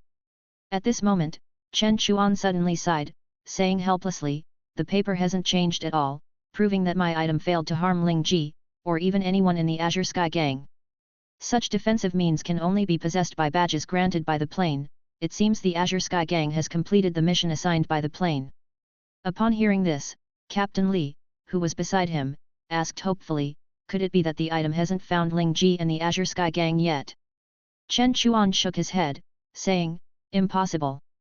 After the item is activated, it will eliminate the enemy within 15 minutes and report the situation within half an hour. Exceeding this time means that the item has been blocked by them. Now, everyone should cultivate diligently and wait for the decisive battle with the Azure Sky Gang in the future." Hearing these words, the expressions of Captain Li and the others became serious. Originally, everyone had not associated the Azure Sky Gang with assassins and poison doctors, but simply regarded the Azure Sky Gang as scapegoats to stabilize morale. But now everyone felt that the Azure Sky Gang really knew some assassins and poison doctors, and perhaps even more powerful professionals. Otherwise, how could the Azure Sky Gang block the gang leader's item? How could the Azure Sky Gang complete the dangerous mission arranged by the plane? Thinking of this, the fear that the poison doctor had brought to Captain Li and the others was weakened a lot. What Captain Li and the others feared was enemies of unknown identity and origin. What Captain Li and the others were worried about was not knowing who to avenge. Now that it was confirmed that the enemy came from the Azure Sky Gang, everyone regained their composure and rationality, thinking about ways to eliminate the Fierce Tiger Gang. A few seconds later, the red-haired captain said, "Since the Azure Sky Gang has badge protection, then let's hire others to deal with the Azure Sky Gang." Chen Chuan gently shook his head, saying, "That method won't work. You all joined the Fierce Tiger Gang after it developed, and you haven't understood the Fierce Tiger Gang's development history, nor do you understand the power of the badges." Hearing this, everyone looked at Chen Chuan curiously, waiting for his explanation. Chen Chuan's eyes were blurred, as if he saw the former Fierce Tiger Gang. After a moment, Chen Chuan recounted, "The badges granted by the plane represent opportunities for fair competition. The planes will create an absolutely fair competitive environment. Before the Azure Sky Gang grows up, methods of crushing them by crossing levels will definitely not succeed. Attacking with overwhelming numbers will also not succeed. The Azure Sky Gang can even choose to hang up a no-war sign and develop in peace." Hearing this, the red-haired captain and the others finally understood why the Fierce Tiger Gang could defeat the former groups and develop to its current state. However, the thought that the Azure Sky Gang was now receiving this kind of treatment made everyone feel very uncomfortable. Chen Chuan, however, spoke of more trouble. "If we hire others to harm the Azure Sky Gang, we will receive a warning from the plane's will. If the people of the Azure Sky Gang are assassinated, we will have to pay the corresponding price. If the Azure Sky Gang is destroyed by the professionals we hire, our Fierce Tiger Gang will also be destroyed by the plane's will. Even if we expel someone from the Azure Sky Gang now and let them hire an assassin, it won't succeed. Most importantly, if our Fierce Tiger Gang's friends have the idea of helping the Fierce Tiger Gang eliminate the Azure Sky Gang, they must also abide by these rules." The faces of Captain Li and the others became very ugly. Captain Li asked somewhat irritably, "Are we just waiting to die?" "No." Chen Chuan shook his head, answering hopefully. "When the Azure Sky Gang is equal in strength to us, the protective power of the badge will disappear, and we can fight fairly. In addition, if the Azure Sky Gang actively provokes a powerful professional we don't know, and is eliminated by that powerful professional, then we don't have to worry about the plane's will's punishment." Hearing this, everyone relaxed slightly. As long as the Azure Sky Gang is not allowed to become stronger indefinitely, then everyone has the confidence to fight them. As for the method of the Azure Sky Gang provoking a strong person and being eliminated by a strong person, Captain Li and the others did not take it to heart. Everyone had more faith in their own strength. Seeing that everyone's emotions had been stirred up, Chen Chuan continued to recount, "There is also good news. Since it is fair competition, our Fierce Tiger Gang will also be protected. The strong people of the Azure Sky Gang, as well as the strong friends of the Azure Sky Gang, cannot harm our Fierce Tiger Gang's weak professionals." Hearing this, Captain Li and the others revealed bright smiles on their faces. With the protection of the plane's will, the Azure Sky Gang cannot hire second-order assassins and poison doctors to kill people. Even if second-order assassins and poison doctors join the Azure Sky Gang, they can guarantee the safety of first-order members and will not affect the interests of the group. As for second-order professionals like Captain Li, even if they are no match for poison doctors and assassins, they can hold out until the gang leader rescues them. Everything was developing in a better direction. Seeing that everyone was no longer nervous, Chen Chuan smiled slightly and said, "Everyone, go and appease the people under your command, and start recruiting professionals to prepare for the war with the Azure Sky Gang." Captain Li and the others said in unison, "Yes, sir." Chapter 29. Time flew by, and more than 10 days later, Fang Che arrived at a desolate place. This place was the abandoned sewage treatment plant. After wandering around for a while, Fang Che saw several pools holding sewage. Now, the pools were empty of sewage, with only a layer of black sludge covering the entire pool. Fang Che took out an iron shovel from his storage ring, removing the sludge attached to the pool, revealing the black wall bricks. These wall bricks resembled the night sky, a pitch-black mass with occasional white spots. This was the dark star stone, which the plains will detested. Fang Che pried off the dark star stones, put them into his storage ring, and continued to pry off other dark star stones. After collecting some dark star stones, Fang Che felt a little tired and began to cultivate. When he got tired of cultivating, he went back to prying off dark star stones. Several days later, Fang Che collected all the dark star stones here into his storage ring, and then returned to the city where the Executioner Academy was located. Fang Che did not return to the Azure Sky Group but checked into a hotel belonging to the Executioner Academy. After sleeping in his room, Fang Che took out the 7 Arrows book with nail heads, retrieved the white papers with the information of the Tiger Fang group members, and began a new round of hunting. When he came back just now, Fang Che heard that the core members of the Tiger Fang group had returned and blamed the Azure Sky group for the deaths of the previous Tiger Fang group members. However, they did not know that the culprit was Fang Che, but believed that the Azure Sky group had hired a Tier 2 assassin and a poison master to do the job. Now, the Tiger Fang group members were united in hatred, determined to take revenge on the Azure Sky group. But this was not what Fang Che wanted to see. A united and determined enemy seeking revenge was too difficult to deal with, and the Tiger Fang group had to be terrified again. And the way to make them panic was simple: just continue to eliminate the Tiger Fang group members. Fang Che was very clear that the badge bestowed by the Plainswell would create fair competition opportunities for the two groups, and neither side could hire strong people to kill the other's weak. But the Tiger Fang group mistakenly regarded Fang Che as a Tier 2 assassin and a Tier 2 poison master. As long as Fang Che started killing, the Tiger Fang group would think that the Tier 2 assassin and poison master had nothing to do with the Azure Sky group. In this way, the Tiger Fang group would not be able to frame the Azure Sky group, and the Tiger Fang group members would not find a target for revenge, and the panic would break out again. Thanks to Fang Che's efforts, all the white papers recording the information of the Tiger Fang group members were torn to shreds. After doing all this, Fang Che continued to cultivate. After staying in the inn for a few days, Fang Che left his residence and walked towards the Azure Sky group, preparing to see if there were any materials to strengthen the curse props. At this time, outside the Azure Sky group's station, a long line had formed. At the end of the line, Yun Tian was registering everyone. As soon as Fang Che walked into the courtyard, Yun Tian shouted, "Fang Che, the leader is waiting for you. Go to the room in the corner of the mission hall." Fang Che nodded, walked into the mission hall, ignored the people accepting missions, walked into the corner room, and saw Ling Ji. Ling Ji looked at Fang Che, smiled slightly, and asked, "When will you break through to Tier 2? Fang Che replied, "In 2 days." Ling Ji was slightly surprised and said, "That's quite fast. It seems you will be the first in our Azure Sky group to break through to Tier 2. Fang Che smiled and said nothing. After Fang Che refined the voodoo doll, the Plainswell rewarded him with a piece of jade that accelerated cultivation. With that piece of jade, Fang Che could surpass most people with just a little cultivation. Ling Ji didn't ask why Fang Che's cultivation speed was so fast, but took out a storage ring, took out a pile of things, and smiled, "These are what you need." Fang Che looked at the pile of things and said in surprise, "How did you suddenly get so many things? Have you been doing a lot of missions these days?"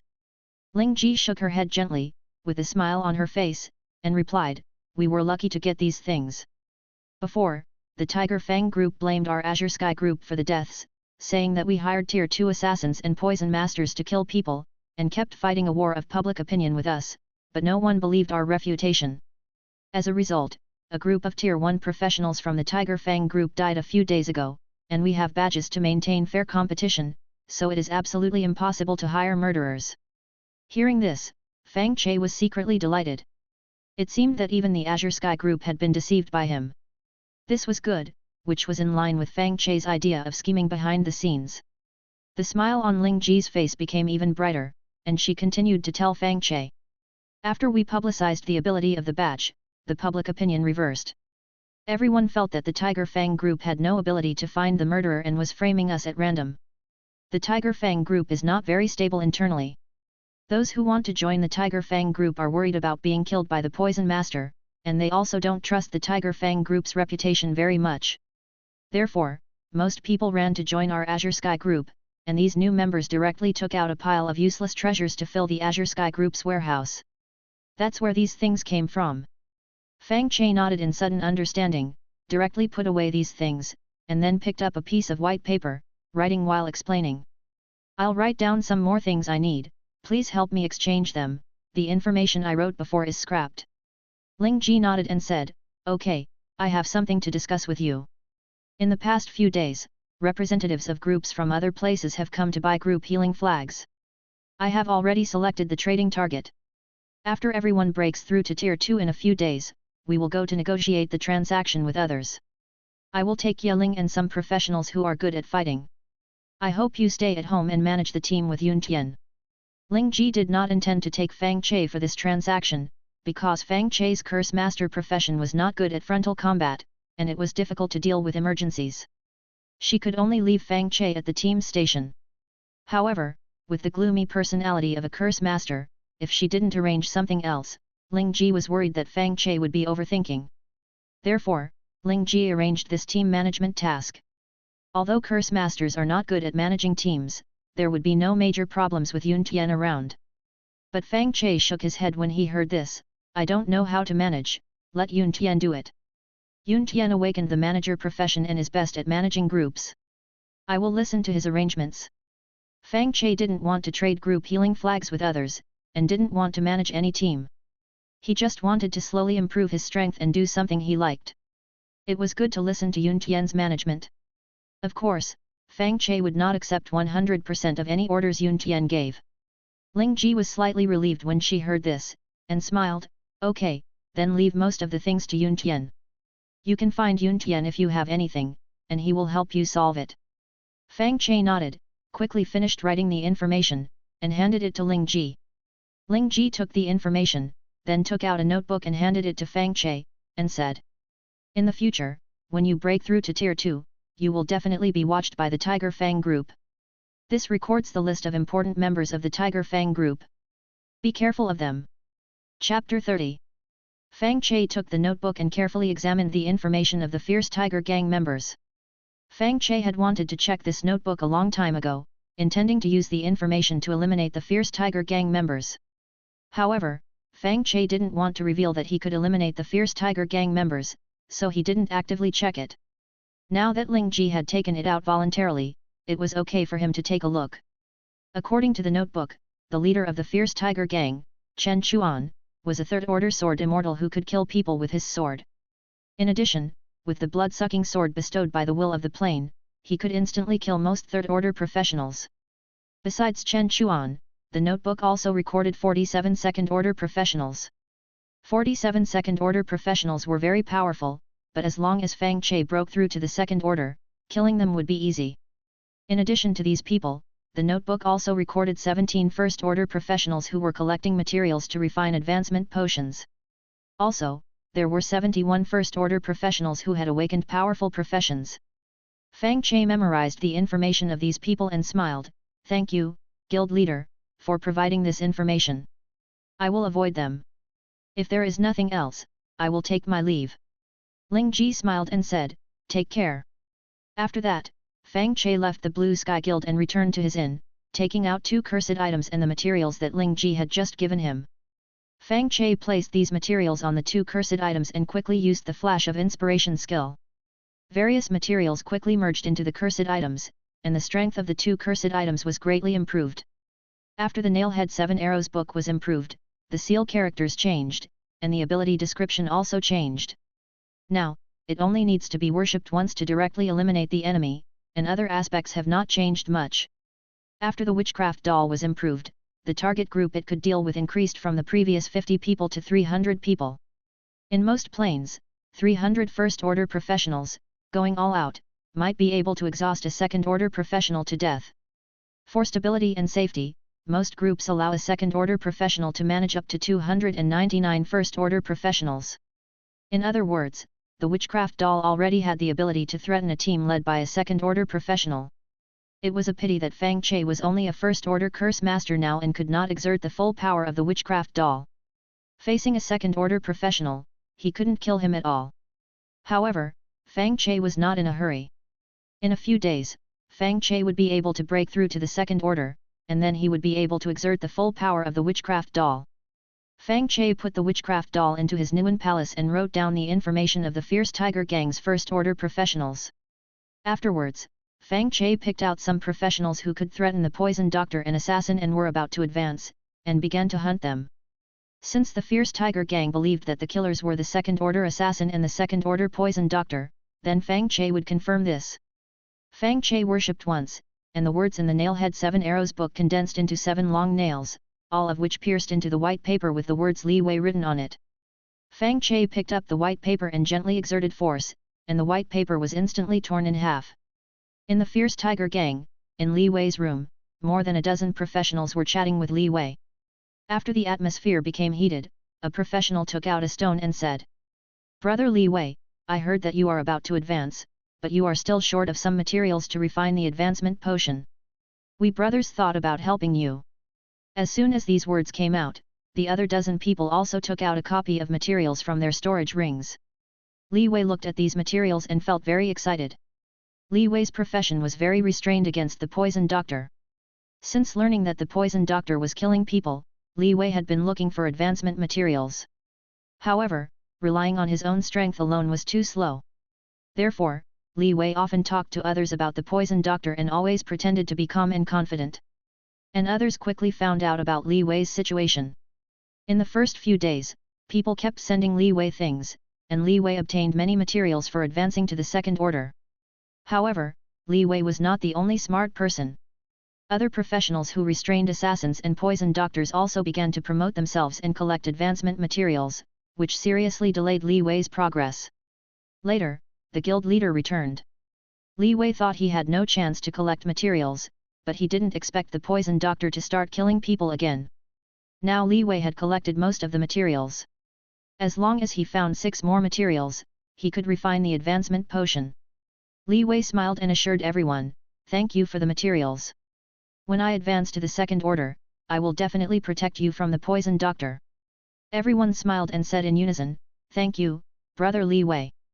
Just after saying these words, the smiles on everyone's faces turned into horror, and they quickly moved away from Li Wei, who suddenly collapsed on the chair.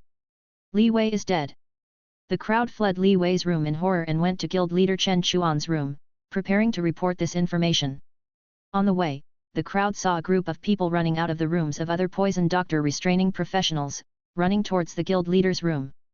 The crowd looked at each other, and the horror on their faces became even more intense. Before long, Chen Chuan heard the information of the death of 7 members, and these 7 people were all about to advance, and they all restrained poison doctors and assassins. Chen Chuan didn't care about the death of 7 first-order professionals, but Chen Chuan felt very uncomfortable about the death of 7 professionals who were about to advance. Chen Chuan suppressed his anger and said calmly, "Don't panic, collect the materials of these 7 people and send them to other people who are about to advance, so that they can complete the advancement as soon as possible." Chen Chuan's calm mentality infected everyone, and everyone quickly calmed down and left. After everyone left, Captain Li and others, who arrived a step late, suggested with some panic. "Guild leader, let's turn on the defense barrier again, or arrange everyone in the mission hall." Chen Chuan glared at everyone and shouted angrily, "Absolutely not. Now that the first-order professionals died in the garrison, it can still be concealed. If we directly open the defense barrier or run to the mission hall, it will clearly tell others that the Fierce Tiger Gang can't solve the enemy. Then the Fierce Tiger Gang won't be able to keep people. You go out now, let your subordinates control their mouths, don't talk nonsense, and spread the news to the outside world, saying that the Fierce Tiger Gang didn't die, and the news of the death is all made up by the Blue Sky Gang.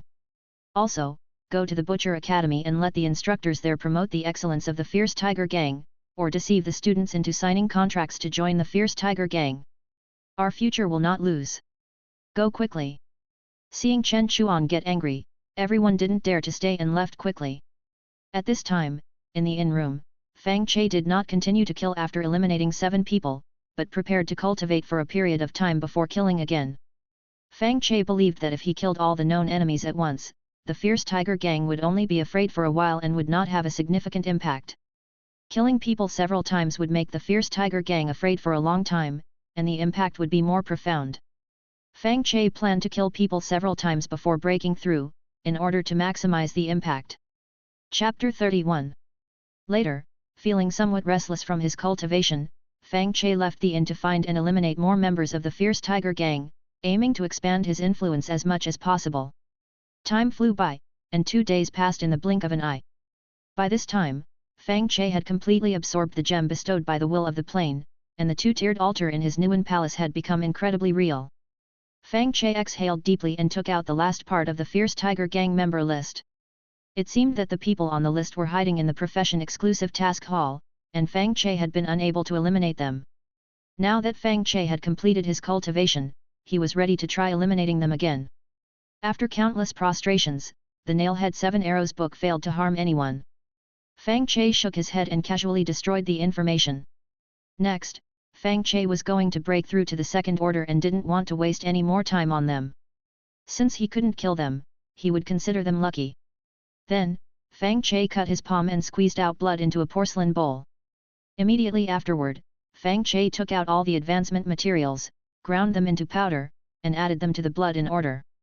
As soon as the material powder was added to the blood, it dissolved, and the color slowly changed. After all the materials were added to the blood, Fang Che obtained a pitch-black liquid. As Fang Che injected curse energy, the liquid emitted a hazy glow. The Curse Master Advancement Potion was complete. The advancement potion sounded mysterious, but it was actually nothing special. As long as you prepared a fixed number of materials and understood the order in which to use them, anyone could make an advancement potion. There was no difficulty at all. This was why there were so many professionals in the Emperor Plane. If advancement potions were difficult to make, the Emperor Plane wouldn't be so powerful now.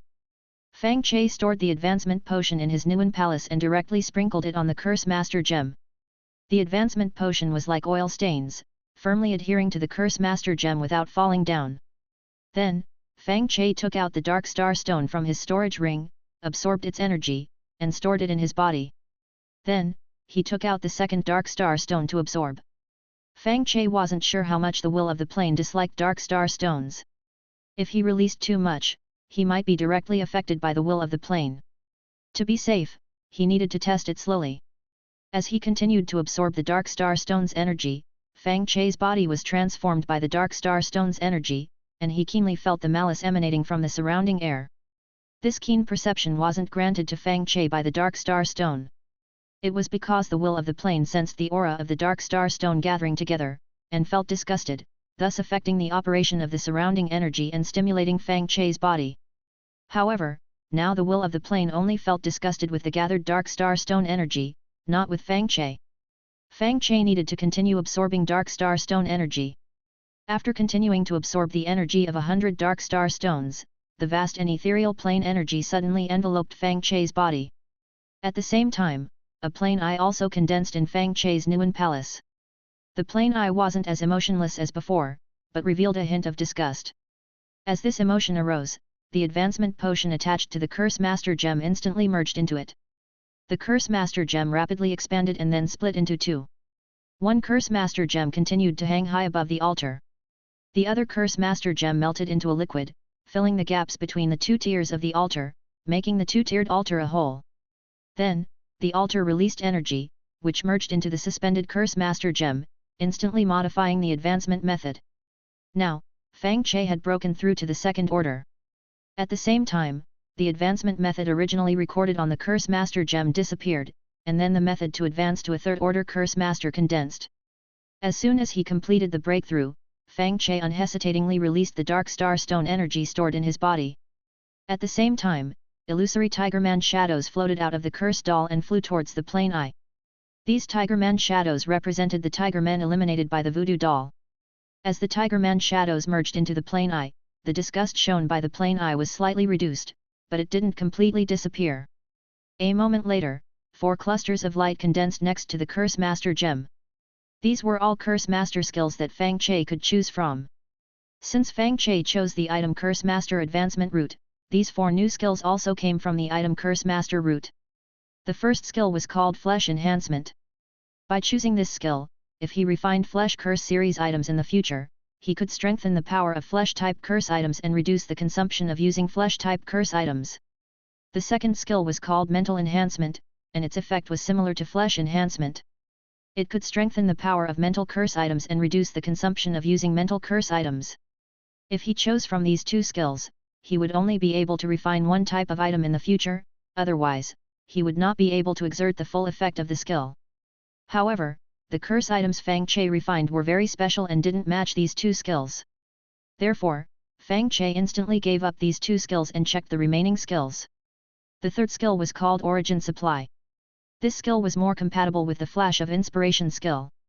For example, after Fang Che used the Flash of Inspiration skill to create the Nailhead 7 Arrows book, if someone wanted to refine the Nailhead 7 Arrows book in the future, they would have to pay a portion of energy when refining the Nailhead 7 Arrows book to help strengthen Fang Che's Nailhead 7 Arrows book.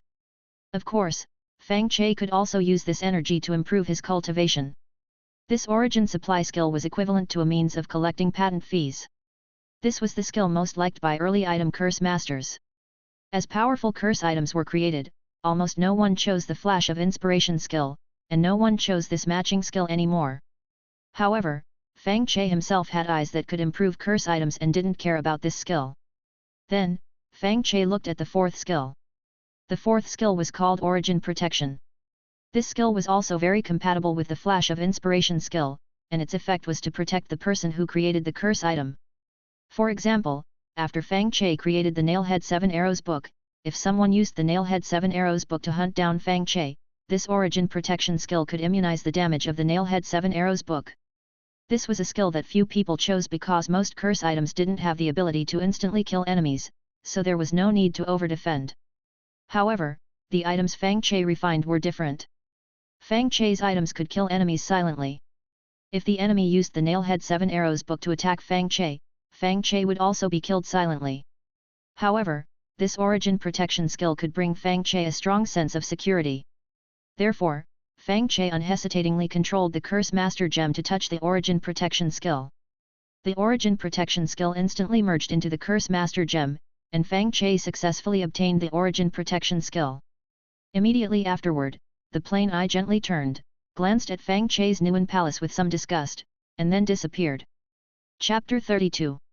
After the disappearance of the Eye of the Plains, Fang Che relaxed slightly and then checked his physical condition. Each advancement strengthens the body of a professional.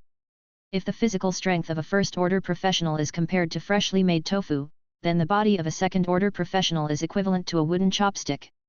Although the Cursed Master is not a profession known for its physical strength, it has been somewhat strengthened.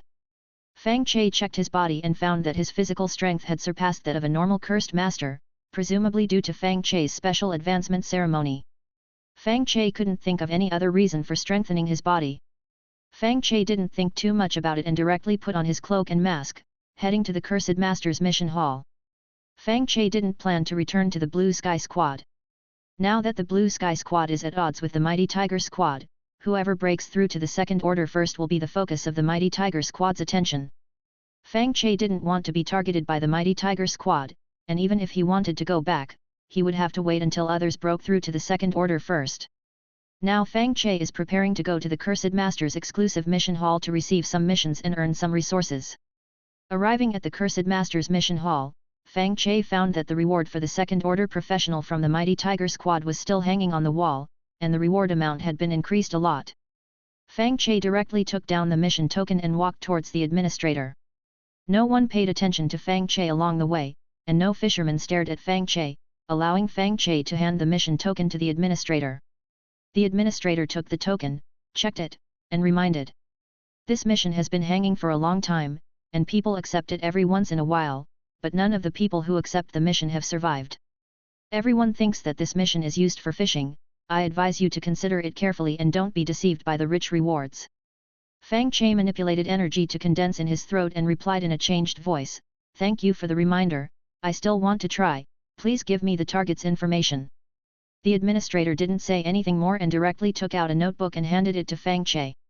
Fang Che checked the contents of the notebook and found that the information recorded in this notebook was the same as the information recorded by Ling Ji. This target named Qiu Zhen only awakened an ordinary attack profession and couldn't see where he was so powerful. People who don't seem very powerful are either really not powerful, or their power exceeds other people's imagination. This Qiu Zhen has been able to survive multiple assassinations and eliminate enemies, he must be so powerful that it exceeds other people's imagination. Fortunately, Fang Che is different and doesn't need to contact him directly. Fang Che put down Qiu Zhen's information, took out a pile of coins, and said in a changed voice, "I want to rent a cultivation room with an exit." The administrator took the coins and handed a cultivation room token to Fang Che. Fang Che took the token and came to the wall, using the token to open the crack and enter the cultivation room. Inside the cultivation room, cursed energy quickly gathered, but Fang Che just stared at the wall and found that the wall didn't absorb any mist from his body. This means that Fang Che hasn't been targeted. It seems that the previous assassination effect was good, and the people from the Mighty Tiger Squad have no time to look for enemies here. Fang Che sat down cross-legged and silently cultivated. A stream of cursed energy entered the Nuan Palace, and the Cursed Master's gem quickly rose into the air. Between the second layer altar and the Cursed Master's gem, a smaller illusory altar condensed. Cursed energy filled these 3 layers of altars, and the corner areas of the altars slowly transformed into a real state. After cultivating for a while, Fang Che found that his speed of absorbing cursed energy was 10 times slower than before. If he continues to absorb this energy, the time to condense the 3-layer altar will be very slow. Fang Che wasn't surprised, because this is the environment deliberately created by the will of the plane. The energy of the Emperor plane is only provided to first-order professionals. After advancing to the second order, the will of the plane will become increasingly restrictive on professionals. If Fang Che wants to quickly improve his strength, there are only 3 ways. One is to complete missions and obtain exclusive second-order pills. The second is to go to other planes and devour the energy of other planes. The third is to eliminate professionals from other planes and obtain energy gems rewarded by the will of the plane. The purpose of the plane's will to restrict the absorption of energy by the strong is to force professionals to fight and conquer other planes. This kind of training model is very cruel, and many professionals die every year. Except for a few large planes with large populations, small planes dare to develop in this way, and they will self-destruct before long. However, if small and medium-sized planes choose a stable development model, they will also be found and destroyed by professionals from large planes. And large planes dare not arbitrarily change the development model, because other large planes will not listen to you. If you stop, others will not stop, then you will definitely fall behind.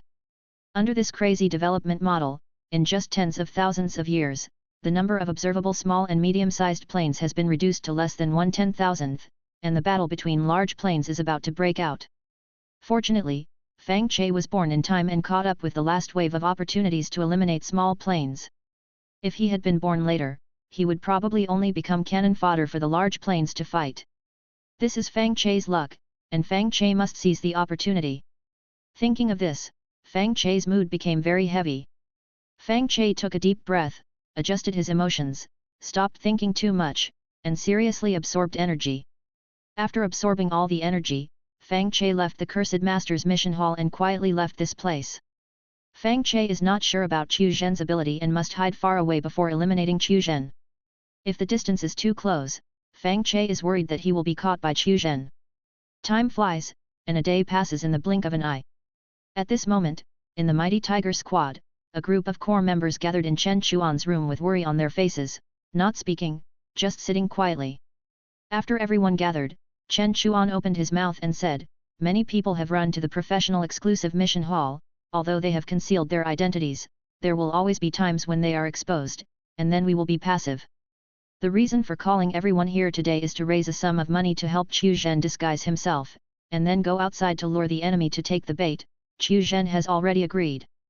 As soon as these words came out, the worried people looked at Qiu Zhen with excitement on their faces. Qiu Zhen then said, "My special props won't last long. In addition to helping me disguise myself, you also need to provide a sum of resources to help me break through to the third order." As soon as these words came out, the originally excited people instantly lowered their heads, very hesitant. Seeing this attitude of the crowd, Qiu Zhen frowned and said, "I have paid a lot for the Mighty Tiger Squad, and I have done all the things that offend people. If I lose my props and can't break through to the third order, I will die soon. If you don't come up with enough resources, I will definitely not help you." The crowd was not happy to hear Qiu Zhen's slightly threatening words. The red-haired captain couldn't help but say, "You helped the team take the blame, and the team has given you a lot of benefits, and besides, the enemy is only killing first-order members now, and may not have the ability to harm us. You don't need to blackmail us." Chapter 33. The red-haired captain's words were met with silence from the surrounding crowd. However, the expressions on their faces betrayed their thoughts. They, too, agreed with the red-haired captain. Seeing the others' reaction, Qiu Zhen angrily crushed the chair's armrest. The crowd remained silent, not uttering a word. Seeing this, Chen Chuan was about to console Qiu Zhen when he suddenly saw Qiu Zhen stand up. Qiu Zhen stood there, taking a deep breath to calm himself, then sneered, "When you're dead, I'll be sure to find a good place to bury you." Hearing these curse-like words, the crowd frowned, somewhat displeased.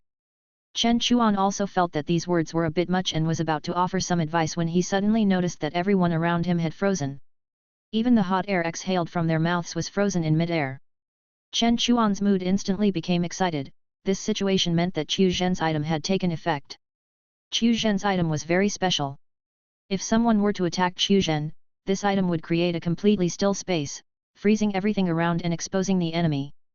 With Qiu Zhen's strength, he could completely freeze Tier 2 professionals and slow down the movements of Tier 3 professionals. Now that Qiu Zhen's item was in effect, it meant that an assassin or poison master had made a move. Chen Chuan's mind raced, and the blood-colored longsword beside him left its scabbard, flying towards Qiu Zhen. Chen Chuan's gaze also turned to Qiu Zhen's side, searching for the enemy. At this moment, Qiu Zhen, the only one unaffected by the item, quickly crouched down, his expression somewhat angry. Now that the enemy was exposed, they could forget about obtaining advancement materials from the other team members. Qiu Zhen decided that once the team leader killed the enemy, he would grind them to ashes. Just then, all of Qiu Zhen's thoughts vanished, and his body collapsed to the ground. At the same time, the frozen space instantly regained its vitality. The Tier 2 professionals, aware of the item's effects, excitedly looked around, but only saw the dead Qiu Zhen and the pale-faced Chen Chuan. As for the enemy, they didn't see even a shadow. In a deserted forest somewhere, Fang Che tore up the piece of paper with Qiu Zhen's name on it and relaxed slightly. Killing Qiu Zhen this time was effortless and without any danger, the task was completed easily. Fang Che removed the various defensive items he had worn before the assassination and returned to the city where the Butcher Academy was located. A day later, Fang Che returned to the city where the Butcher Academy was located. Walking down the street, Fang Che did not see any members of the Fierce Tiger Gang. Somewhat curious, Fang Che passed by the Fierce Tiger Gang's residence and found the gate closed and the inside very quiet. Fang Che walked towards the more crowded streets in confusion. After wandering around, Fang Che learned the situation from other people's conversations. It turned out that this morning, the Fierce Tiger Gang had accepted a mission to conquer a plane, and everyone had participated in the mission, leaving this place. Only the Azure Sky Gang remained in the area where the Butcher Academy was located. Fang Che guessed that he might have scared the Fierce Tiger Gang away completely by eliminating the difficult Qiu Zhen. Leaving was the last resort for the Fierce Tiger Gang. Changing the environment could restabilize morale. If they continued to stay, disbanding was inevitable.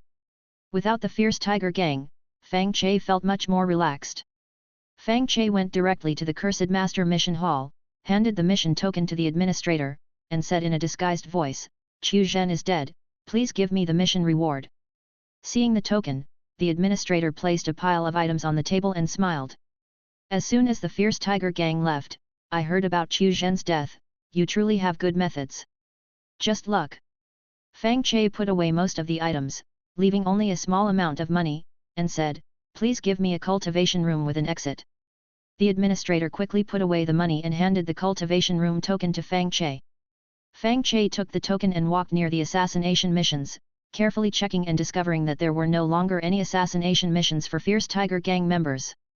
Instead, there were some assassination missions for Azure Sky Gang members, with the highest reward being for Ling Ji. Fang Che was not on the assassination list, which was probably due to his weak Cursed Master profession. Fang Che subconsciously thought that it was the missions issued by the Fierce Tiger Gang before they left, but he immediately ruled out this possibility. The Plains will maintains fairness between the Fierce Tiger Gang and the Azure Sky Gang. It was impossible for the Fierce Tiger Gang to issue the missions. It seemed that the Azure Sky Gang had offended others these days. Fang Che ignored these matters and directly entered the cultivation room with the token. After confirming that no one had tampered with him, Fang Che cultivated for a while and returned to the inn room, taking out the reward for assassinating Qiu Zhen. The reward for assassinating Qiu Zhen was very generous, even more than the reward for killing Zhou Duan before. However, Fang Che had previously found Zhou Duan's body and obtained a large number of resources from it, while the resources on Qiu Zhen's body did not fall into Fang Che's hands. Overall, eliminating Zhou Duan was more profitable. Fang Che classified and stored various resources, discovering several materials that could be used to refine curse items in the future, but he did not obtain any materials to strengthen existing curse items. Apart from that, what was more useful to Fang Che was the Tier 2 Universal Cultivation Pill. Universal pills contain a lot of energy, but when professionals absorb them, they need to convert them into exclusive energy, which wastes about 10% of the medicinal effect. However, Fang Che didn't have so many demands, it was good enough to be used for cultivation. Fang Che took the pill and cultivated quietly. With the Tier 2 pill, Fang Che's cultivation speed returned to normal. In the following time, Fang Che disguised himself and went out for a stroll besides cultivating. One day, Fang Che heard that 9 professionals from the Azure Sky Gang had broken through to Tier 2. After getting this news, Fang Che took off his disguise and returned to the Azure Sky Gang. The Azure Sky Gang was more lively than before, and more professionals registered than before. In addition to Yun Tian, Ye Ling was also responsible for registration. Fang Che came to the Azure Sky Gang and went directly to Ling Ji's office. Ling Ji's expression changed slightly when she saw Fang Che. Then, Ling Ji opened her mouth with a bright smile and said, "We are preparing to trade the group healing banner at the base 3 days later. If you don't come again, I will have to send someone to look for you." Fang Che was slightly stunned and asked in confusion, "Didn't you say you were going to trade outside? Why did you suddenly change your mind? Could it be that something happened?" Ling Ji sighed and said with a complicated expression. "The Fierce Tiger Gang encountered trouble, took a mission, and ran away. I was quite happy at first. But as soon as the Fierce Tiger Gang left, new groups were formed to compete with us for resources and even issue assassination missions against us. The Azure Sky Gang has no ability to suppress these groups. If we hadn't worked hard these days and successfully advanced, we would definitely have a miserable time. Trading the group healing banner locally is to avoid internal chaos, stabilize morale, and deter other groups." Chapter 34. After understanding the current situation, Fang Che felt slightly helpless. The Azure Sky Group, after obtaining the group badge, only established an equal competitive relationship with the Fierce Tiger Group. Those later groups, as long as they weren't created under the instruction of the Fierce Tiger Group, wouldn't be affected by the badge. Various methods such as hiring assassins could be arranged. No wonder there were so many assassination missions targeting Azure Sky Group members in the Cursed Master Mission Hall. Ling Ji, who was beside him, didn't know what Fang Che was thinking and continued to explain helplessly. The Fierce Tiger Group left too thoroughly. If they had left some Tier 1 professionals to guard the base, others wouldn't have had the guts to establish groups. I wonder who made the Fierce Tiger Group so afraid. Fang Che didn't show off his achievements, nor did he want others to know too much. Cursed Masters weren't good at direct combat. If the Fierce Tiger Group knew Fang Che's identity, Fang Che might not survive. So, Fang Che chose to change the subject. Anyway, the people are already gone. Thinking too much is meaningless. I wonder how strong these emerging groups are? Are there any Tier 3 professionals? Ling Ji shook her head and replied, "There are no Tier 3 professionals. The Fierce Tiger Group, as the largest group near the Butcher Academy, only cultivated 1 Tier 3 professional. Those who didn't join the Fierce Tiger Group developed even more slowly. The groups that are currently being formed at most have 4 Tier 2 professionals." Fang Che nodded reassuringly. As long as there were no Tier 3 professionals locally, there was nothing to fear. As for the Tier 3 professionals from outside, it was impossible for them to come and form groups. The Fierce Tiger Group hadn't disbanded after all, and Tier 3 professionals needed to consider the Fierce Tiger Group's attitude. In addition, this was an area managed by the Butcher Academy, and other academies' Tier 3 professionals wouldn't be allowed to come and seize resources. The most important point was that the Butcher Academy had declined, and there weren't many missions that could be accepted in this area. Even if a Tier 3 group came, they could only guarantee daily life and couldn't develop and grow. With so many restrictions in place, the Tier 3 professionals cultivated by the Butcher Academy themselves were desperately trying to escape, and Tier 3 professionals from outside were almost impossible to develop here. Now, what needs to be dealt with are the newly formed groups. Fang Che suggested, "Others assassinate us, and we can also assassinate others. After assassinating each other a few times, most of the problems can be solved. If we only let them issue assassination missions, it will make us seem too weak and too easy to bully." Ling Ji shook her head and said, "It's not possible now. The most important thing now is to trade the group healing flag." Fang Che instantly understood that the resources in the group were probably not enough, and they needed to trade the group healing flag before they had the resources to do other things. Just then, Ling Ji took out paper and pen, handed them to Fang Che, and smiled. "When selling the group healing flag in a few days, I hope you can come and support the event, to show the strength of the Azure Sky Group. If you have any needs, you can write them down, and I will exchange them for what you need during the transaction, as a reward for your support." Fang Che took the paper and pen and promised, "I will definitely come. You can contact me with the communication token then." In fact, Fang Che didn't want to participate in the group healing flag transaction, didn't want to see too many people, and would rather cultivate alone during that time. However, the reward Ling Ji mentioned was something Fang Che couldn't refuse. Fang Che wanted to refine new curse props to improve his strength, but he couldn't get the materials. Now was a good opportunity. Fang Che quickly wrote down the materials he needed, and then realized that he seemed to have written a bit too much, and Ling Ji might not agree. Fang Che said a little embarrassedly, "My request seems to be a bit too much, but I still hope the leader can help collect these materials. I will trade items of equal value at that time." Ling Ji smiled and said, "No problem." Fang Che was slightly relieved to see Ling Ji agree, and smiled, "Thank you, if there is nothing else, I will take my leave first." Ling Ji smiled and said, "Goodbye." After that, Fang Che turned and left the room. After the door was closed, the smile on Ling Ji's face also disappeared, and her expression became much more serious. Not long after, Ling walked into the room and reported with a frown. "Leader, when Fang Che came just now, Yun Tian and I were a little nervous, and the expressions of others were also a little unnatural when facing Fang Che. This is obviously a state of being suppressed. But I remember that the cursed master profession doesn't suppress the professions we too awakened. Can you help me check?" Ling Ji said with a serious expression, "I also felt nervous when facing Fang Che just now." Ling said in disbelief, "How is this possible? The physical body bodhisattva is a top profession that is not suppressed by any profession. How could you be nervous when facing Fang Che?" Ling Ji replied somewhat uncertainly, "Maybe Fang Che created powerful curse props and received a reward from the plane's will. Other than that, I can't think of any other reason." Ling shook her head with a puzzled expression, "Impossible, how could the planes will reward something so outrageous? Leader, let's investigate him carefully." "Absolutely not." Ling Ji refused Ling without hesitation, and reminded her with a serious expression. "You must not investigate Fang Che without permission. The more mysterious and powerful Fang Che is, the better it will be for us. I am still counting on him to deter others and fight for benefits in the upcoming transaction."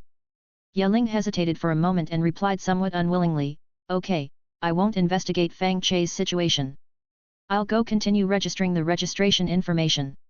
Ling Ji reached out and grabbed Ling, who was about to leave, and gently persuaded her, looking at Ling's unhappy appearance. "Most cursed masters have gloomy personalities, and there is no benefit to angering them. You are not good at fighting, so you must maintain a good relationship with Fang Che normally.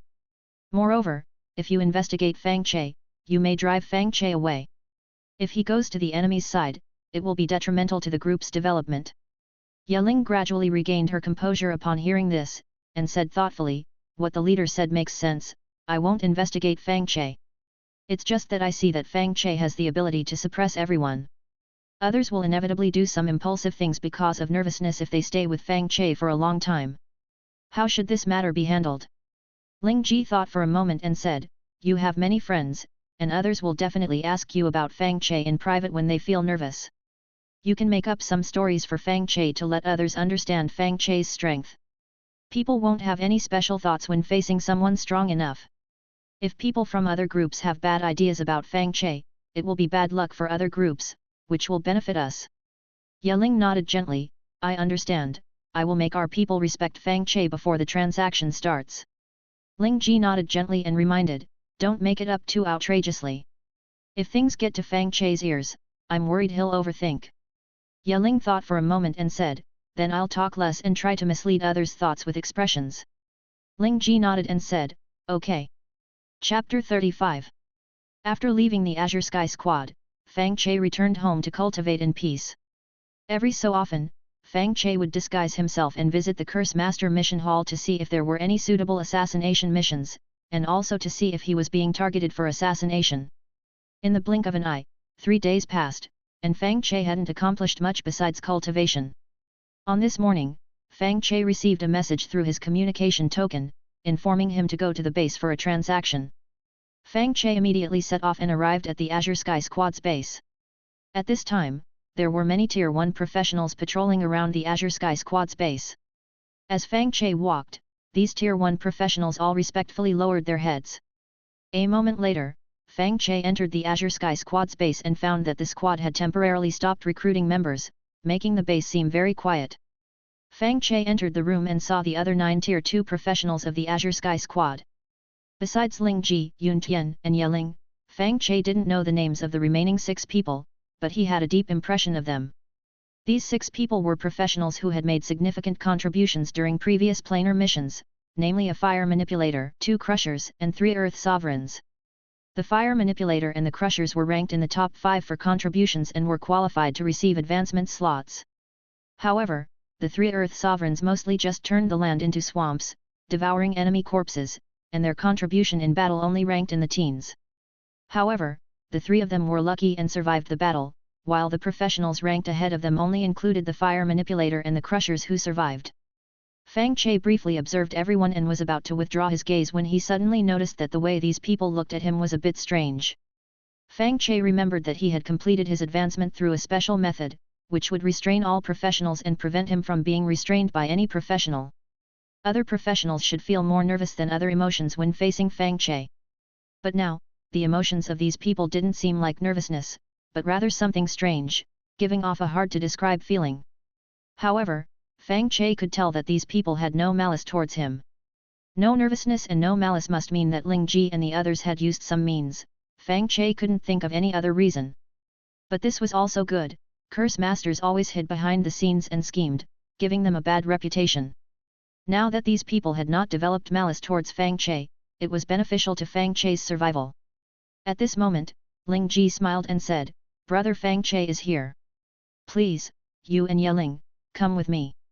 The 3 of us will go outside to greet the negotiation personnel from the Iron Hand Squad." Fang Che nodded lightly and replied, "Okay." Ling Ji looked at the others and instructed, "After the Iron Hand Squad members arrive, everyone show your faces to let them know our strength, and then you can do other things. Leave the rest to me, Ye Ling, and Fang Che." Everyone nodded and said, "Understood." After that, Ling Ji walked to the vanity mirror, checked her attire, and said, "Let's go." Ling Ji stepped out, and Fang Che and Ye Ling quickly followed. Leaving the Azure Sky Squad's base, the group walked openly towards the outside of the city along the main road, and everyone on the road saw them. Before long, the 3 arrived outside the city. Ling Ji took out a jade pendant and crushed it directly. A ball of energy floated out of the jade pendant and silently merged into the air. A moment later, a crack appeared out of thin air in front of Ling Ji. The crack widened, and 3 men walked out. All 3 of these men were Tier 2 professionals. One of them had awakened the Translation Master profession, and 2 of them had awakened the Earth Emperor profession. The Earth Emperor profession and the Earth Sovereign profession differed by only 1 word, but the abilities of the 2 professions were completely different. The Earth Emperor was both offensive and defensive, and could develop in the direction of attack or defense. The Earth Sovereign could only develop in the direction of attack and restraint, with no defensive ability. As soon as these 3 walked out of the crack, they all looked at Fang Che, their expressions somewhat solemn. However, after sensing the aura of the Curse Master profession, the 3 became even more puzzled. Why did the Curse Master profession give off so much pressure? At this time, Ling Ji stepped forward, attracting their attention, and introduced with a smile, "I am Ling Ji, the leader of the Azure Sky Squad. The 2 beside me are Curse Master Fang Che and Translation Master Ye Ling. Welcome friends from the Iron Hand Squad to be our guests." The Translation Master from the Iron Hand Squad, standing in the middle, said, "I am Gao Ping, and the 2 beside me are brothers Zhang Jin and Chen Yuan. Thank you for welcoming us. Let's go to the Azure Sky Squad's base for detailed discussions. Please follow me." Ling Ji smiled slightly and led the 3 towards the Azure Sky Squad's base. Gao Ping and the other 2 deliberately kept a distance from Fang Che, their eyes full of vigilance. Walking on the road, Ling Ji said, "We didn't get permission from the Butcher Knife Academy, so we could only open the teleportation channel outside the city. Sorry for making you walk a little further, please forgive us." "It's nothing."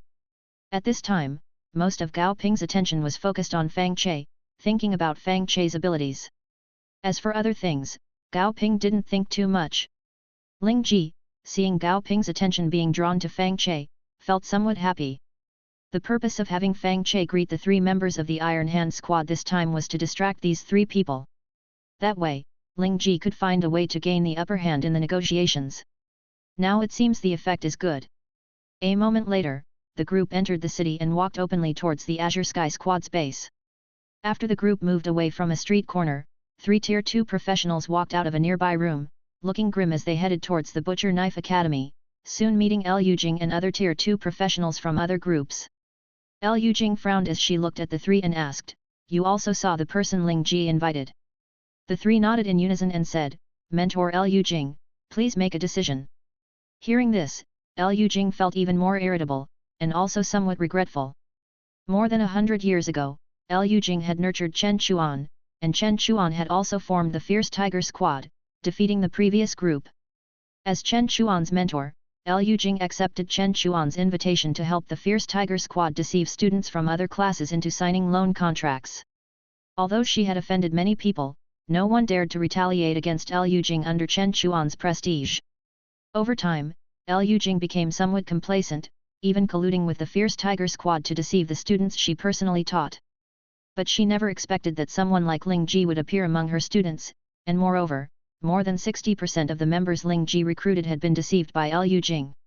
She had originally thought that the Fierce Tiger Squad would quickly eliminate the Azure Sky Squad, but she never expected the Fierce Tiger Squad to run away. Liu Jing regretted it very much. If she had been less greedy back then, the current Azure Sky Squad would probably be worshipping Liu Jing, right? Unfortunately, regret was useless. Since she had offended them, she would offend them to the end. Chapter 36. Liu Jing looked at the nervous crowd and comforted them, "Everyone, don't panic. Ling Ji invited others over for a transaction only. Other groups cannot interfere in the struggles here. Our only opponent is the Blue Sky Squad. I will also notify the Fierce Tiger Squad to prevent other groups from coming." In fact, Liu Jing had no way to contact the Fierce Tiger Squad at all. She could only stabilize these people first and let them unite to eliminate the Blue Sky Squad. And everyone was well aware of Liu Jing's purpose. Since the Fierce Tiger Squad left, Liu Jing had suggested that everyone form a group, with the purpose of using everyone to deal with the Blue Sky Squad and ensure her own safety. Even though everyone knew this, they still agreed to Liu Jing's suggestion, hoping for a future. Even if they couldn't beat the Fierce Tiger Squad in the future, they could push Liu Jing out. The Fierce Tiger Squad, for Liu Jing's sake and the sake of eliminating the Blue Sky Squad, would give everyone a way out. But what everyone didn't expect was that not only was the Blue Sky Squad not eliminated, but 10 people had broken through to the second tier, and they were even doing business with outside groups. Although outside groups would not participate in local interest disputes, local professionals would definitely rush to join the Blue Sky Squad when they saw the good relationship between the Blue Sky Squad and other groups. If everyone can't recruit people, how can they develop? They originally wanted to seek Liu Jing's advice, but unexpectedly, Liu Jing was still thinking about self-preservation, letting everyone be cannon fodder, which made everyone very dissatisfied. One professional complained unhappily, "Instructor, why didn't you help the Blue Sky Squad open a teleportation channel in the garrison? Now it's good, Ling Ji is strolling on the street with the Iron Hand Squad, everyone has seen it, and they are all saying that the Blue Sky Squad has wide connections. Do you think I don't want to?" Liu Jing explained very helplessly. The Blue Sky Squad has never applied to open a teleportation channel inside the garrison. I asked someone to inquire, and the Blue Sky Squad directly said that there was no such thing, clearly wanting to open a teleportation channel outside the city to show off their connections. How can I stop them? Everyone was silent again. After a while, a professional said, "Instructor, why don't you support us with some supplies? We can also increase the reward for hunting, and solve the trouble of the Blue Sky Squad as soon as possible." Liu Jing immediately cried, "Poor, I have no money." Everyone sighed in disappointment and stood up one after another, saying, "Instructor, we're leaving first." Before long, everyone had left. And Liu Jing just sneered as she watched everyone's backs. Liu Jing knew very well that these people had long been thinking about forming a group and occupying local resources. Liu Jing just relied on her relationship with Chen Chuan as a mentor and gave these people a way out, and these people couldn't wait to form a group. Liu Jing believed that she didn't need to pay anything extra, just watch the show. At the same time, Ling Ji and his party had already arrived at the Blue Sky Squad S, and introduced the other second-tier professionals to Gao Ping and the others. Gao Ping didn't pay special attention to these second-tier professionals. There were too many groups that completed plain missions and obtained cultivation resources. The Iron Hand Squad developed in this way back then. What Gao Ping really cared about was Fang Che. Gao Ping said some polite words with a smile, "Your group has so many experts, it must have a bright future." Of course, if you can complete the transaction with us, your group will definitely get better development. Ling Ji smiled slightly and said, then let's discuss the specific details of the transaction. Please come with me. Then, Ling Ji led the 3 members of the Iron Hand squad into the room, and Fang Che and Ye Ling followed closely behind. Fang Che took 2 steps and suddenly noticed that Ye Ling stuffed something into his hand. Fang Che turned his head to look at Ye Ling, only to see Ye Ling winking playfully. Fang Che looked away and carefully sensed the thing in his hand, and found that it was a small prop that could attract attention. Of course, if you want to exert the power of the prop, you must ensure that the person using the prop can attract other people's attention. And Fang Che meets this condition. After entering the room, Fang Che sat in the corner and waited silently. Gao Ping spoke first and said, Team Leader Ling, when we communicated before, we did not reach an agreement on many aspects, but I think our sincerity is already high enough. Ling Ji glanced deeply at Fang Che, and then said, our Blue Sky Squad has great development potential, and this development potential is also a very important resource. Fang Che, who was far away, noticed the signal conveyed in Ling Ji's eyes, and immediately injected curse energy into the small prop in his hand. The next second, Gao Ping became nervous, and Fang Che's face instantly appeared in his mind, and the thoughts in his heart also changed slightly. Before, Gao Ping only regarded the Blue Sky Squad as an ordinary group that was lucky, but with that mysterious Fang Che, he couldn't regard the Blue Sky Squad as an ordinary group. Fang Che can make himself feel nervous, and can also make others feel nervous. With Fang Che's help, the Blue Sky Squad will definitely defeat the Fierce Tiger Squad. Such a group seems to be able to give preferential treatment. Thinking of this, Gao Ping said, what you said makes sense, our previous conditions were indeed a bit low. At this moment, Gao Ping had placed the Blue Sky Squad in the position of the Fierce Tiger Squad, and almost completely forgot that the Blue Sky Squad had not yet developed to the strength of the Fierce Tiger Squad. The 2 Earth Emperors beside Gao Ping also focused their attention on Fang Che and did not refute Gao Ping. Seeing this, the smile on Ling Ji's face became even brighter, and she excitedly suggested, then let's renegotiate the details we drafted before. Gao Ping nodded and said, okay. Time flies, and half an hour has passed in a blink of an eye. At this moment, Ling Ji has achieved the goal she set. Ling Ji felt a lot more relaxed, carefully observed Gao Ping's expression, and felt that she could continue to take advantage. Ling Ji hesitated a little, but decided to give up. The transaction contract will eventually be reviewed by the senior management of the Iron Hand Squad. Gao Ping is just a negotiator and has no say. If you take too much advantage, the senior management of the Iron Hand Squad may not agree. If the transaction is scrapped, it will be difficult to find a suitable target. Thinking of this, Ling Ji said, that's it, we are willing to trade the group's healing flag. Hearing this, Gao Ping felt that he had taken a big advantage, and suggested impatiently, let's draft the contract now. Ling Ji nodded and said, okay. After a while, the contract was drafted. Gao Ping checked his luck and requested, please trouble team leader Ling to prepare a room for me. I want to communicate with our team leader to see if we can sign the contract. Ling Ji stood up and said, the 3 of you can notify your team leader here, we can wait outside. Ling Ji winked at Fang Che and Ye Ling, then walked out of the room. Fang Che and Ye Ling followed closely behind, and closed the door behind them. After the 3 of them left, Gao Ping quickly activated the communication token and transmitted the contract information. After a while, a dissatisfied voice came from the communication token, why give them so many things? Chapter 37. Gao Ping, hearing the dissatisfied question from the communication token, immediately explained. Vice Leader, the Azure Sky Group has great potential for development and will defeat the Fierce Tiger Group sooner or later. Among them, there's a curse master named Fang Che who actually made a few of us feel nervous.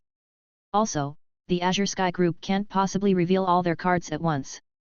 Fang Che is definitely just a small fry. I think the Azure Sky Group has many secrets they haven't shown. After relaying the information, Gao Ping waited for a long time before receiving the vice leader's indifferent voice, make the deal. Hearing this, Gao Ping put away the communication jade and smiled at Ling Ji and the other 2 outside the door, let's sign the contract.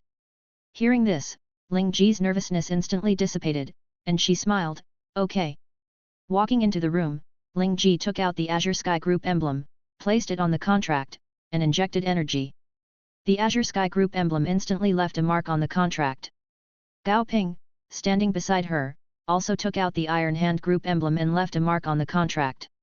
Thus, the contract between the two groups was successfully signed. Immediately afterward, Gao Ping took out a prop that looked like an empty wooden box, put the contract inside, sealed the box, and injected energy. A moment later, the wooden box automatically opened, and inside were more than a dozen storage rings. Gao Ping placed the storage rings in front of Ling Ji and smiled, "Leader Ling, please check them." Ling Ji quickly took the storage rings, carefully checked them, and then, with a smile, took out a golden flag and handed it to Gao Ping. Gao Ping excitedly took the flag, put it into the wooden box prop, and injected energy. A moment later, the wooden box opened, and the flag disappeared. The contract signed between the two groups also turned into light and dissipated in the air. Gao Ping put away the wooden box and smiled, "Now that the transaction is complete, we won't stay any longer. Farewell." Ling Ji nodded slightly and said to Yeling, "I have some things to deal with. You take someone to see our three friends off." Yeling nodded and smiled at Gao Ping, "Please follow me, you three." Gao Ping and the others nodded and followed Yeling away, not forgetting to glance at Fang Che as they left. After everyone left, Ling Ji took out a storage ring, put a pile of materials into it, and handed it to Fang Che, saying, "Brother Fang Che, you've done a great job. Here are all the materials Brother Fang Che needs. I won't charge you extra. However, there's something I need to discuss with Brother Fang Che." Fang Che happily took the storage ring and smiled, "Just tell me what you need." Ling Ji discussed, "It's like this. When we were carrying out the mission before, we borrowed Brother Fang Che's materials in advance. I've always wanted to return them, but I didn't have the resources. Now that we have these resources, I want to use them to cultivate some experts first and then issue some assassination bounties. I hope you can give me a few days' grace. I want to make up for what I owe you after a while." Fang Che nodded without hesitation, "No problem." Fang Che didn't do anything today, but he got a set of materials for refining curse items. He had to give Ling Ji face. Moreover, as long as the Azure Sky Group continues to grow stronger, they won't go back on their word and might even give Fang Che some extra benefits. Seeing Fang Che agree, Ling Ji smiled, "Then thank you, Brother Fang Che. Now that the Azure Sky Group has developed, various functions must also be determined. I want to give Brother Fang a vice leader position, and you can get group dividends every year. What do you think, Brother Fang?" Hearing this, Fang Che refused, "I don't have any skills. I don't know how to manage, and I'm not good at leading teams. Let's forget about it." Fang Che knew very well that the Azure Sky Group would definitely accept various large group missions in the future in order to develop, and the leaders would definitely be the high-level members. These group missions are a waste of time, and after completing the missions, the resources have to be divided equally, so you can't get too many benefits. The most suitable mission for Fang Che is still assassination. Assassination missions are not only richly rewarded, but also quick to execute, without delaying Fang Che's cultivation. As for dividends, Fang Che doesn't have much thought about them. As long as he can kill people, he won't lack money to spend. Seeing that Fang Che didn't want to manage too many things, Ling Ji was slightly disappointed. If Fang Che could help the Azure Sky Group, the Azure Sky Group's development would definitely be faster. But since Fang Che refused, Ling Ji couldn't force him. However, Fang Che lent the group various resources, so it wouldn't be good to let Fang Che be an ordinary member. Ling Ji thought for a while and had an idea in her mind. Ling Ji smiled and said, "I respect Brother Fang Che's ideas, but Brother Fang Che has done a lot for the group, so I must give you a good position. How about this, Brother Fang Che will take a honorary vice leader position. You can do whatever you want at ordinary times. The group will not forcibly assign tasks, and the group dividends will not be less for you. I only hope that Brother Fang Che will provide some help within his power when the group is in trouble." This time, Fang Che did not refuse and nodded, "Then thank you, leader. If the Azure Sky Group has trouble in the future, I will provide some help within my power. If there is nothing else, I will take my leave." Ling Ji smiled and said, "Vice Leader Fang, take care." Fang Che left the Azure Sky Group and soon returned to the inn room belonging to the Slaughter Knife Academy, took out the various materials provided by Ling Ji, and prepared to refine a new curse item, the Vengeance Evil Mirror. Fang Che first picked up a piece of deformed ore containing the aura of a curse and injected curse energy into it. As the curse energy spread throughout the deformed ore, the deformed ore instantly softened and was shaped by Fang Che into a round copper mirror lacking a lens. Immediately afterward, Fang Che took out a transparent recording crystal and polished it into a lens. The size of the lens was just right to be inlaid into the copper mirror. Immediately afterward, Fang Che took out other materials and used them to make chalk, writing information in the copper mirror's groove. Each material wrote a word, and after using up all the materials, all the information of the Vengeance Evil Mirror was displayed. After receiving a mysterious attack, the damage can be increased tenfold, the damage time can be extended tenfold, and some information about the enemy can be displayed on the mirror surface.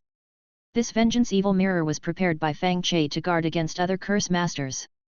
Among all the professions, the Curse Master's attack is the most mysterious and the most difficult to detect. Even if you detect the Curse Master's attack, you don't know who the Curse Master who launched the attack is. With this prop, Fang Che can quickly lock onto the enemy and destroy them.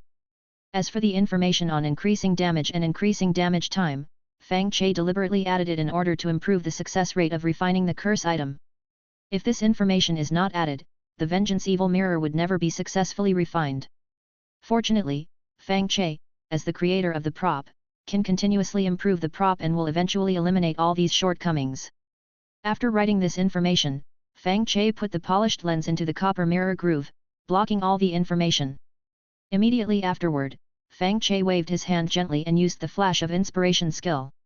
In an instant, the copper mirror and the lens merged into a hole, and a cold aura emanated, covering the entire mirror surface. The mirror surface soon became as black as ink and could not be used as a mirror. At this moment, the Vengeance Evil Mirror has been successfully refined. Chapter 38. Fang Che stored the Vengeful Evil Mirror in his Nuan Palace, and it instantly connected with the Curse Stone Gem after touching it. A raised pattern, shaped like the Vengeful Evil Mirror, also appeared on the Curse Stone Gem. At this moment, the Vengeful Evil Mirror was bound to Fang Che's soul and could not be taken away by outsiders. In the next second, the vast and ethereal will of the plane enveloped Fang Che's body, and the eye of the plane condensed in his Nuan Palace. The eye of the plane glanced at the Curse Stone Gem with some disdain, then at the Vengeful Evil Mirror, before throwing down a fist-sized, square stone and disappearing. As soon as the eye of the plane disappeared, Fang Che relaxed slightly, then took out the stone and examined it carefully.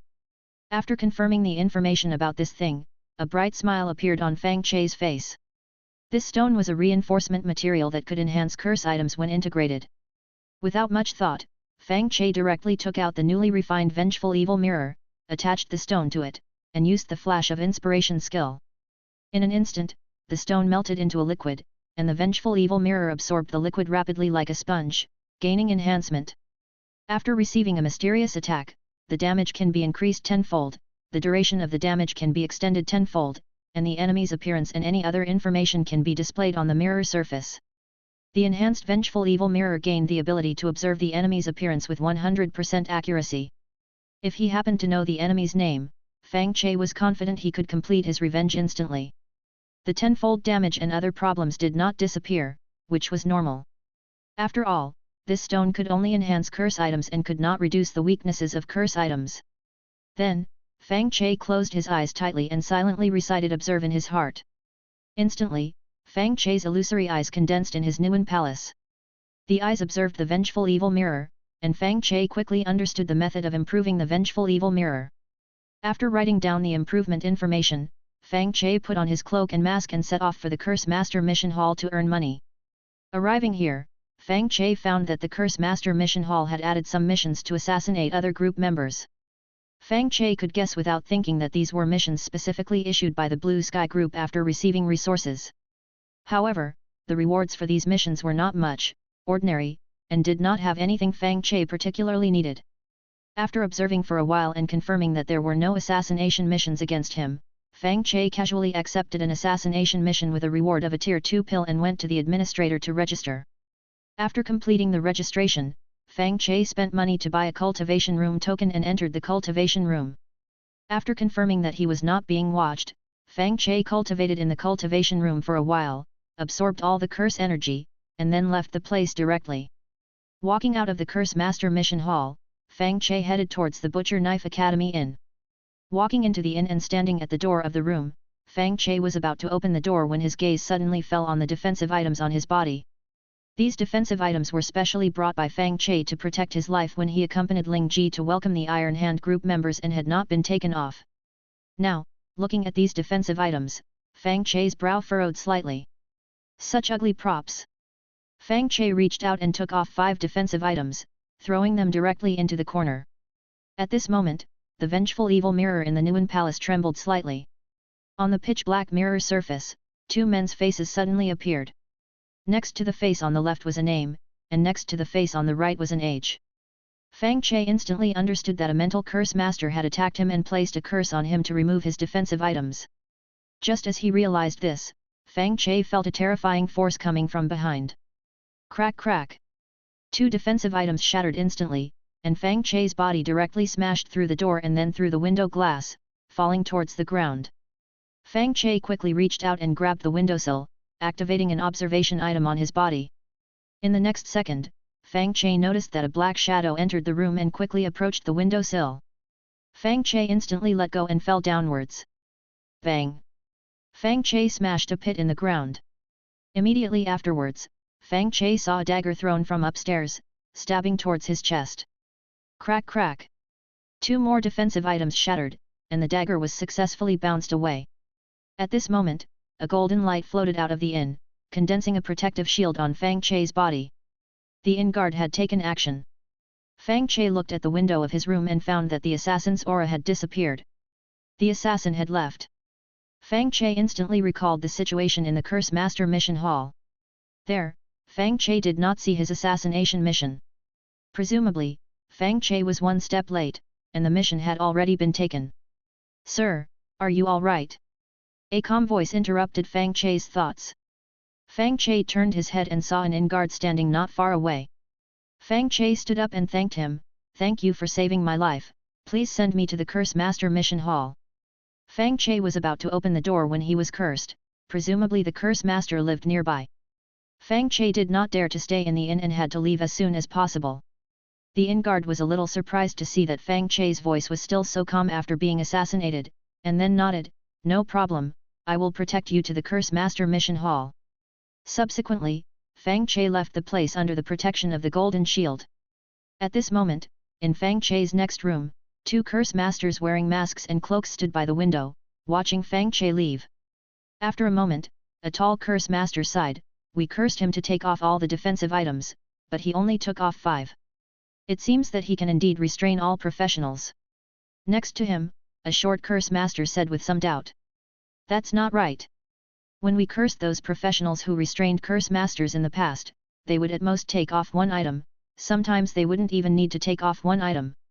How did Fang Che take off 5? The tall Curse Master said carelessly, it should be that Fang Che's ability to restrain others is relatively weak. Speaking of this, the tall Curse Master paused for a moment and asked thoughtfully, he has never taken off his mask, could it be that he killed the wrong person? This, maybe. The short Curse Master was a little unsure, and then suggested, let's go back quickly and report this to the group leader. All right. On the other side, Fang Che had successfully arrived at the Curse Master Mission Hall under the protection of the inn guard. Fang Che turned his head to look at the inn guard and said, thank you for your hard work, please go back. The inn guard nodded and turned to leave. Fang Che also quickly entered the Curse Master Mission Hall. Regarding the assassination just now, Fang Che did not discuss the issue of compensation with the inn guard, nor did he ask the inn to arrest the murderer. The inn belongs to the Butcher Knife Academy, and the Butcher Knife Academy is the administrator of this area and the maker of the regulations. The Butcher Knife Academy will not give compensation, and will not even help to arrest the murderer. Being assassinated can only be considered Fang Che's bad luck. Chapter 39. Fang Che rented a cultivation room and went straight inside. The next second, the places on Fang Che's body that were attacked emitted mist, which was absorbed by the walls. The assassin had clearly left a mark on Fang Che's body during the attack. Fortunately, Fang Che was cautious enough not to seek protection from the Azure Sky Group, otherwise, he really didn't know how many assassinations he would have to face. After all the methods were cleared, Fang Che cultivated for a while, then put on a cloak, changed his mask, and left the cultivation room. Afterward, Fang Che found a small inn and took out the Vengeful Evil Mirror. Looking at the 2 people displayed on the Vengeful Evil Mirror, Fang Che recognized that they belonged to the same group and were a major problem for the Azure Sky group. In the Cursed Master Mission Hall, there were bounties for both of them. However, the bounties for these two people were not high, and Fang Che had not been interested in them before. But now that these two people had tried to assassinate Fang Che and had been found by Fang Che, there was no need to let them live. After completing the tasks at hand and cultivating for a few more days, he would accept the missions for these two people and kill them. The most important thing now was to hide himself and not be found by the enemy. After that, Fang Che found a piece of white paper, wrote down the names of the assassination targets, and took out the 7 Arrows book with Nailhead, beginning to kowtow. After kowtowing once, the white paper was torn to pieces by Fang Che. Immediately afterward, Fang Che took out the corpse-seeking compass, drew a portrait of the target, and pasted the portrait on it. This corpse-seeking compass was given to him by Ling Ji when he accepted Zhou Duan's mission. He had used it a few times before when eliminating members of the Fierce Tiger Gang, but unfortunately, the members of the Fierce Tiger Gang acted in groups or hid in the Fierce Tiger Gang's base, making it impossible to collect corpses. Fang Che looked at the corpse-seeking compass with some anticipation and quickly discovered the location of the corpse. The corpse was very close to him, presumably having died in the city, so Fang Che was unable to search for the corpse.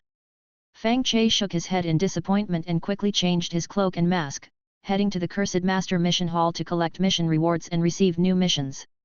Time flew by, and 7 days passed in the blink of an eye. At this moment, Fang Che had already completed 2 bounty missions issued by the Azure Sky Group. Fang Che felt that the 2 Cursed Masters should have already ignored Fang Che, and killing them at this time would not lead suspicion to Fang Che. It was time to eliminate those 2 Cursed Masters. So, Fang Che walked towards the Cursed Master Mission Hall, and before long, the storage ring containing the communication token began to heat up. Fang Che looked at his disguise and the surrounding passers-by, not immediately taking out the communication token, but continuing to the Cursed Master Mission Hall. Fang Che planned to check the information on the communication token after accepting the mission. Arriving at the mission hall, Fang Che quickly found the bounty token for a certain cursed master. But he found that the bounty amount for this cursed master had suddenly increased a lot. Just a cursed master, giving such a high bounty, he didn't know what the Azure Sky Group was thinking. He couldn't let others snatch a mission with such a high reward. Fang Che reached out to receive the mission, but the mission token suddenly merged into the wall. This represents 3 possibilities. The first possibility is that the 2 people are dead. The second possibility is that the assassination mission has been cancelled. The third possibility is that the assassin accepted the assassination mission from another place and doesn't need anyone else's assistance. Fang Che was slightly disappointed, then looked for the mission token of another cursed master, but couldn't find it. It should have already been accepted by someone. Fang Che looked at other assassination missions, but didn't find any good ones, so he simply chose to give up. Afterward, Fang Che left the cultivation room and went to a hidden place to take out the communication token. After injecting cursed energy, Ling Ji's slightly excited voice was transmitted, "Come to the base quickly." Fang Che put away the communication token, thinking about the reason for Ling Ji's excitement, and headed towards the Azure Sky Group. As soon as Fang Che arrived outside the Azure Sky Group, he saw Ling Ji in the courtyard. Fang Che took off his mask, walked to Ling Ji, and asked, "What do you want me for? Come with me quickly." Ling Ji turned and left, not saying anything more. Fang Che followed Ling Ji and entered a house in the corner of the mission hall. After Fang Che closed the door, Ling Ji quickly took out a pile of materials and smiled, "Guess what this is?" Fang Che glanced at the materials and instantly recognized that these were actually the refining materials for the 7 Arrows book with Nailhead. Fang Che had long been prepared for the discovery of the 7 Arrows book with Nailhead, but Fang Che didn't expect that the person who discovered the 7 Arrows book with Nailhead was not a cursed master, but Ling Ji. At the same time, Fang Che also thought of the high bounty for cursed masters from other groups. Presumably, Ling Ji was worried that other cursed masters would refine the 7 Arrows book with Nailhead, so she wanted to kill people as soon as possible to eliminate the danger. Fang Che didn't say that he knew the 7 Arrows book with Nailhead, but curiously asked, "What is this?" Ling Ji smiled slightly and replied, "This is the cursed item 7 Arrows book with Nailhead. Unlike any previous cursed item, it has the ability to directly kill people." Hearing this, Fang Che showed a shocked expression on his face, and then incredulously asked, "I haven't heard of this kind of thing, is it a new item?" Ling Ji nodded lightly and said with some excitement, I issued missions before, but they were all accepted by cursed masters. At first, I thought that the cursed masters were accepting missions on behalf of the poison doctor, but I haven't found the poison doctor, so I was curious and checked some things related to the cursed masters. As a result, I found several special cursed items that had never appeared before, and this 7 Arrows book with nailhead is the most powerful one. You can refine it with these materials now. Fang Che looked blankly at the materials on the table, his expression complicated, and said with some disappointment. I chose the flash of inspiration skill because I wanted to create new items, but I didn't expect that I failed many times, but others created the 7 Arrows book with nailhead that can directly kill people, alas. Ling Ji didn't see through Fang Che's disguise and comforted him, I believe you will definitely be able to create powerful items in the future. Fang Che nodded dejectedly, and then said, I didn't choose the dexterous hands skill, so I can't 100% refine items that I already have, let other cursed masters refine the 7 Arrows book with nailhead first. Ling Ji said, I have prepared several copies of the materials, this one is specially for you. Fang Che still shook his head and said, I don't want it, if possible, I would like to take some pills for cultivation. Ling Ji glanced at the somewhat lost Fang Che, took out 2 bottles of pills and placed them on the table, and said, Take it, you can tell me when you want to create cursed items in the future, I will help you collect some materials. Thank you. Fang Che put away the pills and asked, Is there anything else? Ling Ji hesitated for a moment and said, After the cursed master in the group refines the 7 Arrows book with nailhead, I will ask someone to refine an item that can restrain the 7 Arrows book with nailhead. After the refining is successful, I will notify you to come and receive a copy, there is nothing else. Fang Che nodded and said, Then I'll leave first. Fang Che turned and left. Ling Ji looked at Fang Che's back, hesitated for a moment, but still didn't say her purpose. This time letting Fang Che come over, in addition to providing the refining materials for the 7 Arrows book with nailhead, she wanted to know more about the Tier 2 professional behind Fang Che. Before, when Zhou Duan was killed, everyone thought that it was done by a Tier 2 professional familiar to Zhou Duan. She originally wanted to use this Tier 2 professional to attract outsiders to join the Azure Sky Group, and didn't learn much about it. Now that the Azure Sky Group's strength has increased, she wants to invite the Tier 2 professional to join. However, Fang Che did not accept the refining materials for the 7 Arrows book with nailhead, and was not in a good mood, so Ling Ji did not ask any further. Anyway, it's just a Tier 2 professional, the Azure Sky Group doesn't lack them now. Chapter 40. After returning to his hotel room, Fang Che's feeling of loss instantly dissipated. Fang Che didn't plan to reveal that he was the creator of the cursed item. The creator of cursed items, especially one who chose the Origin Sanctuary skill, is close to invincible in certain situations. However, previous cursed items were unremarkable and couldn't kill. This kind of invincibility that couldn't kill wasn't highly valued.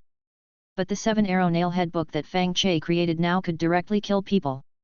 This kind of invincibility that could kill was simply terrifying. The law of survival for the strong is mutual threat and mutual restraint. Invincibility that can kill means, I don't need restraint, I can threaten anyone, and others can't threaten me with the same means, they can only restrain me. No one but Fang Che, the creator of the 7 Arrow Nailhead book, could accept this. Faced with a threat, you either endure or resist. Fang Che's threat only existed in one aspect. If he revealed his identity, others would definitely use other means to eliminate him. A curse master's body is very fragile and easily eliminated. Fang Che needed to hide his ability to create items to avoid being found. Afterward, Fang Che took out the pills provided by Ling Ji and began to cultivate. After cultivating for a while, Fang Che went to the Curse Master Mission Hall to look for suitable missions. Fang Che discovered that many assassination missions for first-tier professionals provided the materials he needed. Unfortunately, Fang Che had already broken through to the second tier. According to the Plains Will's rules for training professionals, high-tier professionals cannot accept low-tier missions in the mission hall. If he wanted to kill a low-tier enemy, he either had to be prepared to gain nothing or accept employment privately. Fang Che had no choice but to look for more suitable second-tier missions. After randomly accepting a mission that rewarded cultivation pills, Fang Che left the Curse Master Mission Hall from the cultivation room and went to look for a new hotel. Having experienced the previous assassination, Fang Che didn't dare to stay in one place for a long time. He had to change his residence frequently to ensure his safety. After settling down in the new hotel, Fang Che quickly eliminated the target and continued to cultivate. In the following days, Fang Che spent his time cultivating and looking for suitable missions. After living a plain life for several days, Ling Ji sent another message, asking Fang Che to go to the Azure Sky Group. Fang Che guessed that the Azure Sky Group had probably researched items to deal with curse masters, but he didn't know if they would work. As soon as Fang Che arrived at the Azure Sky Group, he saw Ling Ji waving at him. Fang Che walked towards Ling Ji, then followed Ling Ji's footsteps to a room deep in the Azure Sky Group's residence. Entering the room, Fang Che saw 10 first-tier curse masters waiting there. Ling Ji took out a pile of purple jade pendants and introduced them. This is a tool refined to counter the 7-arrow nail-head book. I'll give it to you first, and you can carry it with you. Fang Che and the others reached out and took a piece of jade pendant. As soon as Fang Che took the item, he felt the 7-arrow nail-head book in his Nuan Palace tremble slightly, releasing a sense of disgust. This thing could make the 7-arrow nail-head book disgusted, so it must have the power to restrain the 7-arrow nail-head book. However, the disgust was not strong and dissipated quickly. This thing couldn't affect Fang Che's 7-arrow nail-head book. At this time, a first-tier curse master said with some excitement and some disgust. This thing makes my 7-arrow nail-head book feel fear. It should be able to restrain the 7-arrow nail-head book, but the specifics need to be tested. The other first-tier professionals nodded in agreement. Ling Ji said, regarding the 7-arrow nail-head book, only those of us present should know about it now. In order to prevent the leakage of information from affecting the plan, we can't find someone to experiment with this item, and you must not leak information. The first-tier professionals nodded and said in unison, understood. Ling Ji took out 10 portraits and said, here is the first batch of targets that need to be assassinated. In the next 21 days, you will use the 7-arrow nail-head book to attack them in the Azure Sky Group's residence. After the mission is completed, I will provide you with some cultivation resources. Each of you take a portrait. After saying this, Ling Ji handed the portraits to a curse master. The curse master took the first portrait and handed the other portraits to the second person. After the portraits were passed around, everyone determined their target. Ling Ji reminded, you have all signed a contract regarding today's matter, but I still want to remind you, don't spread it, and you will not be short of benefits in the future. Everyone said in unison, understood. Then, Ling Ji waved his hand and said, everyone, go out. Everyone left. After Fang Che and Ling Ji were the only ones left in the room, Ling Ji asked, have you learned about the information of other cursed items? Fang Che shook his head and said, I didn't dare to check, I was afraid of being discovered by others. Let's wait until all the enemies are eliminated before taking action. Ling Ji nodded lightly and said, actually, it doesn't matter much whether you look at it or not. The new items include a voodoo doll, which can only affect the leader of a group of 20 people.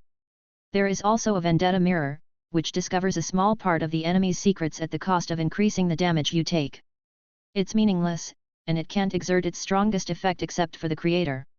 Fang Che nodded lightly, but he didn't agree with Ling Ji's words in his heart. Although the initial state of the voodoo doll cannot eliminate the group leader, it can harm the small number of people in the group who go out on patrol. Fang Che had already tested the power of the voodoo doll when dealing with the tiger people before. As for the initial state of the vendetta mirror, it has a chance to discover the enemy's appearance or name. Combined with the 7-arrow nail-head book, it can definitely eliminate the enemy. As for the passively increased damage, as long as it's not a fatal injury, it can be endured. In short, their effects are all good.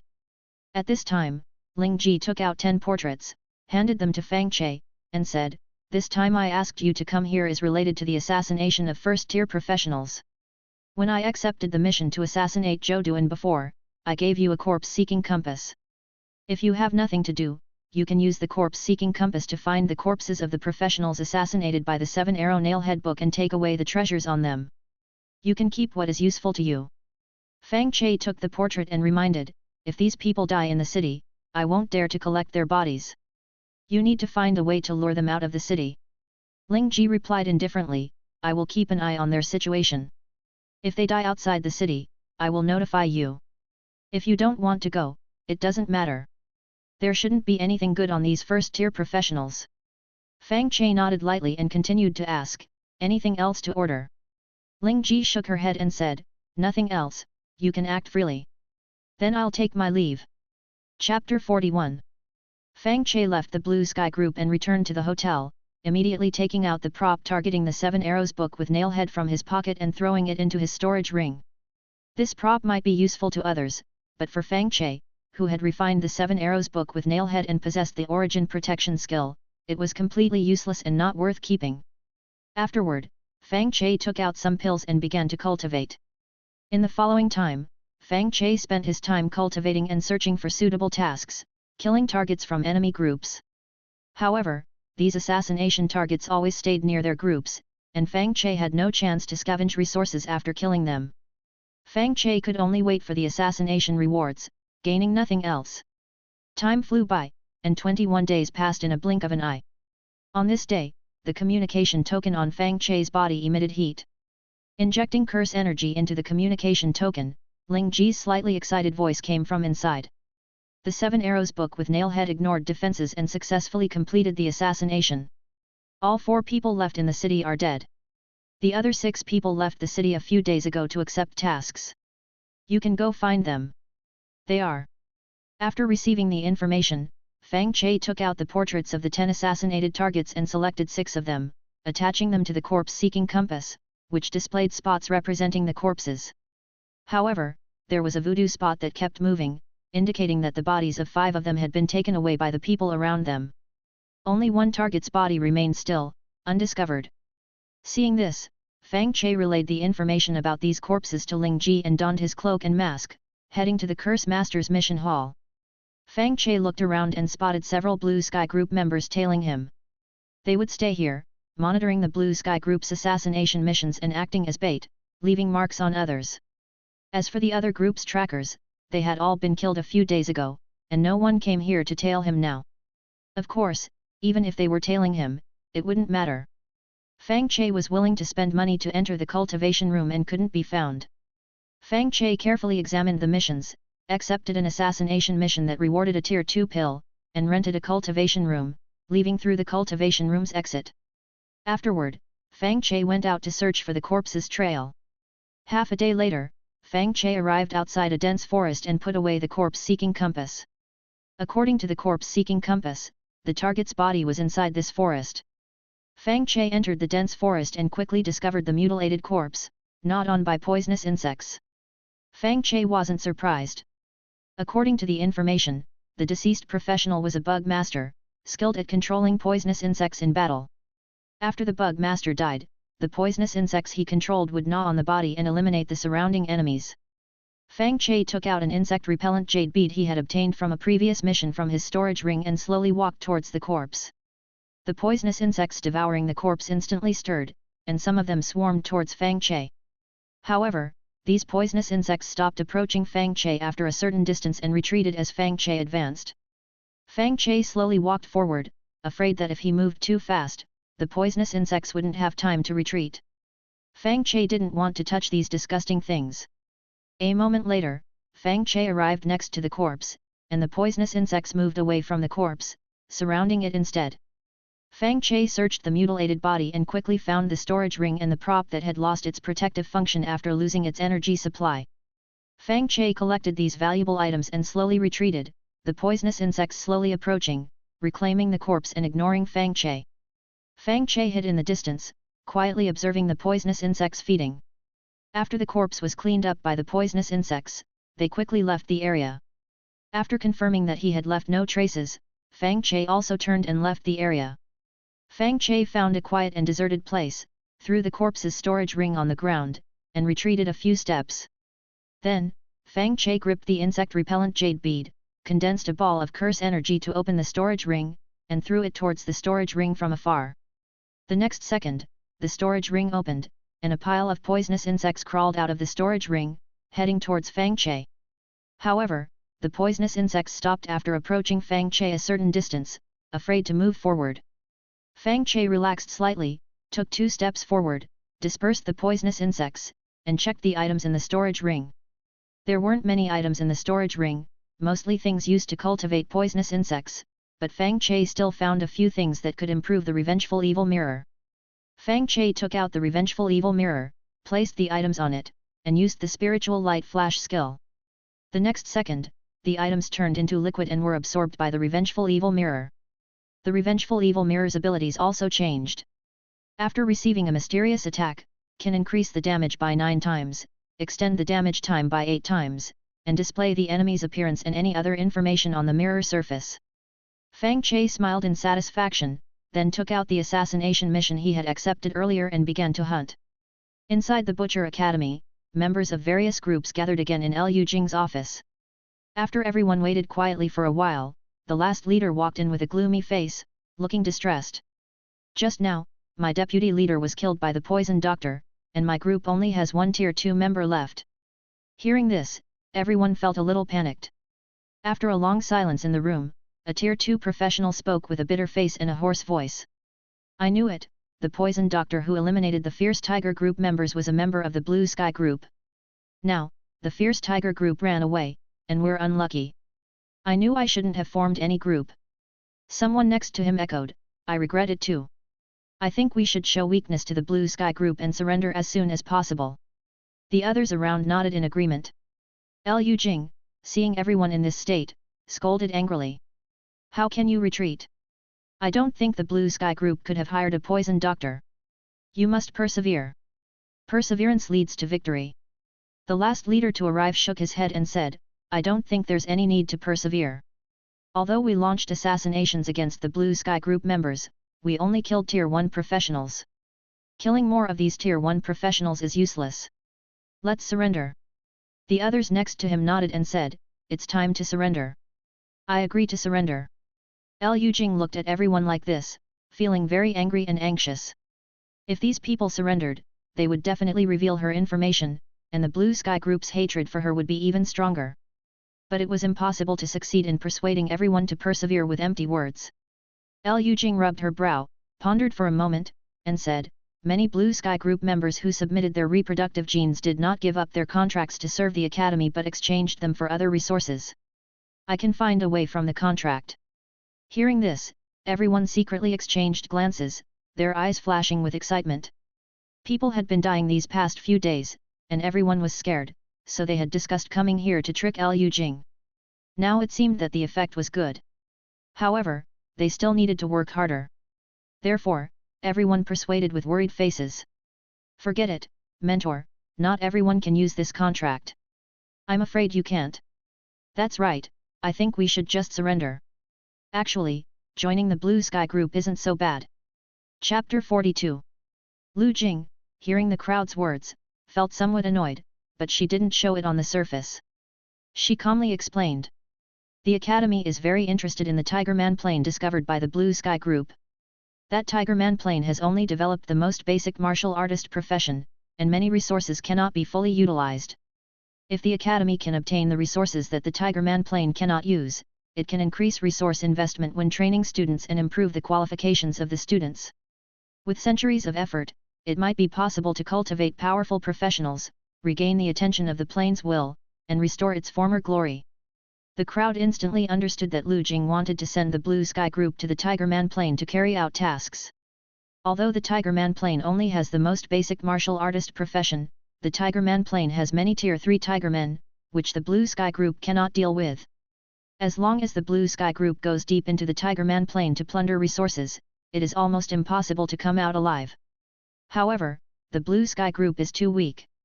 According to the contract, it is impossible to directly send them to their deaths. At most, tasks will be arranged within the scope of the Blue Sky group's capabilities.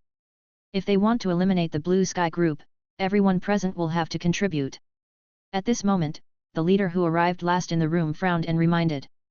Arranging this task, any discerning person can see that this is sending the Blue Sky group to their deaths. If those who signed contracts with the Academy in the past know about this, they may try to terminate the contract. At that time, the Butcher Academy will have no one to use, and it will even get a bad reputation, which the Academy will hardly agree to.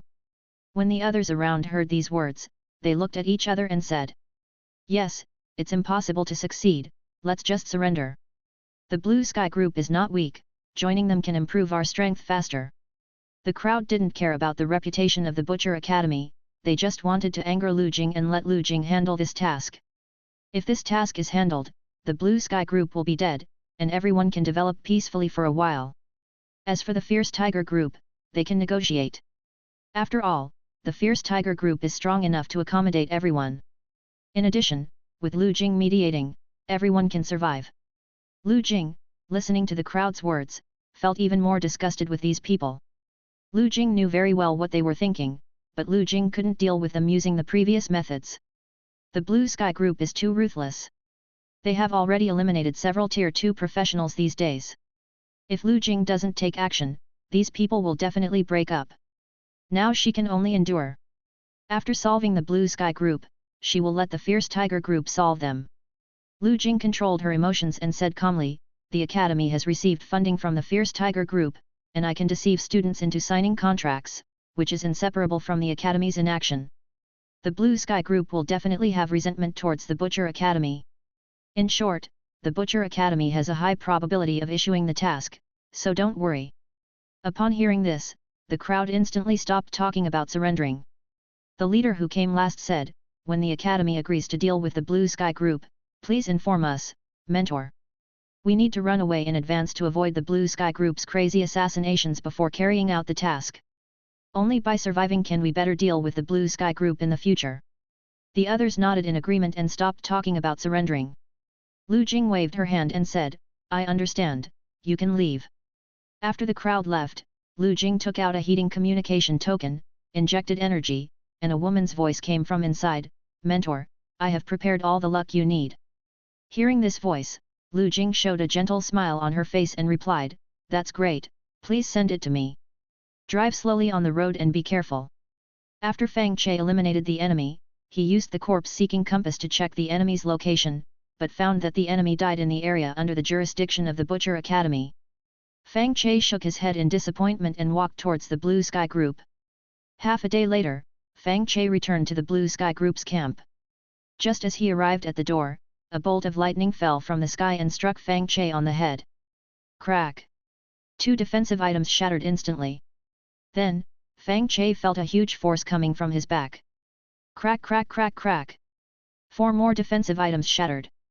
At the same time, Fang Che's body was also knocked away by the huge force and flew towards the Blue Sky Group's camp. Fang Che understood that he had been assassinated again. Although Fang Che disguised himself very well, the Blue Sky Group only had Fang Che as a Tier 2 Curse Master, which was too conspicuous. This was something Fang Che couldn't hide.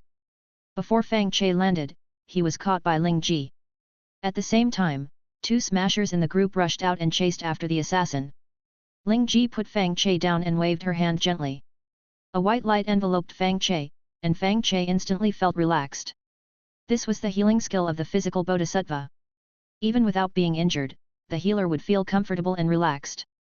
Fang Che thanked, "Thank you, I'm fine." Seeing that Fang Che was fine, Ling Ji relaxed a little, waved her hand, and the white light disappeared. Then, Ling Ji said with a serious face, "I haven't seen an assassin running to someone else's team's door to kill people. It seems they are getting anxious. Why don't you just live here and don't go out?" Fang Che shook his head and said, "I will try to come here less in the future. Contact me through the communication token if anything happens." If he kept hiding in the camp and didn't go out, it would indeed be very safe. However, Fang Che needed to assassinate others to make money and often had to go to the Curse Master Mission Hall. If he stayed in the camp, he would encounter assassinations every time he went out or came back. It would be safer to hide outside all the time. Ling Ji persuaded, "There are many Tier 2 universal pills in the group now. I can provide them for you to use. Let's get through this period first." Fang Che still shook his head, but didn't say much. Instead, he took out a storage ring and handed it to Ling Ji. Fang Che said, "This contains the belongings left by the people who were killed. Please keep it safe. I'm going to the Curse Master Mission Hall." Seeing that Fang Che didn't listen to her advice, Ling Ji sighed, took the storage ring, and said, "I'll send you off." Fang Che smiled slightly and nodded, "Okay, then I'll trouble you." With Ling Ji by his side, Fang Che could be healed quickly even if he was injured. Moreover, the physical bodhisattva was known for being difficult to kill. With Ling Ji by his side, others might not launch an assassination. After that, Fang Che followed Ling Ji to the Curse Master Mission Hall. When they came to a deserted street, Fang Che whispered, "Give me the list of the next 10 people. I can collect the items and trade them outside in the future. I won't go to the Blue Sky Group. Ling Ji thought for a moment, took out a notebook and handed it to Fang Che, saying, "These are all the targets. I will notify you if there is any news. Please be careful usually." Fang Che took the notebook and smiled, understood. Fang Che was a curse master with no close combat ability at all. If he encountered an enemy, he didn't even have the ability to die together. Therefore, Fang Che attached great importance to his own safety. As for the work of searching for corpses, Fang Che was also unwilling to give up, mainly because he didn't want to miss the materials for strengthening curse props. Anyway, as long as he didn't go to the Blue Sky Group, Fang Che believed that others wouldn't find him and he wouldn't be assassinated. A moment later, the two arrived at the Curse Master Mission Hall. After saying goodbye to each other, Fang Che entered the Curse Master Mission Hall. Chapter 43. Entering the Curse Master Task Hall, Fang Che did not immediately submit his task, but instead left through the exit of the training room. Earlier, many people saw Fang Che and Ling Ji together, and submitting the task would expose Fang Che's identity. Fang Che needed to be careful. Fang Che changed his cloak and mask outside, found another hotel to stay in, and took out the Revenge Evil mirror from his Nguyen palace. The Revenge Evil mirror showed the face of an unfamiliar woman and an unfamiliar name. Fang Che had never seen her before, and the Slaughter Blade Academy had not seen a second-tier female curse master in recent decades. Presumably, a curse master from another place was passing by and casually accepted an assassination mission. But this was also good. Outsiders would not stay in the Slaughter Blade Academy's jurisdiction for a long time and would definitely go outside. When the time came, Fang Che could kill her and search for resources on her body. Just then, the communication token emitted heat. Fang Che injected curse energy, and Ling Ji's slightly apologetic voice came from inside, "The person who assassinated you ran away and couldn't be caught." Fang Che didn't care much about this matter. Assassins are best at disguising and running away. It is normal not to be able to catch people. When facing these assassins when you are weak, the only way is to defend well and then leave it to fate. Fang Che put away the communication token, changed his cloak and mask again, and went to the Curse Master Task Hall. After submitting the task, Fang Che came to the wall and reached out to accept a task to assassinate Ye Ling. These days, Fang Che had been killing people from other groups, and it was easy for others to associate the assassin with the Blue Sky Group. Fang Che needed to confuse the public. Of course, people cannot be killed. He needed to keep dragging it out until the task deadline expired and the task was automatically scrapped. Just then, a member of the Blue Sky Group walked up to Fang Che, and the finger hidden in his sleeve rubbed slightly.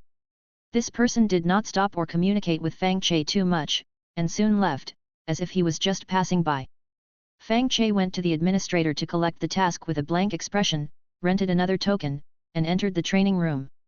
As soon as he entered the training room, white smoke appeared on Fang Che's body and was absorbed by the wall. Fang Che understood that this was a method left by a member of the Blue Sky Group. If Fang Che hadn't been cautious, he might have been assassinated by the Blue Sky Group. Of course, Fang Che didn't blame the person who left the mark. They served the Blue Sky Group, and leaving a mark was the right thing to do. After Fang Che absorbed all the curse energy in the training room, he put on a cloak and left the training room. Afterwards, Fang Che went straight home to cultivate. After cultivating for 2 or 3 consecutive days, Fang Che took out the Nailhead 7 Arrows book at night. Fang Che felt that after such a long time, the female curse master who attacked him should have left. Fang Che wrote the name on the white paper, kowtowed once, and then tore up the note with the target's name. Then, Fang Che pasted the portrait on the corpse-seeking compass. The compass showed the location of the corpse. Judging from the distance, the person should have died outside. Fang Che relaxed slightly and went out to find the target. Several hours later, Fang Che found the corpse of a second-tier female curse master leaning against a rock in a cave, with a peaceful face.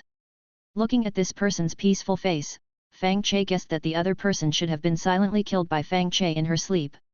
Fang Che reached out and groped for a moment, and soon found various defensive props in a storage ring. God bless, let me get some good things. Fang Che put his hands together and bowed to the sky, then opened the storage ring to check the contents. The next second, Fang Che's expression was excited, and he trembled with excitement. There were a lot of things in this storage ring. In terms of quantity, it was dozens of times more than the resources obtained from destroying Zhou Duan before. If compared in terms of quality, that is a difference of hundreds or thousands of times.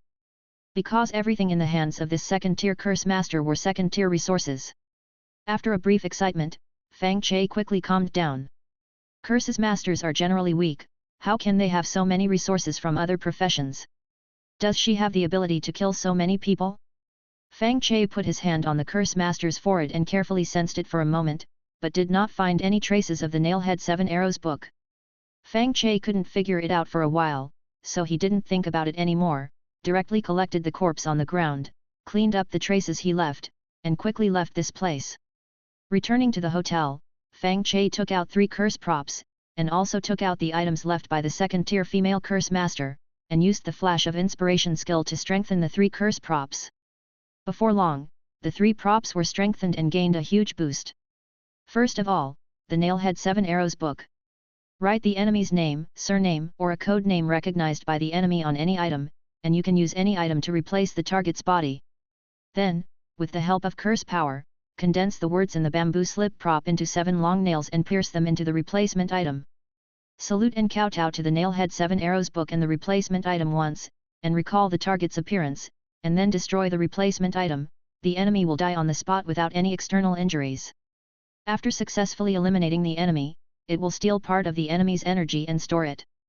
The next time you use the Nailhead 7 Arrows book, you can consume the stored energy to create professional damage of the same type as the stored energy. In the past, when Fang Che used the Nailhead 7 Arrows book to assassinate, it would not leave any traces, and the enemies would think that the poison doctor was the murderer. However, the poison doctor did not show up for a long time, which made Ling Ji suspicious, discovered the Nailhead 7 Arrows book, and even refined props to restrain the Nailhead 7 Arrows book. Only second-tier Ling Ji can discover these problems. In the future, when facing more powerful people, it is easier to be discovered. Now the Nailhead 7 Arrows book can create exclusive professional damage, which can well divert the enemy's attention and protect Fang Che's safety. This strengthening is of extraordinary significance to Fang Che. Then, Fang Che focused his attention on the Witch Gu doll. After the Witch Gu doll was strengthened, the information also changed. Bury the Witch Gu doll in a living area of a group. The person with the highest position in the group will become mentally disordered and kill other members within the group. The number of people in the group needs to be controlled at 1000, otherwise it will be invalid. The Witch Gu doll can shuttle through the underground and disguise its aura as soil and rock. The number of people in the group that the Witch Gu doll can eliminate has increased, which is good news. However, the most important thing is the disguise ability newly acquired by the Witch Gu doll. The Emperor Plane is very powerful and has many professions that are good at observation. The Witch Gu doll is easily exposed when facing them. For this reason, Fang Che did not use the Witch Gu doll to deal with other groups. Now that it has gained the ability to disguise, the Witch Gu doll can play a greater role and can be used to eliminate other groups. Then, Fang Che looked at the information of the Revenge Evil Mirror. After receiving a mysterious attack, it can increase the damage by 6 times, extend the damage time by 5 times, and display the enemy's appearance, location, and any other information on the mirror.